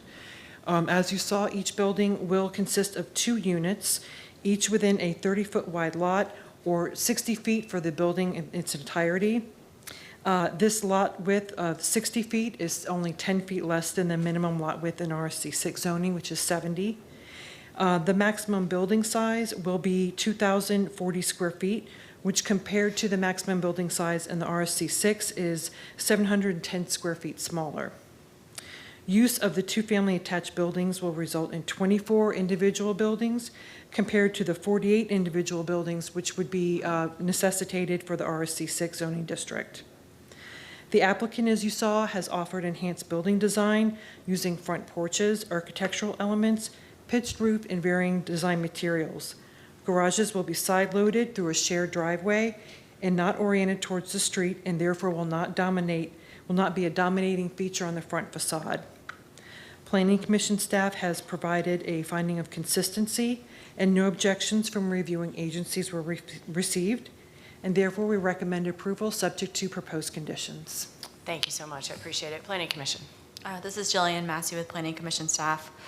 The subject site is in the residential 6 future land use category, which allows consideration of a maximum density of 6 dwelling units per gross acre and a maximum intensity of 0.25 FAR.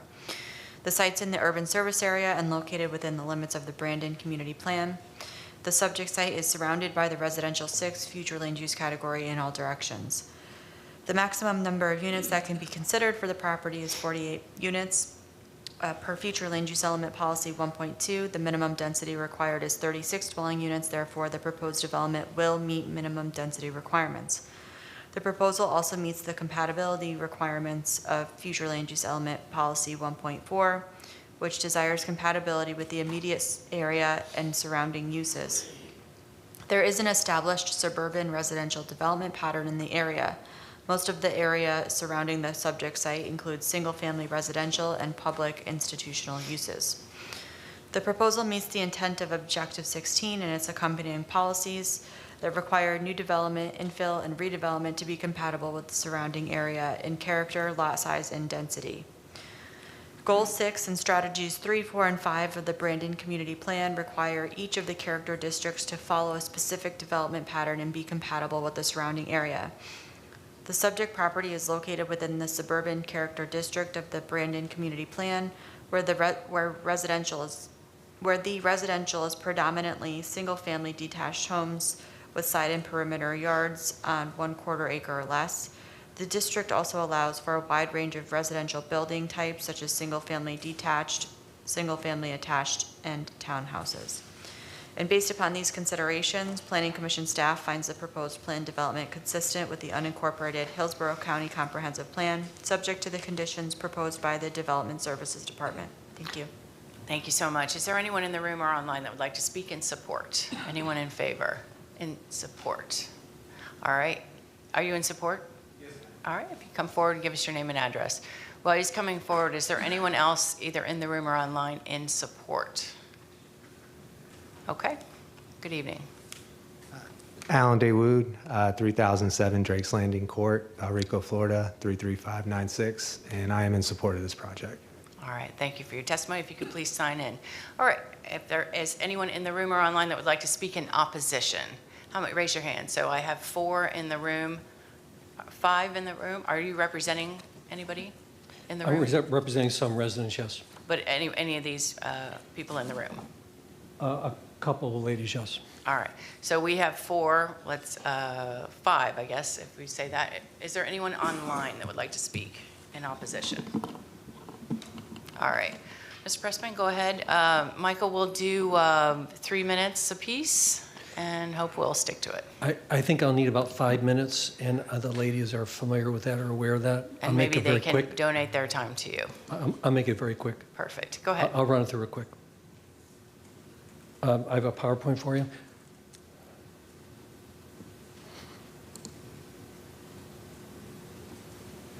Thank you. Todd Pressman, 200 2nd Avenue South, number 451 in St. Petersburg, Florida, representing members of the Brandon community.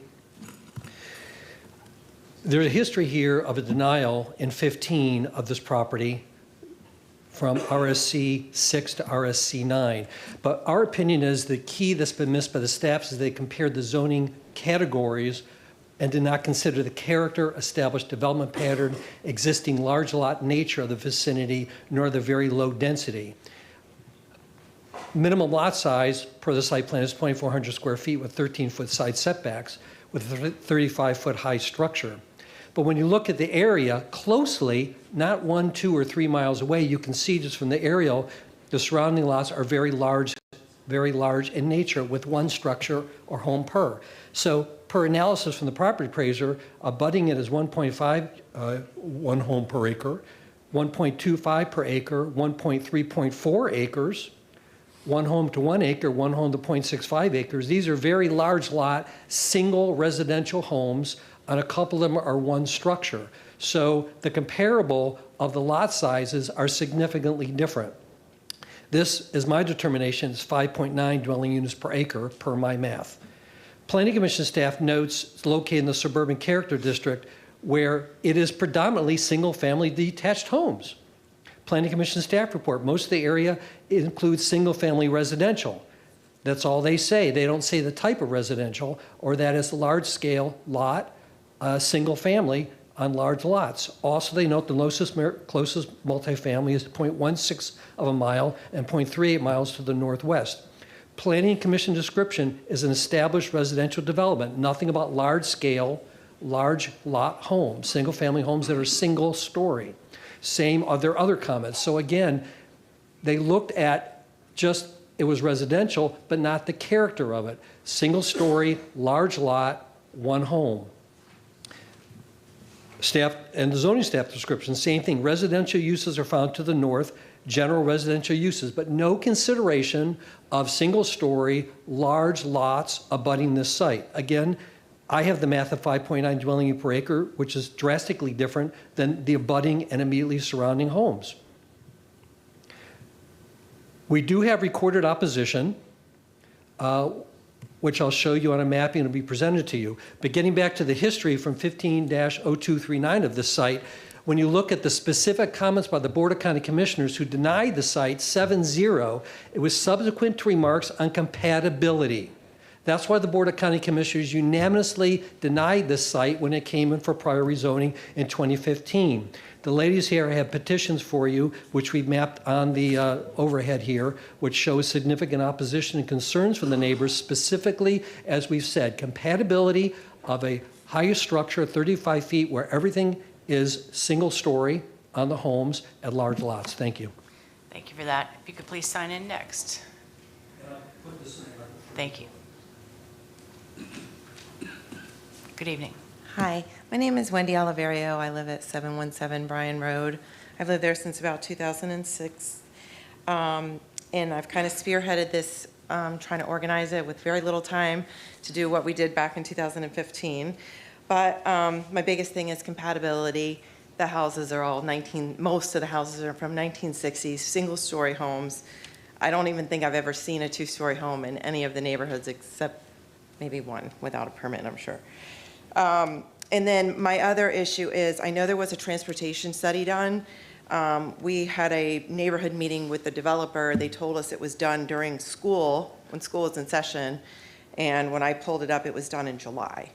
And our street, and I'm going to say just Bryan Road from Highway 60 to, I guess, all the way to Bloomingdale, there's 3 private schools, 2 public schools, school buses, there's a daycare that already generates a ton of traffic directly across from the proposed property. And that would have an extreme effect on the traffic study. And that was not taken into consideration because it was done in the middle of summer. So it's something that I think should be looked at before making a decision. And I have petitions that I have to submit. Okay. And that's all. All right, thank you so much. You can, when you sign in, you can submit your petitions into the record. Thank you for coming down. Next, please.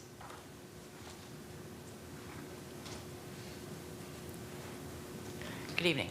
Good evening. My name is Dina Cagnina. I reside at 713 Coulter Place in Brandon, 33511. I am a lifelong native of Hillsborough County, residing in my neighborhood and home that I grew up in for over 50 years. I respectfully request the zoning change at 813 Bryan Road be denied, as the proposed duplex development does not fit in and is not compatible with the already established single-family detached one-story homes and the large lot sizes in the area of Bryan Road, south of Lithia Pinecrest and north of Lumsden. This proposed development will increase noise levels, affect our water pressure, add additional traffic and an intersection to an already congested road as well. We have trouble with ingress and egress of our neighborhoods, and I feel that the rezoning needs to be denied. I really would appreciate your consideration in all this, and we do not want the overdevelopment that is already going on fiercely in our community. Thank you very much. I appreciate it. If you could please sign in. Next. Good evening. Good evening.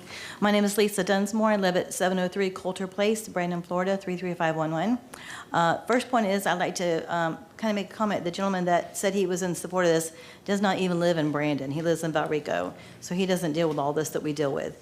And I have lived in this house. This is the house I grew up in. I'm 56 years old. I've lived there all except 2 years of my life when I went away to college out of state.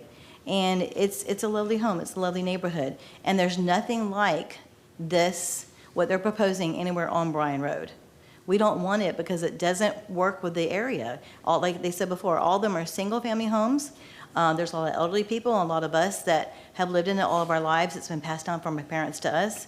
And this is not what we want for our neighborhood. This is not where we want to raise our children. You know, so we just ask that you please respectfully decline this. I appreciate it. Thank you. Thank you for coming down. If you could sign in. I think we have one more person. Good evening. Good evening. My name is Lisa Knox. I live at 508 South Bryan Circle, and it is a house that was built in the late 50s, and my husband moved into that house with his family in 1963.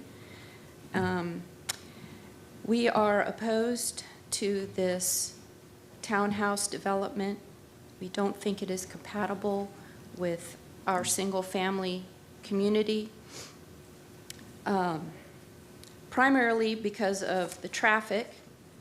It's already overburdened on Bryan Road, especially the intersection of Lumsden Road and the other end, Lithia Pinecrest.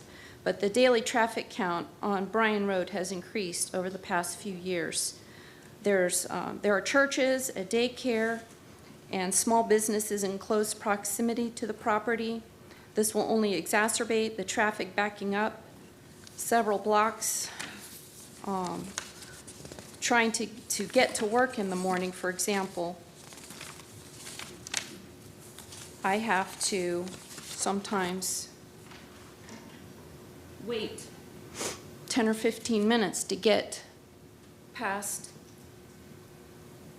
the property. If you can see, this is where the property's going in over here. And across the street, well, here's another. This is me, this is the property. Sorry, this is the property. And that's me waiting in line to get to Lumsden Road to turn right. Here's the daycare also across the street from the new development, proposed development. And cars are dropping off kids, picking up kids. In the mornings, it's terrible. Also, We've got about a minute left. Bryan Road is a 2-lane, 35-mile-an-hour road, and Hillsborough County 2020 LOS report has a daily MSV of 14,060 cars on that road. Not to mention, secondarily, the property is a haven for wildlife, including all kinds of animals, tortoises, armadillos, possums, raccoons, squirrels, birds, butterflies. It's part of a wildlife corridor, and it's filled with old-growth oak canopy, carpeted with wildflowers. I believe it would be a tragedy to see it bulldozed over just to put up these concrete boxes. And Onyx and East, I've seen some of their other projects, and they look like boxes to me. This was a little bit better, but not much better. In closing, we are opposed to this. We want to keep our community single-family, residential, without townhouses. Thank you. Thank you for coming down. If you could sign in.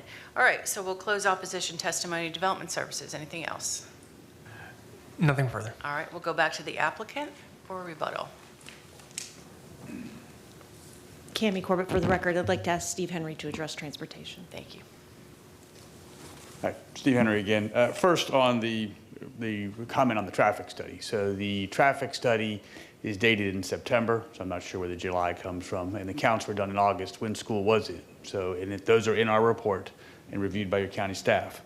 The second thing is on the last speaker had referenced the level of service report, and she's correct. It is 14,400 cars per day. That's level of service D. That's an acceptable level of service. And that's what the report says, and that's what the staff report says. And then finally, the RSC 6, if you look at the staff report, it references that this actually has no increase in traffic because of what could be built there under the existing zoning versus what we're proposing. Thank you. Thank you. I appreciate it.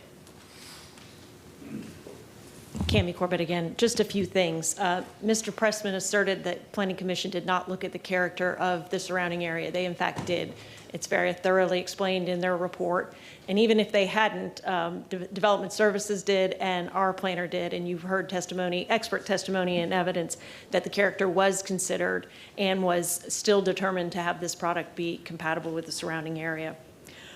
We provided you with testimony and evidence regarding the other townhome developments in the surrounding area and in the suburban character district. So to say that it's predominantly single family is just not factually accurate. With respect to the single-story homes, they may be single-story homes today, but they're all residential zoning districts and they're all allowed to go to 35 feet. So if they were to redevelop, they could also build two-story homes. They're all also with the future land use category of RSC 6, which allows additional development. A little bit on the rezoning in 2015, that was a standard rezoning to RSC 9. And as you're aware, with RSC 9 in a standard zoning district, you can't provide any commitments. And so there was a letter in the record that asked, well, what's different this time? Well, what's different is we have buffering and screening, and we have committed to significant buffering and screening, and it's known what we're going to develop.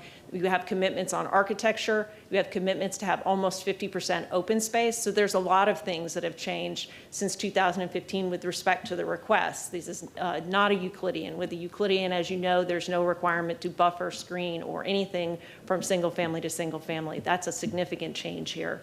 And we also are in a very different time in terms of housing demand and housing crisis and housing affordability. Most people in 2015 probably could have afforded maybe a single-family home, a traditional single-family home in Brandon. That's simply not the case anymore. So we're in a different time.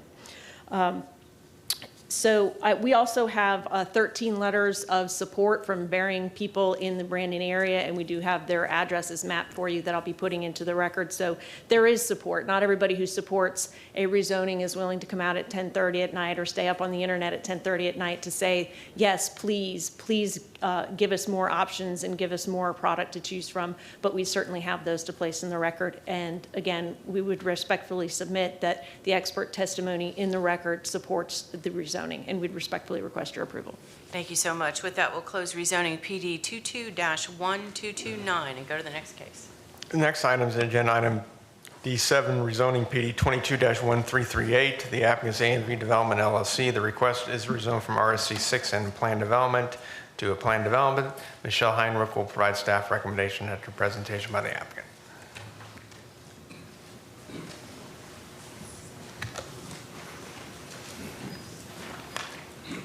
Yes, I got it.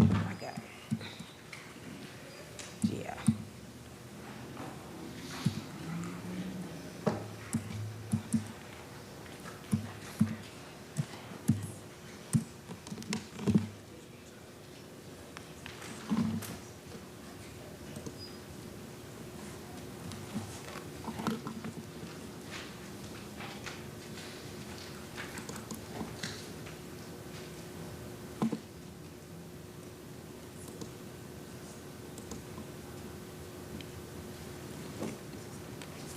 Good evening. Good evening, Madam Hearing Master. Elise Batzel, Stearns Weaver Miller, 401 East Jackson Street, on behalf of the applicant A&V Development. As a housekeeping matter, we do have materials to submit into the record. Included in those, since we don't have staff recommendation approval, is a set of zoning conditions. David, could you give Brian a set of those zoning conditions as well, please?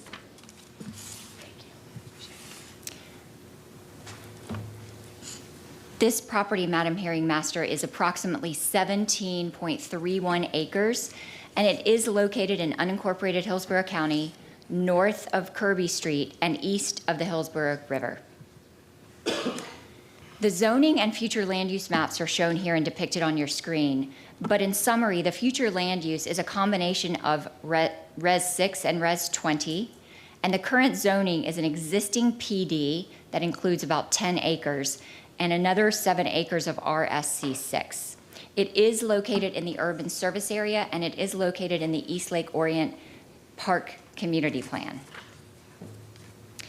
The surrounding uses, as you can see, on the north and the west, in fact, is the Hillsborough River. To the south are single-family detached residential homes, and to the east are a number of multifamily apartments and townhomes. So there is a currently approved PD on this site.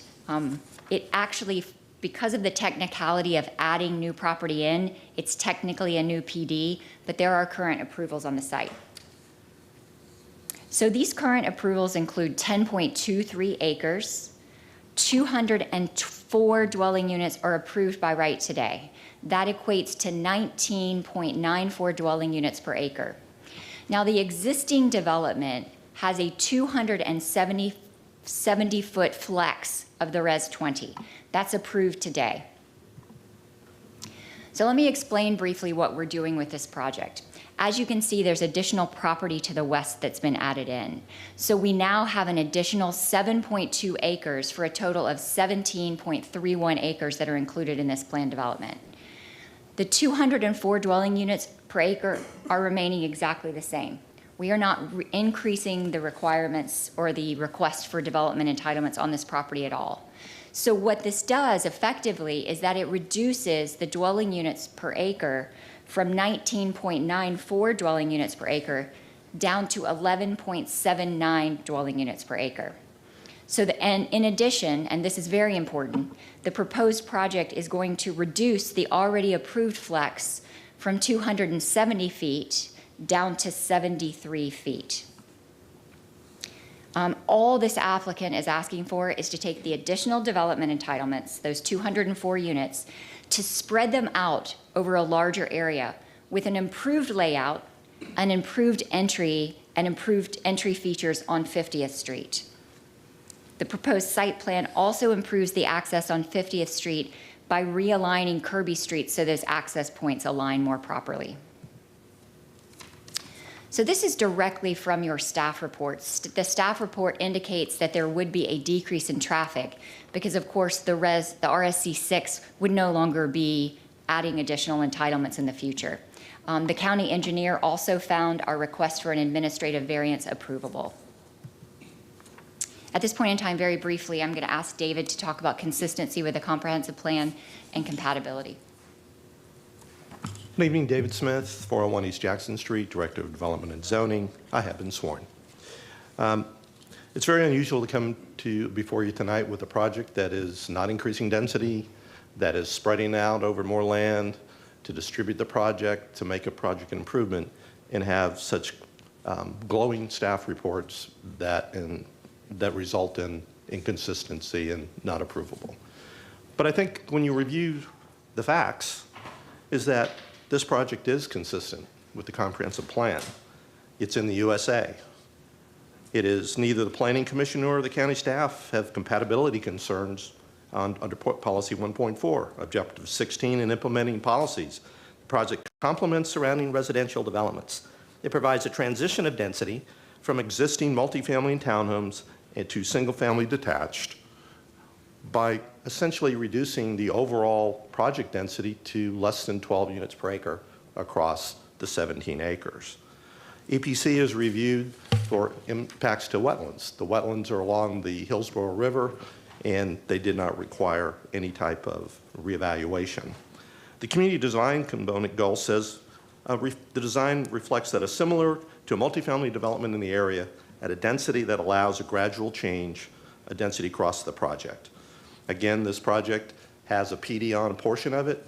The rest is RSC 6. Rather than developing this in two different projects with additional density, the development is only proposing to spread it across and have a much better, less dense plan than previously approved.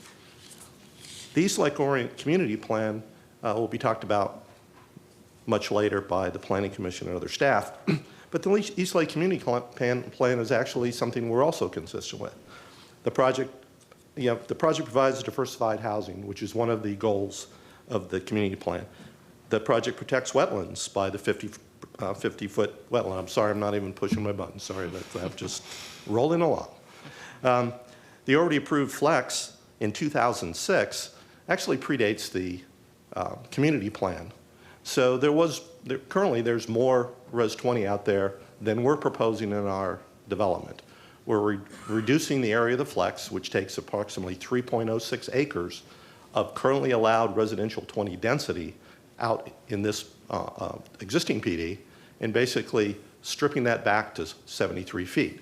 So pursuant to the community plan, we're actually reducing the Res 20 area, the effective Res 20 area that was in effect when the community plan was adopted. The word expand is not defined specifically. So the Planning Commission has interpreted that this is an expansion of Res 20.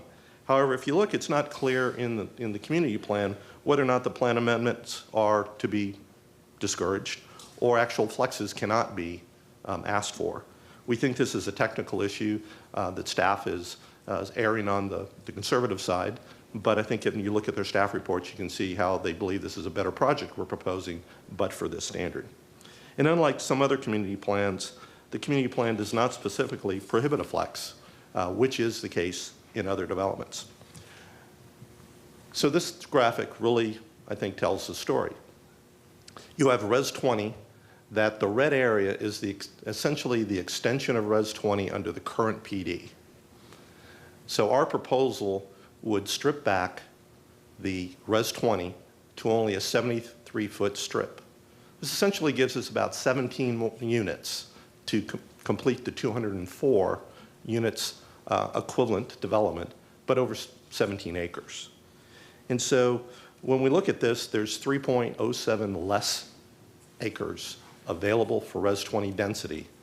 And as you are aware, you can't flex from a flex, so you cannot come back in and try to flex again to try to get more density. This will basically provide for development of the entire acreage in this location. Mr. Smith, before you, because I Yes. think this is a critical part. Yes, ma'am. If you can go back to that slide. That was when Ms. Batzel said reduce the flex from 270 to 73. I didn't see that, and I think this graphic illustrates that point. So let me just make sure I understand. So correct. The Res 20 land use category is to the eastern part of this project, correct? Correct. So what you have is that the current project, the black line that you see in the graphic there, that's next to the existing townhome development, that is the line of the PD. That is Res 20.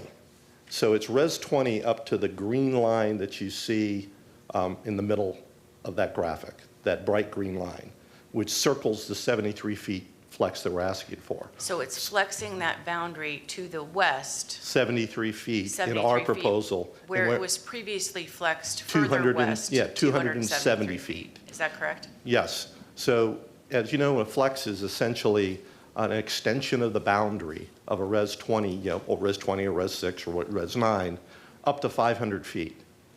When this was originally approved in 2006, prior to the community plan, it was flexed 270 feet. So essentially, when the community plan was adopted, there was 270 foot of extra Res 20 in the area. So mathematically, you don't need, you can go back, you can pull the line back because you have this additional acreage. Right. We have this additional acreage. We only need 73 feet.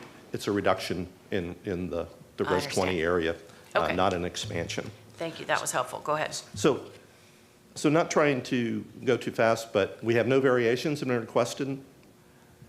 And there's extensive policies and criteria for a flex. I don't want to go through all of them, but they're in our in this presentation that you have. It's also been in our narrative. We meet and check the box on all of the criteria for being approved for a flex. In fact, the flex was approved here previously under these same types of policies that guide you through the flex process. And for closing, so in my professional opinion, the proposed rezoning is compatible with the surrounding developments, consistent with the comprehensive plan. Specifically, the zoning furthers the goals, objectives, and policies of the East Lake Orient Park Community Plan, since it reduces the land area approved for Res 20 density when the community plan was adopted by 3.07 acres. We also have unsolicited testimony been provided and put in the record from Hung T. Mai, who also provided a letter of support.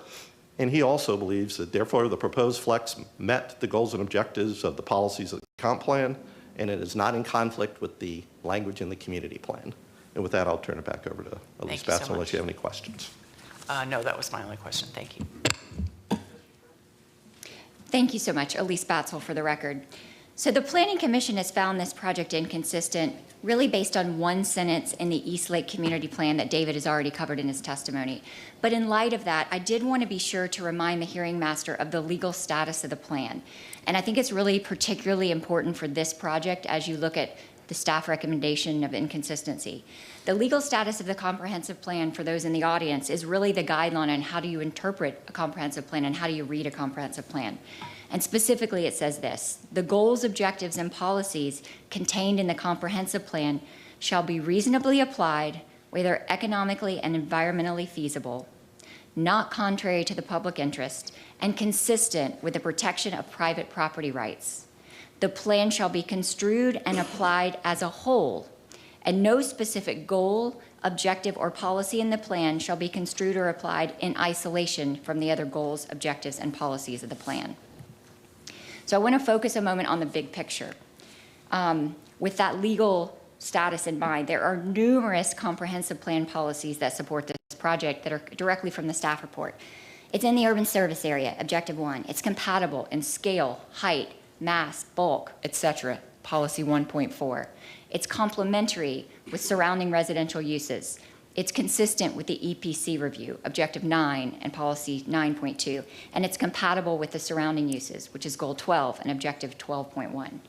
The only thing that was objectionable is this renewal and reduction of an approved flex was, in our opinion, improperly interpreted as an expansion of the Res 20, even though the community plan was adopted after the existing PD and that already existed. So if you look at the Planning Commission staff report, and these are concepts from the staff report, they have no compatibility concerns. They encourage growth in the USA. They consider this appropriate infill development. They mentioned that the previous design would have intensified the eastern portions of the site at a higher density. It promotes gradual transition and spreads density. It complements surrounding residential uses, and it's located on a collector roadway. Again, all we have is this, on the other side, is this interpretation that the flex request expands Res 20. Similarly, the Hillsborough County staff report says there's no compatibility concerns. The requested density is consistent if the flex is approved, and the PD does not request more unit, only adds more land to the development.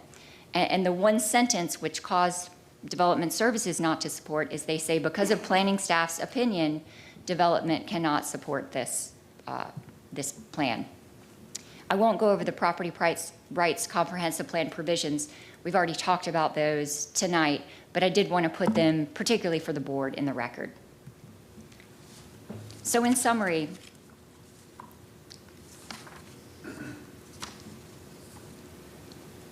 this might be an example of sort of throwing the baby out with the bathwater if this isn't approved, or, you know, looking at the tree and forgetting about the forest in the big picture. This project takes 204 units and spreads it out over a larger piece of property. Your county and planning commission staff have found no compatibility concerns. This applicant actually purchased this additional property to improve access and to spread the density out over the larger acreage. This application is consistent with 12 goals, objectives, and policies in the comprehensive plan, and those are just the ones that have been mentioned in the staff report. I believe that everyone agrees that this is a better plan, and we had our pre-app and we talked to the Planning Commission. They stated that they agree this is a better plan, but they felt that their hands were tied given this one sentence that was in the East Lake Community Plan. We are concerned that if this isn't approved, what's going to happen in the future and what will happen in the future is eventually that RS6 property will be developed, right? This is precluding development on this property. So this is a better project, less density, better access. Your county staff indicates there is less traffic. We just think this is a win-win-win for everybody, including the local community. We're all available to answer any questions that you have. Steve Henry is our transportation engineer, and Jeremy Couch is our civil engineer. No additional questions at this time, but perhaps in a little bit. All right, Development Services. Good evening, Michelle Heinrich, Development Services.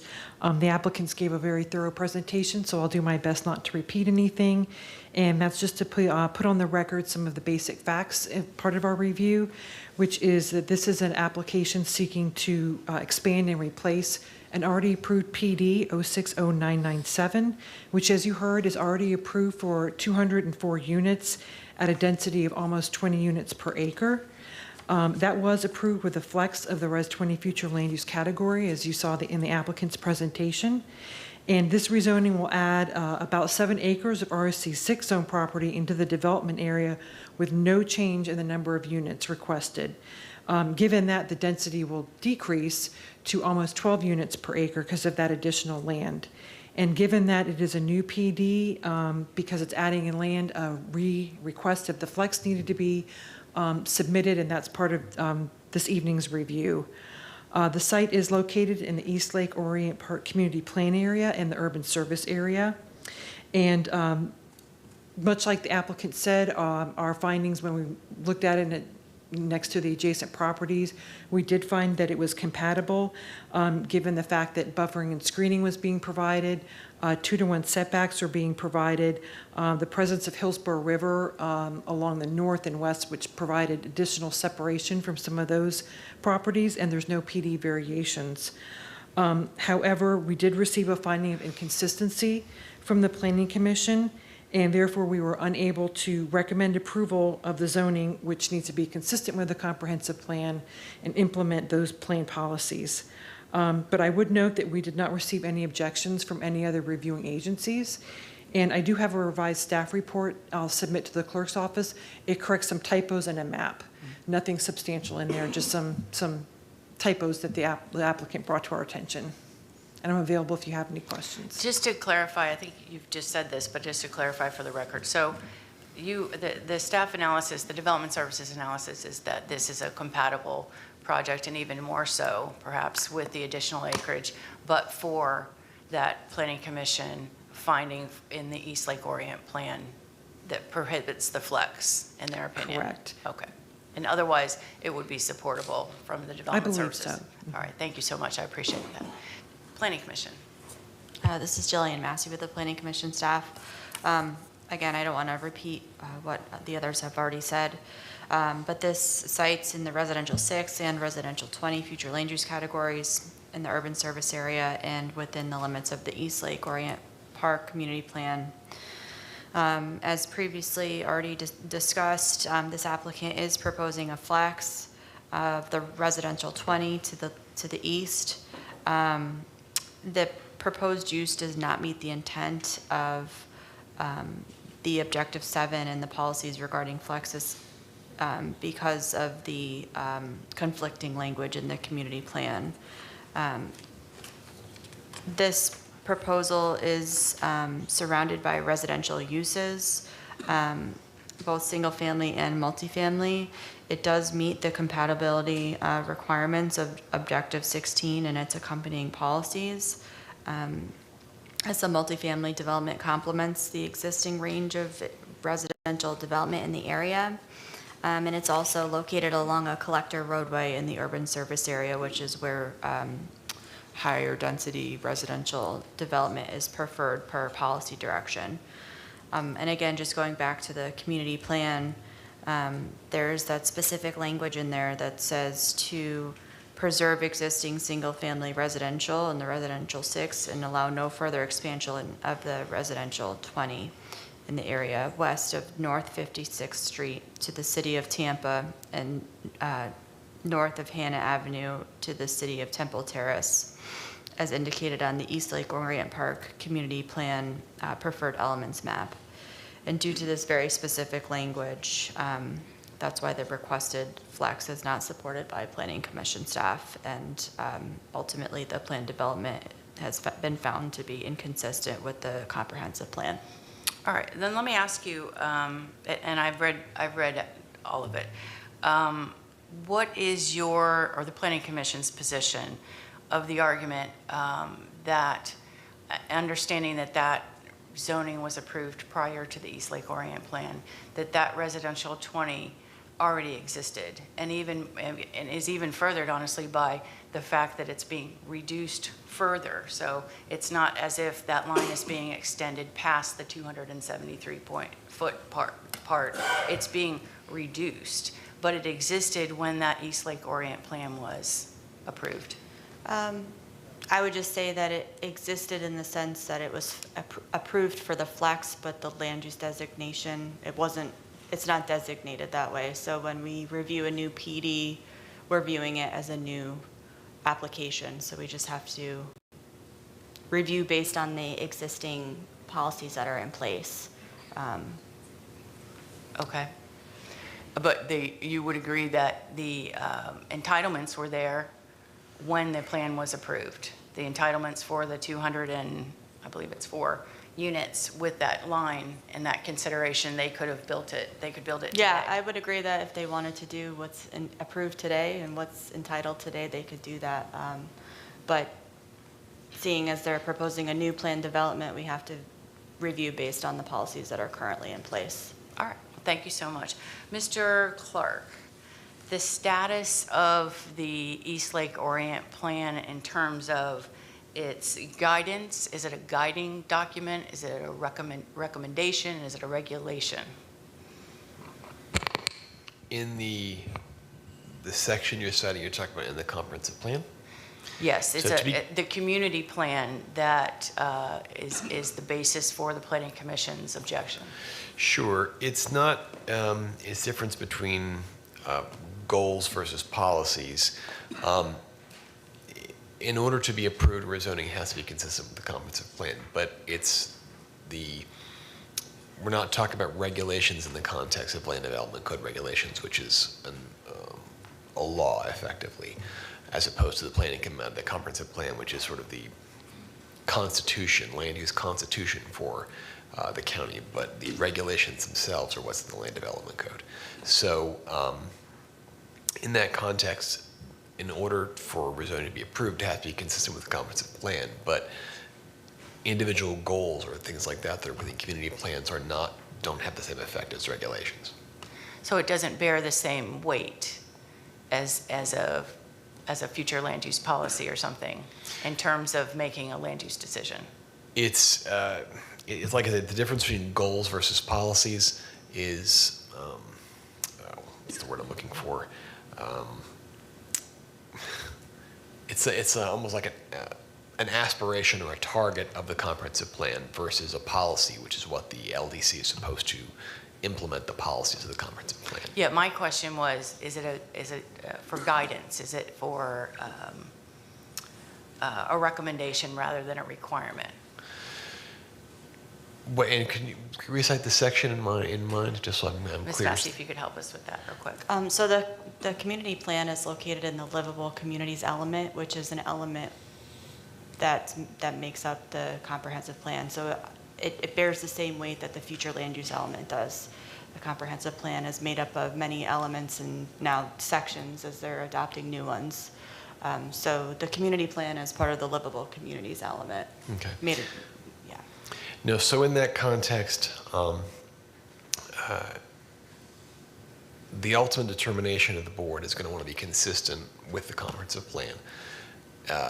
There are nuances to the plan. In general, the community plans contain goals in them, but there are aspects of those things that really are supposed to be, the consistency has to be found in order to have the rezoning be approved. So when you're making your recommendation, you can rely on the language in there to make a recommendation of approval or denial based on, your reading of the text of the provision itself. But I think it's less rigid than what you'd think of as a regulation in the code, for instance. Thank you for that. I appreciate it. All right. So we went to Planning Commission. We'll go back to Development Services. Mr. Grady, anything else? You haven't asked for support or opposition testimony. The hour is late. Okay, sorry. Going ahead. Anyone in the room that would like to speak in support? Or online? Seeing no one. Anyone in opposition to this request? All right. So I see 1, 2, 3, 4 hands. Do I have anybody online that would like to speak in opposition? I don't see anyone. Okay, so we have 4 minutes apiece. If you could go ahead and come forward just to speed up time, I'd appreciate it. And Michael will give them 4 minutes apiece. Thank you for your patience in waiting tonight. Yeah. Hi, my name's Pat Kilker. I'm at 7025 Doreen Street, Tampa, Florida. And I probably won't need my 4 minutes, but I was at the meeting in 2006 when this was originally approved to RS20. And My main problem with this development and the problem in the past is the access point, specifically from 50th Street down to the apartments. I think it's 1,800 feet long. It's considered a driveway or something. I don't know any specifics on the plan, but in the previous plan, I think it was 30 feet wide and 1,800 feet long, which is not compatible with county code right now. So I don't think they have an access point. I don't know how they can get to it safely. You can't fit a fire truck down there, emergency vehicles down there. The road's just not wide enough to do it. I think when it was approved in 2006, the developers threatened to sue the county because there was no code against it. But currently, I believe there is a county code that disallows a driveway or a road that long and with that little width. And that's pretty much all I have. Thank you. Thank you for coming down. I appreciate it. If you could sign in. Next, please. Good evening. My name is Claude Piret Conze, and I'm at 4512 Porpoise Drive. And basically, it's this, I have the same concerns with the access from 50th Street West on Kirby. I have seen on several occasions, it's just one car that can go by. When two cars try to go by, there is just absolutely no way. And they are pushing themselves up against the fences, the fence lines of the properties. There will be a lot of pollution, both noise and air pollution. And we purchased the property recently, our property recently on Porpoise, to take care of elderly parents.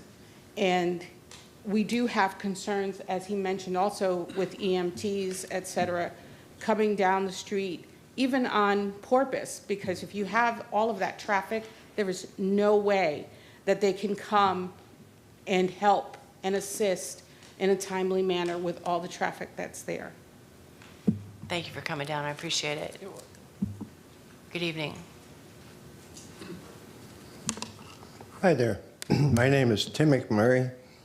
I live at 8019 Paulson Lane, Tampa, 33617. This process was started in 2004. There was a formal application filed in 2006. More than 10 years later is when it was finally approved after multiple turndowns from the variance board, the county commissioners twice. On the third time before the commission, it was approved by threat of lawsuit from the developer's attorney at that time, because if you remember what was going on in Safety Harbor, they stopped the development. They got sued, but they backed up and said, we're not going to do it anyway. Anyway, and despite the time that's gone by, I've had cancer twice, I've retired, I'm tired of all this, but after listening tonight, I have to correct the record. This was not approved in 2006. The community plan was thrown in our face multiple times because, well, it was applied for before the community plan was put in place. They approved it based on it being called a 1,500-foot-long driveway, which the county code has decided, well, that was stupid, so they've changed that to 250, but now you can't go back because it was dated 2006, and the county allowed a 2006 application to go on for over 10 years, almost 2 decades. I looked at what's proposed here. There's a couple of folio numbers that I'm a little confused about. One that shows an 039-029. I don't see that anywhere on the plan. And then there's another folio number that's not mentioned, which is on the far west of this plan, outside the plan, owned by the same common family group that's probably going to be in front of you after this is approved, if it is approved, which is what we projected would happen when they approved the first 2 pieces and not the next 2. My suspicion is they had to go to the next two because somebody required that pond that they stuck right in the middle there to take care of the drainage issues. But you're not hearing that. I have a question from this group. It's approved at 204, they're not going to extend that. But if they bump the acreage out, 7 more acres, and there's another half acre, 0.8 acres left that they could go to that's in the city of Tampa, if they bump that, all that, can they come back with a new plan later and say, well, we've got all this, now it's all a PD 20, why don't we go to 350, which was our original plan years ago? I also heard tonight that, well, now that this is a new PUD, it's under a new application process, it has to meet current codes and regulations. Well, that means the 1,500-foot access road does not meet current requirements of a minimum of 50 feet. Bingo. Also, Got about 20 seconds left. okay. They're talking about putting a 6-foot masonry wall down the southern side of the property, which is the length of 7 football fields. Who's going to maintain that? And who's going to clean up all the graffiti? A 7 football field mural to write on. If that is approved, I would personally like to see for the neighborhood, instead of just plain old cement block, do that architectural or whatever it's called block, be harder to paint on, and you wouldn't have to maintain it because the owner of that block wall will not be able to maintain the south side of it because he will be trespassing on about 30 properties. Thank you. Thank you, sir. If you could please sign in. All right, next. Good evening, ma'am.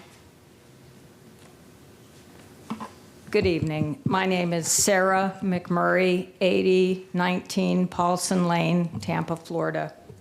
I agree with everything my husband said, and I just want to point out again that this project, the RZ060997, was originally not approved, I believe at least 2 times by the County Commission and your office, and that that was in light of a lawsuit in Pinellas County that ended up at the Supreme Court, and the Supreme Court refused to hear it. So the $16.5 million that was awarded and hanging over the heads of the county commissioners here, because they thought well, there was a threat of a lawsuit by the owners of the property at the time. So they finally approved it because of that threat, but then that lawsuit was thrown out by the Supreme Court. Also, we are concerned about the 30-foot road. There's no way to expand that road that we can see because they're putting in the block wall, and then there's a block wall on the other side where the other multifamily units are. So we feel, and we've always felt, that we don't need any more multifamily. If they'd like to build single-family homes on that property, we wouldn't mind. Thank you very much. Thank you for coming down. If you could sign in, please. All right, so now that closes opposition testimony, and now we'll go back to Mr. Grady. Anything else? Yeah, I would ask Mr. Steady to probably address on the record the access driveway issue that was brought up. All right. Is he available? Good evening, Madam Hearing Officer. This is Alex Steady, Transportation Review. So in response to a couple of the comments, I wanted to point out that in the original rezoning, the access lining up with Kirby Street was a concern. However, in this this proposal, they have included that parcel to line up in a more safe manner with Kirby Street.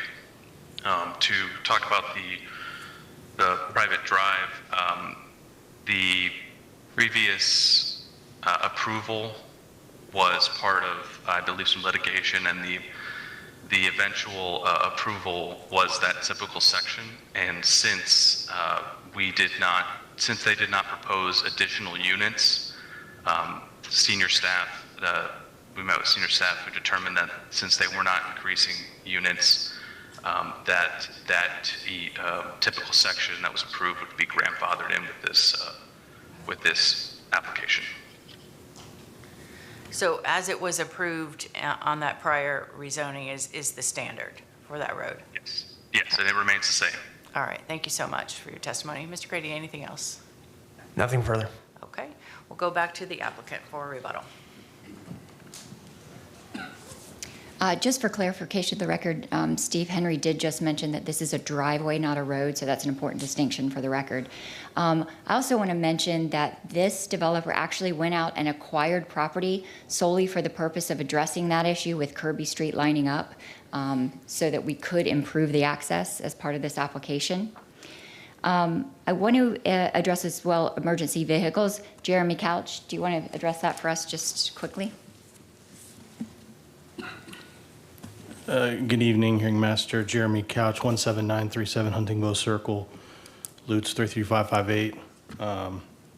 I'm a professional engineer with experience of 20 years in site development in Hillsborough County. Currently, the fire marshal requirement for emergency vehicles is 15 feet. The typical section that is provided and approved for the driveway exceeds that. Thank you so much. Thank you. Thank you. And just a couple of additional points. Elise Batzel for the record. I did want to note that the East Lake Community Plan doesn't have any prohibition against flexes. There are plenty of other comprehensive plan, community plans that actually deal with prohibition on flexes. And I think that's important as you look at this no further expansion, because that language specifically is not included in the East Lake Community Plan. It's also really important, and there was a lot of testimony about speculation about traffic and concerns about traffic. We do have to rely, as you know, on our transportation engineers to determine adequacy of transportation improvements, and the county engineer has determined that those are adequate in conjunction with our transportation engineers. We are actually adding buffering along the southern property line that was not there before in addition, and so there's just a number of improvements that we've made. With that, we will conclude. Thank you very much for your time. Thank you so much. Then with that, we will close rezoning PD 22-1338 and go to the next case. The next item is agenda item D8, rezoning PD 22-1387. The applicant is Waimama Commercial LLC. The request is a rezone from CI to Plan Development. Tanya Chappella will provide staff recommendation after presentation by the applicant. Good evening. Good evening, Cami Ford with the law firm of Hill, Ward, and Henderson. We're dealing with some technical issues. Okay, there we go. Give me a moment to get up the presentation. We will be brief. Give me 1 second.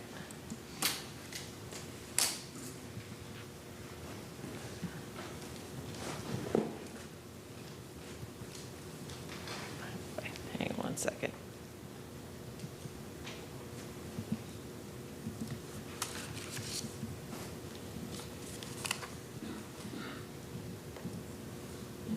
Okay, there we go. Right. Again, Cami Corbett with the law firm of Hill, Ward, and Henderson, representing the applicant Waimama Commercial. This is a vicinity map. The subject property is located along 674. Oh. I see it, yes. Okay. It's a vicinity map showing the subject property just south of 674 in Waimama, in between 301 and what is that? Let's see, here's the Waimama, the downtown overlay boundary. This is the newly adopted overlay boundary, and you can see where the blue square in the downtown district. This is the future land use. It's OC20. The subject property has a mixed zoning, CI and C, or has CI zoning. And then here's the property located at 674 in Westlake Drive. We're proposing 100 square feet of mini warehouse with a maximum height of 50 feet or 3 stories We'll comply with the downtown overlay standards. We'll have one access on 674 and one access on Westlake Drive, which will be right in and right out. Right-of-way will be preserved for future improvements. We are surrounded by an adjacent PD, which permits neighborhood commercial, BPO, and warehouse. That's a PD approved back in 1989. And this is the last puzzle piece of the public-private partnership that was between the school board and Lennar. You can see the school board site on Westlake Drive outlined in green here and the Lennar site outlined in yellow. As you may recall, there was a development agreement between the parties that required Lennar to make a significant improvement to Westlake Drive. During that process, it was identified that there was not sufficient right-of-way at the intersection in order to make that substandard improvement. Our client, which is Waimama Commercial, a subsidiary of, or a related company to Eisenhower Property Group, stepped in and acquired the property to ensure that the right-of-way would be available for that development agreement. And we had acquired it, did acquire it. We have the requirements in this PD that we have to dedicate the right-of-way. And that's how we ended up with a warehouse end user, mini warehouse, because of the location of the intersection and the transportation improvements going on and this heavy volume of traffic with the school site. Both FDOT and Hillsborough County wanted to limit the number of trips that were generated from this particular site, and so we were able to find a mini warehouse user who would be able to comply with those conditions rather than someone who wanted retail along 674. Again, we've been found consistent and compatible with the community plan, and the project has been determined to be approvable. Steve Henry is here to answer any questions you might have with respect to transportation improvements, and Mr. Lutz from Eisenhower Property Group is also here if you have any questions. I don't have any questions at this time, but thank you. And with that, that concludes my presentation. Okay. Development Services.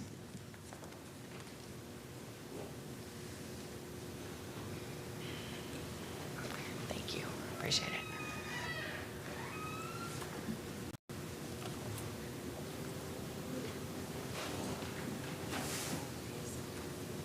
Good evening, Tanya Chapela, Development Services. I'll be presenting rezoning to Plan Development PD 221387. Excuse me. The existing zoning is commercial intensive. The proposed plan development is to allow a maximum of 100,000 square feet of mini warehouse and accessory uses. No variations or waivers have been requested. The parcel is located along State Road 674. To the east is a light industrial development zone, CI. To the southeast is a vacant land allowed for commercial uses, including warehouse uses. To the west, across Lake Drive, is a property zone RC6, occupied with a single-family residential home. The proposed uses are comparable to the current commercial intensive allowed uses. Furthermore, the proposed project reduces the number of potential uses currently allowed in the subject property. The subject 0.64 FAR is under the 075 maximum FAR allowable in the OC20 comprehensive plan category. I want to add that for the record that I presented a revised report and wanted to require the applicant to present a revised site plan, and we'll need to work with the conditions because the site plan is showing a 0.75 FAR. And it's actually, the request is for 100,000 square feet. So that's a 0.64 FAR and it's not up to the maximum allowed in the future land use.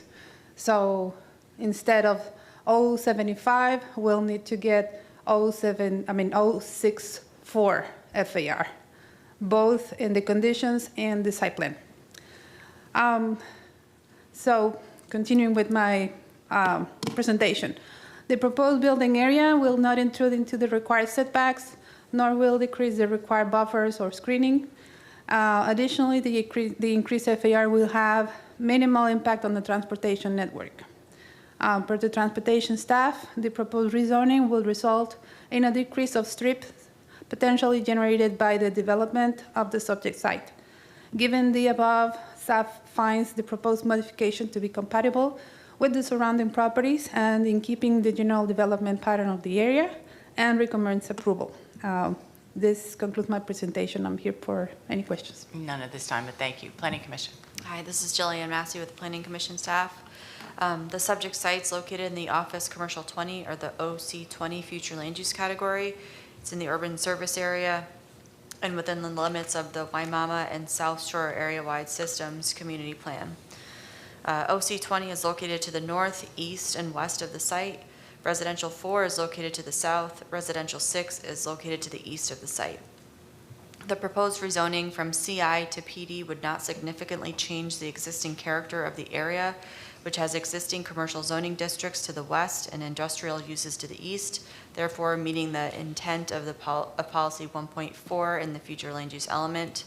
The subject site meets the intent of objective 16 and its associated accompanying policies regarding the protection of adjacent land uses through various buffering and mitigation measures.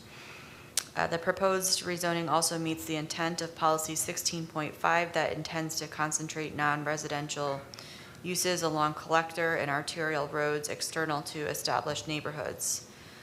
The subject site is in the Waimama Village Community Plan, specifically located in the Downtown Center B district, which includes a mix of residential and retail and office uses.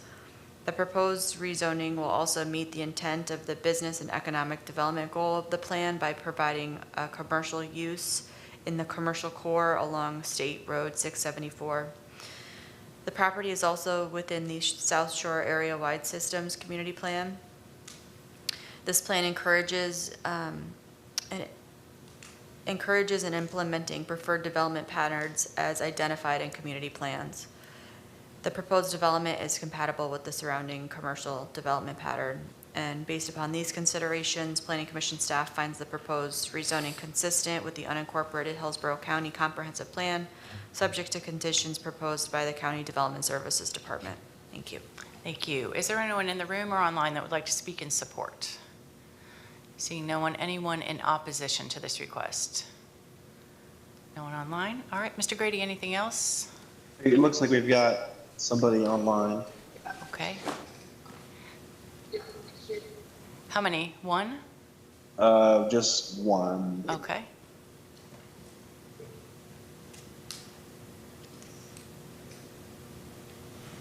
Mr. Ball, can you hear us?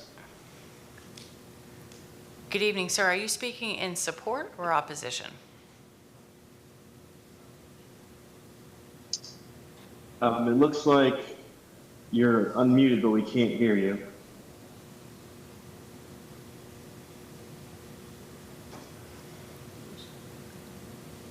Still can't hear you.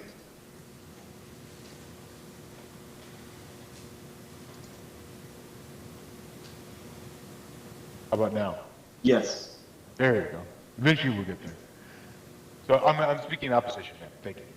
All right. If you can give us your name and address, please. Michael Ball, 16545 Southwest Highway 301. Thank you. So I appreciate the opportunity to speak. I appreciate the proposal presented. While it's interesting, it's not very compelling to what the overall plan is for what we're planning for Waimama overall longer term. I don't think this is something that we can look at that's going to be executable and feasible when we look at overall. It's a warehouse. That's not kind of the intent of what we're looking at when we look at the Waimama Village overall. Sure, it may meet it's consistent, it's compatible, whatever you want to say, but that's not what we need. That's not what we want. That's just something that these guys think is there. That's not what the residents are looking for. This is more of this consistent pattern of lack of good ideas. This is just, we've got warehouses. We've already got them. Why, the Amazon area is a mile away. Go build a warehouse there, have fun with it. Go have a blast. That's not the reality of where we live with Waimama and what people want. And that's also not what the Board of Commissioners has stated. This is not what they're looking for. So the request is, hey, don't approve this for the rezoning and give us an opportunity, and give Waimama CDC an opportunity to go through and develop these structures and with an overall plan that's more integrated to where it's something that people want to gather to, not only for Waimama, but you got to look at this integrated across the entire South Shore area. You heard from the Palm Beach people earlier tonight. You heard from other organizations throughout the South Shore. This is an opportunity. Let's not mess up the Waimama plan by trying to put a warehouse in there when there's warehouses. We've already got an industrial zoned area. Go put it up on 41 across Big Bend Road on the other side. There's other areas to put it. This is not it, and it messes up the overall intentions and the Board of Commissioners' intent of what they want for the overall Waimama plan. And with that, the other thing I'd like to submit for the record, an email that I guess Mr. Gilbert from Waimama CDC submitted to Mr. Brian Grady on Friday, January 13th at 4:40. I believe it's in his email box. If he hasn't already done so. Mr. Ball, I think you'll need to read that since neither you here. Could you, I guess, read that into the record then? What he submitted, so it can be on the record. Sure. Thank you. Yep. It's going to be a little bit of a run. But it says, Dear Mr. Grady, I trust this note finds you well. The Waimama CDC is committed to ensuring that development in Waimama occurs in a manner that's consistent with the goals identified in the Waimama Village Neighborhood Plan, WVR2. Now that the Waimama Village Plan has been adopted, we and our community partners work together to ensure rezoning applications for new development for the further vision established by its goals. Like the Waimama Village Plan speaks to encouraging development that promotes a thriving mixed-use business environment. Unfortunately, a mini warehouse storage facility does little to further that goal. Our community is in need of projects in the downtown area that stimulate diversity in the local economy, create opportunities for investment, job creation, and affordable housing. This project does little to further the economic vitality of Waimama. We have had the opportunity to meet with the applicant and express our desire that a consideration be given to the programming the ground floor of this project with a small office and retail space. We acknowledge and thank the applicant, Mr. Steve Lucy, spelled L-U-C-E, for his attention and openness in our discussions and willingness to hold the neighborhood meeting. At this juncture, we at the Waimama CDC cannot support this project as presented. We recommend that further thought be given to creating impactful economic development opportunities at this site. It is important to note that we as a community would like to see the county consider and implement policies that take downtown Waimama redevelopment needs into account as it relates to rezoning and land use practices that impart little, if any, to further that effort. Signed, Gil Martinez, Director of Economic Development Planning, Waimama CDC. And that's completion of the email. Mr. Ball, does that complete your comments? That completes my comments. Thank you, ma'am. Thank you for your testimony. I appreciate it. All right, and I had Mr. Martinez on my list to speak in opposition. I don't believe he's here, but they just read his letter into the record. So we'll conclude the opposition testimony and go back to Mr. Grady. Do you have any additional comments? Nothing further. All right, thank you. Then we'll go back to Ms. Corbett. Time for rebuttal. Good evening, Cammie Corbett again. I'd like to ask Steve Henry to come up and talk about the constraints with the site with respect to the traffic and trip generation that can be emanated from this site. Good evening. Steve Henry, Links & Associates, 5023 West Laurel, Tampa 33607. So this site is unique, and one of the things when we first started the whole process with looking at the improvements that we were doing there, one of the things with this parcel was it was going to have to be a low traffic generator. And that was discussed early on in the process. Because of the proximity, the depth of this parcel, you can't get a left in on Westlake Boulevard. So the issue became trying to minimize that so that you didn't have that left turn movement. And then second, on 674, and we have met with DOT, that will be a interim full access, but ultimately a right in, right out once 674 is widened to 4 lanes. And so from that standpoint, it's very limited on what you can put on the parcel, and that's why the mini warehouse was the perfect use for the parcel. I get the idea that, you know, they'd like to have more intense uses given the location, but the reality is this parcel is, without this parcel, the improvements to that intersection, Mufasa agreement, all that doesn't happen. You know, the pond is on this site. We need the right-of-way to be able to build the turn lanes at the intersection and to build the signal at the intersection. So what's left of this parcel is enough to be able to do the mini warehouse. And again, just from the constraints of what we're building out there, it really has to be a low traffic generator. Understood. Thank you. Thank you. Cami Corbett again, just to go back to the downtown graphic. This is the Waimama downtown overlay boundary. Can you see it? Yeah. I can. So put it up. And that's what was recently adopted. So this is what, after 2 years of study and many community meetings, this was what was adopted. And you'll see here that the inset is sort of where the downtown area is really concentrated, where the most development, the walkable development, the Main Street development area is happening. And you'll see that we're in B, and we're outside of that main area. And so we are outside of that core.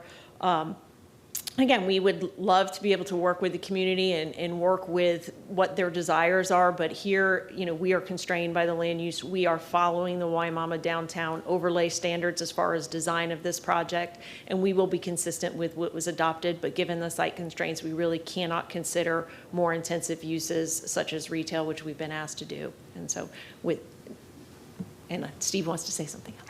Okay. Just one thing, and I'll enter into the record, but just to let you know that we are proceeding. These are the actual pavement marking plans for the plans that have been submitted both to the county and FDOT for the intersection. So just to let you know, it's not a pie in the sky planning. It's actually, the engineering is being done to be able to start construction as soon as we get the permits. Thank you for that. And we will be holding a community meeting on January 24th, I guess next Tuesday, to talk further with them about this development and other developments that Eisenhower has going on in the area. And we'll continue to try to work with them and be good partners. We just couldn't get to where they needed us to go on this one. And with that, we respectfully request your approval. All right, thank you so much. Then we'll close rezoning PD 22-1387 and go to the last case. Last item is agenda item D9, rezoning PD 22-1499. The applicant is Schrute Fern LLC. The request is rezoned from RDC 12 to Plan Development. Chris Grandin-Leonard will provide a staff recommendation after presentation by the applicant. Good evening. Good evening. You made it. Yes, great job. Let me just pull this up.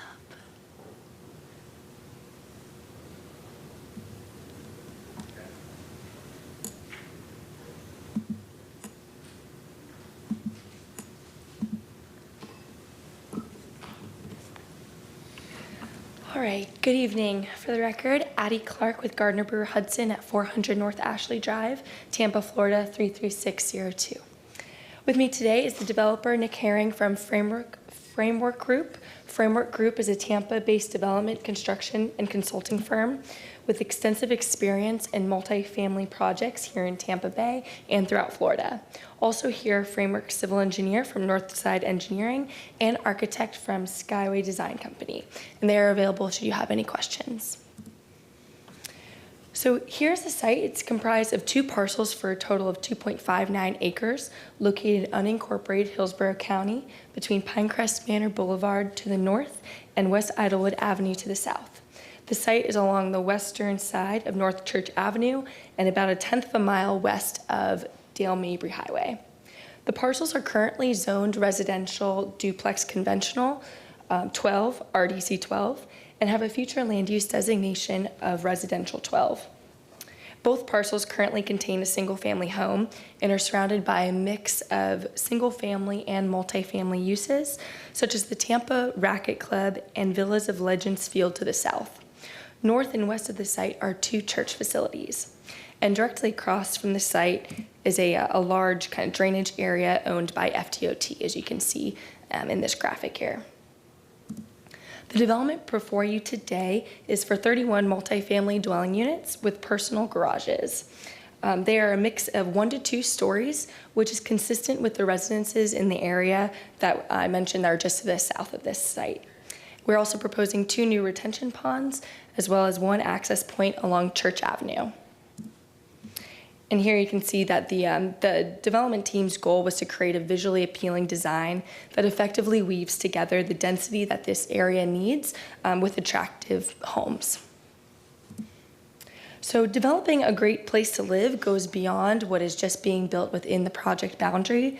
The developer is proposing to improve the pedestrian experience along North Church Avenue by providing sidewalk connections south of the site and a new pedestrian mid-block crossing, so pedestrians can safely get to and from the west side of North Church Avenue.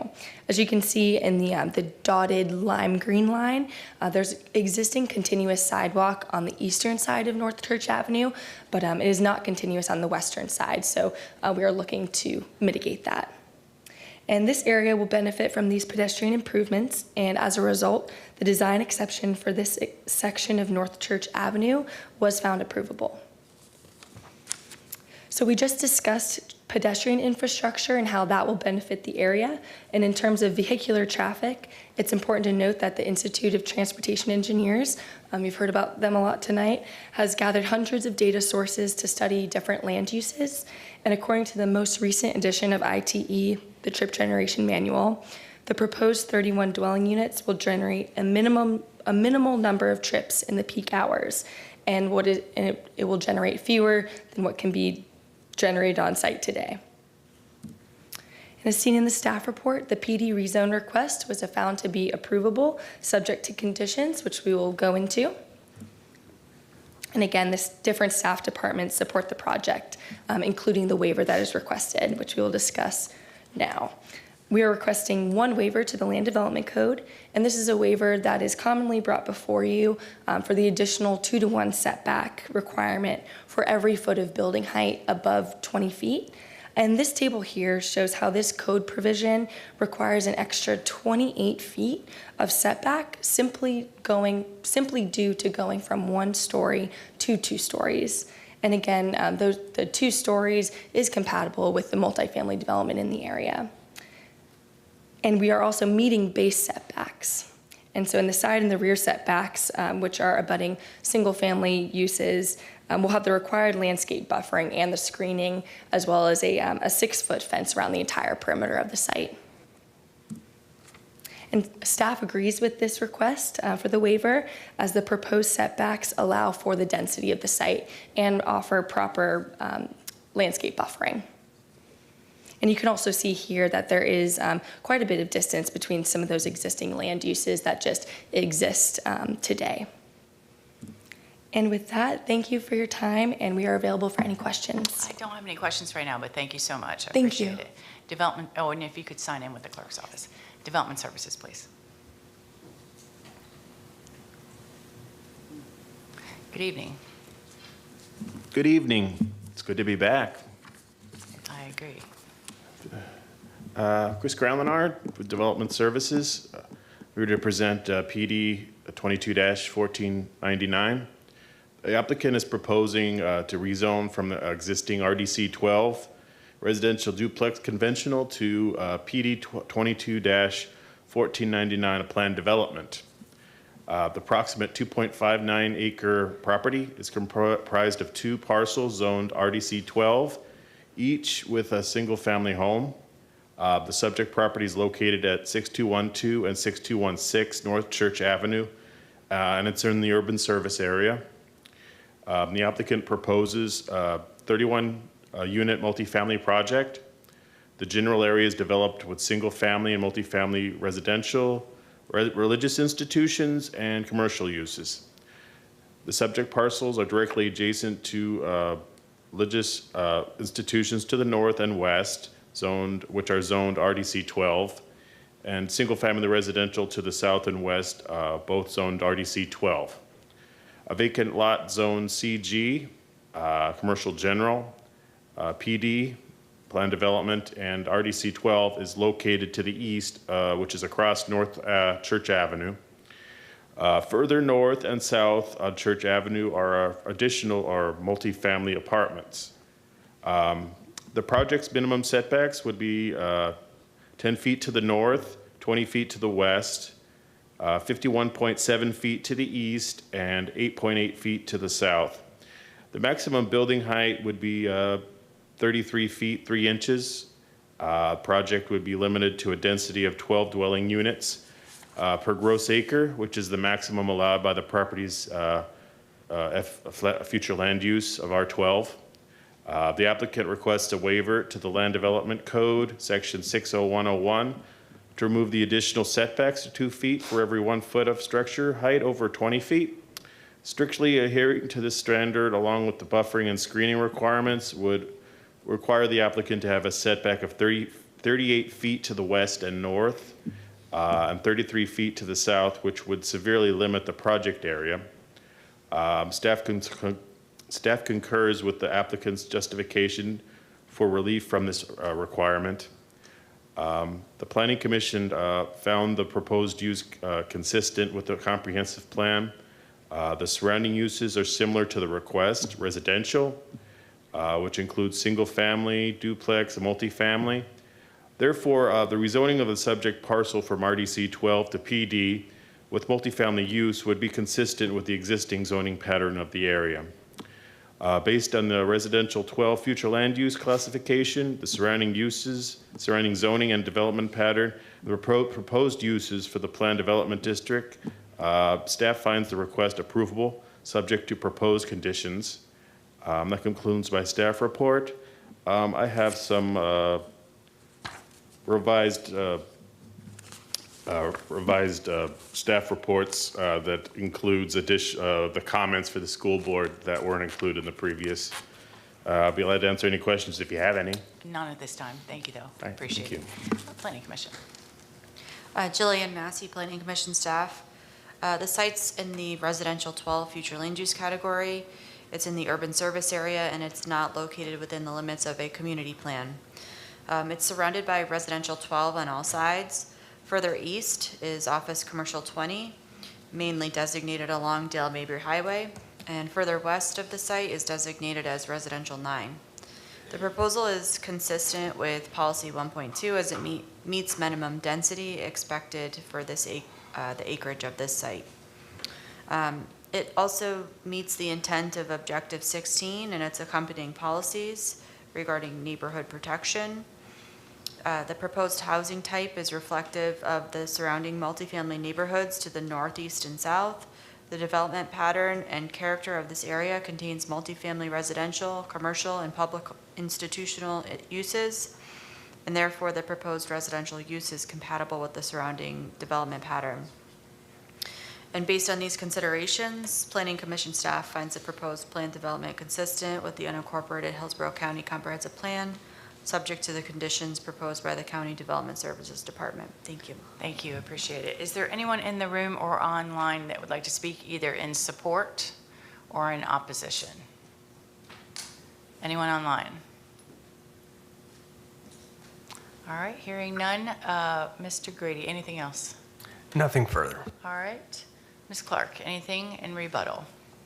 All right. No, thank you. All right, thank you so much. Then with that, we'll close rezoning PD 22-1499 and adjourn the hearing. Thank you all for your time and testimony.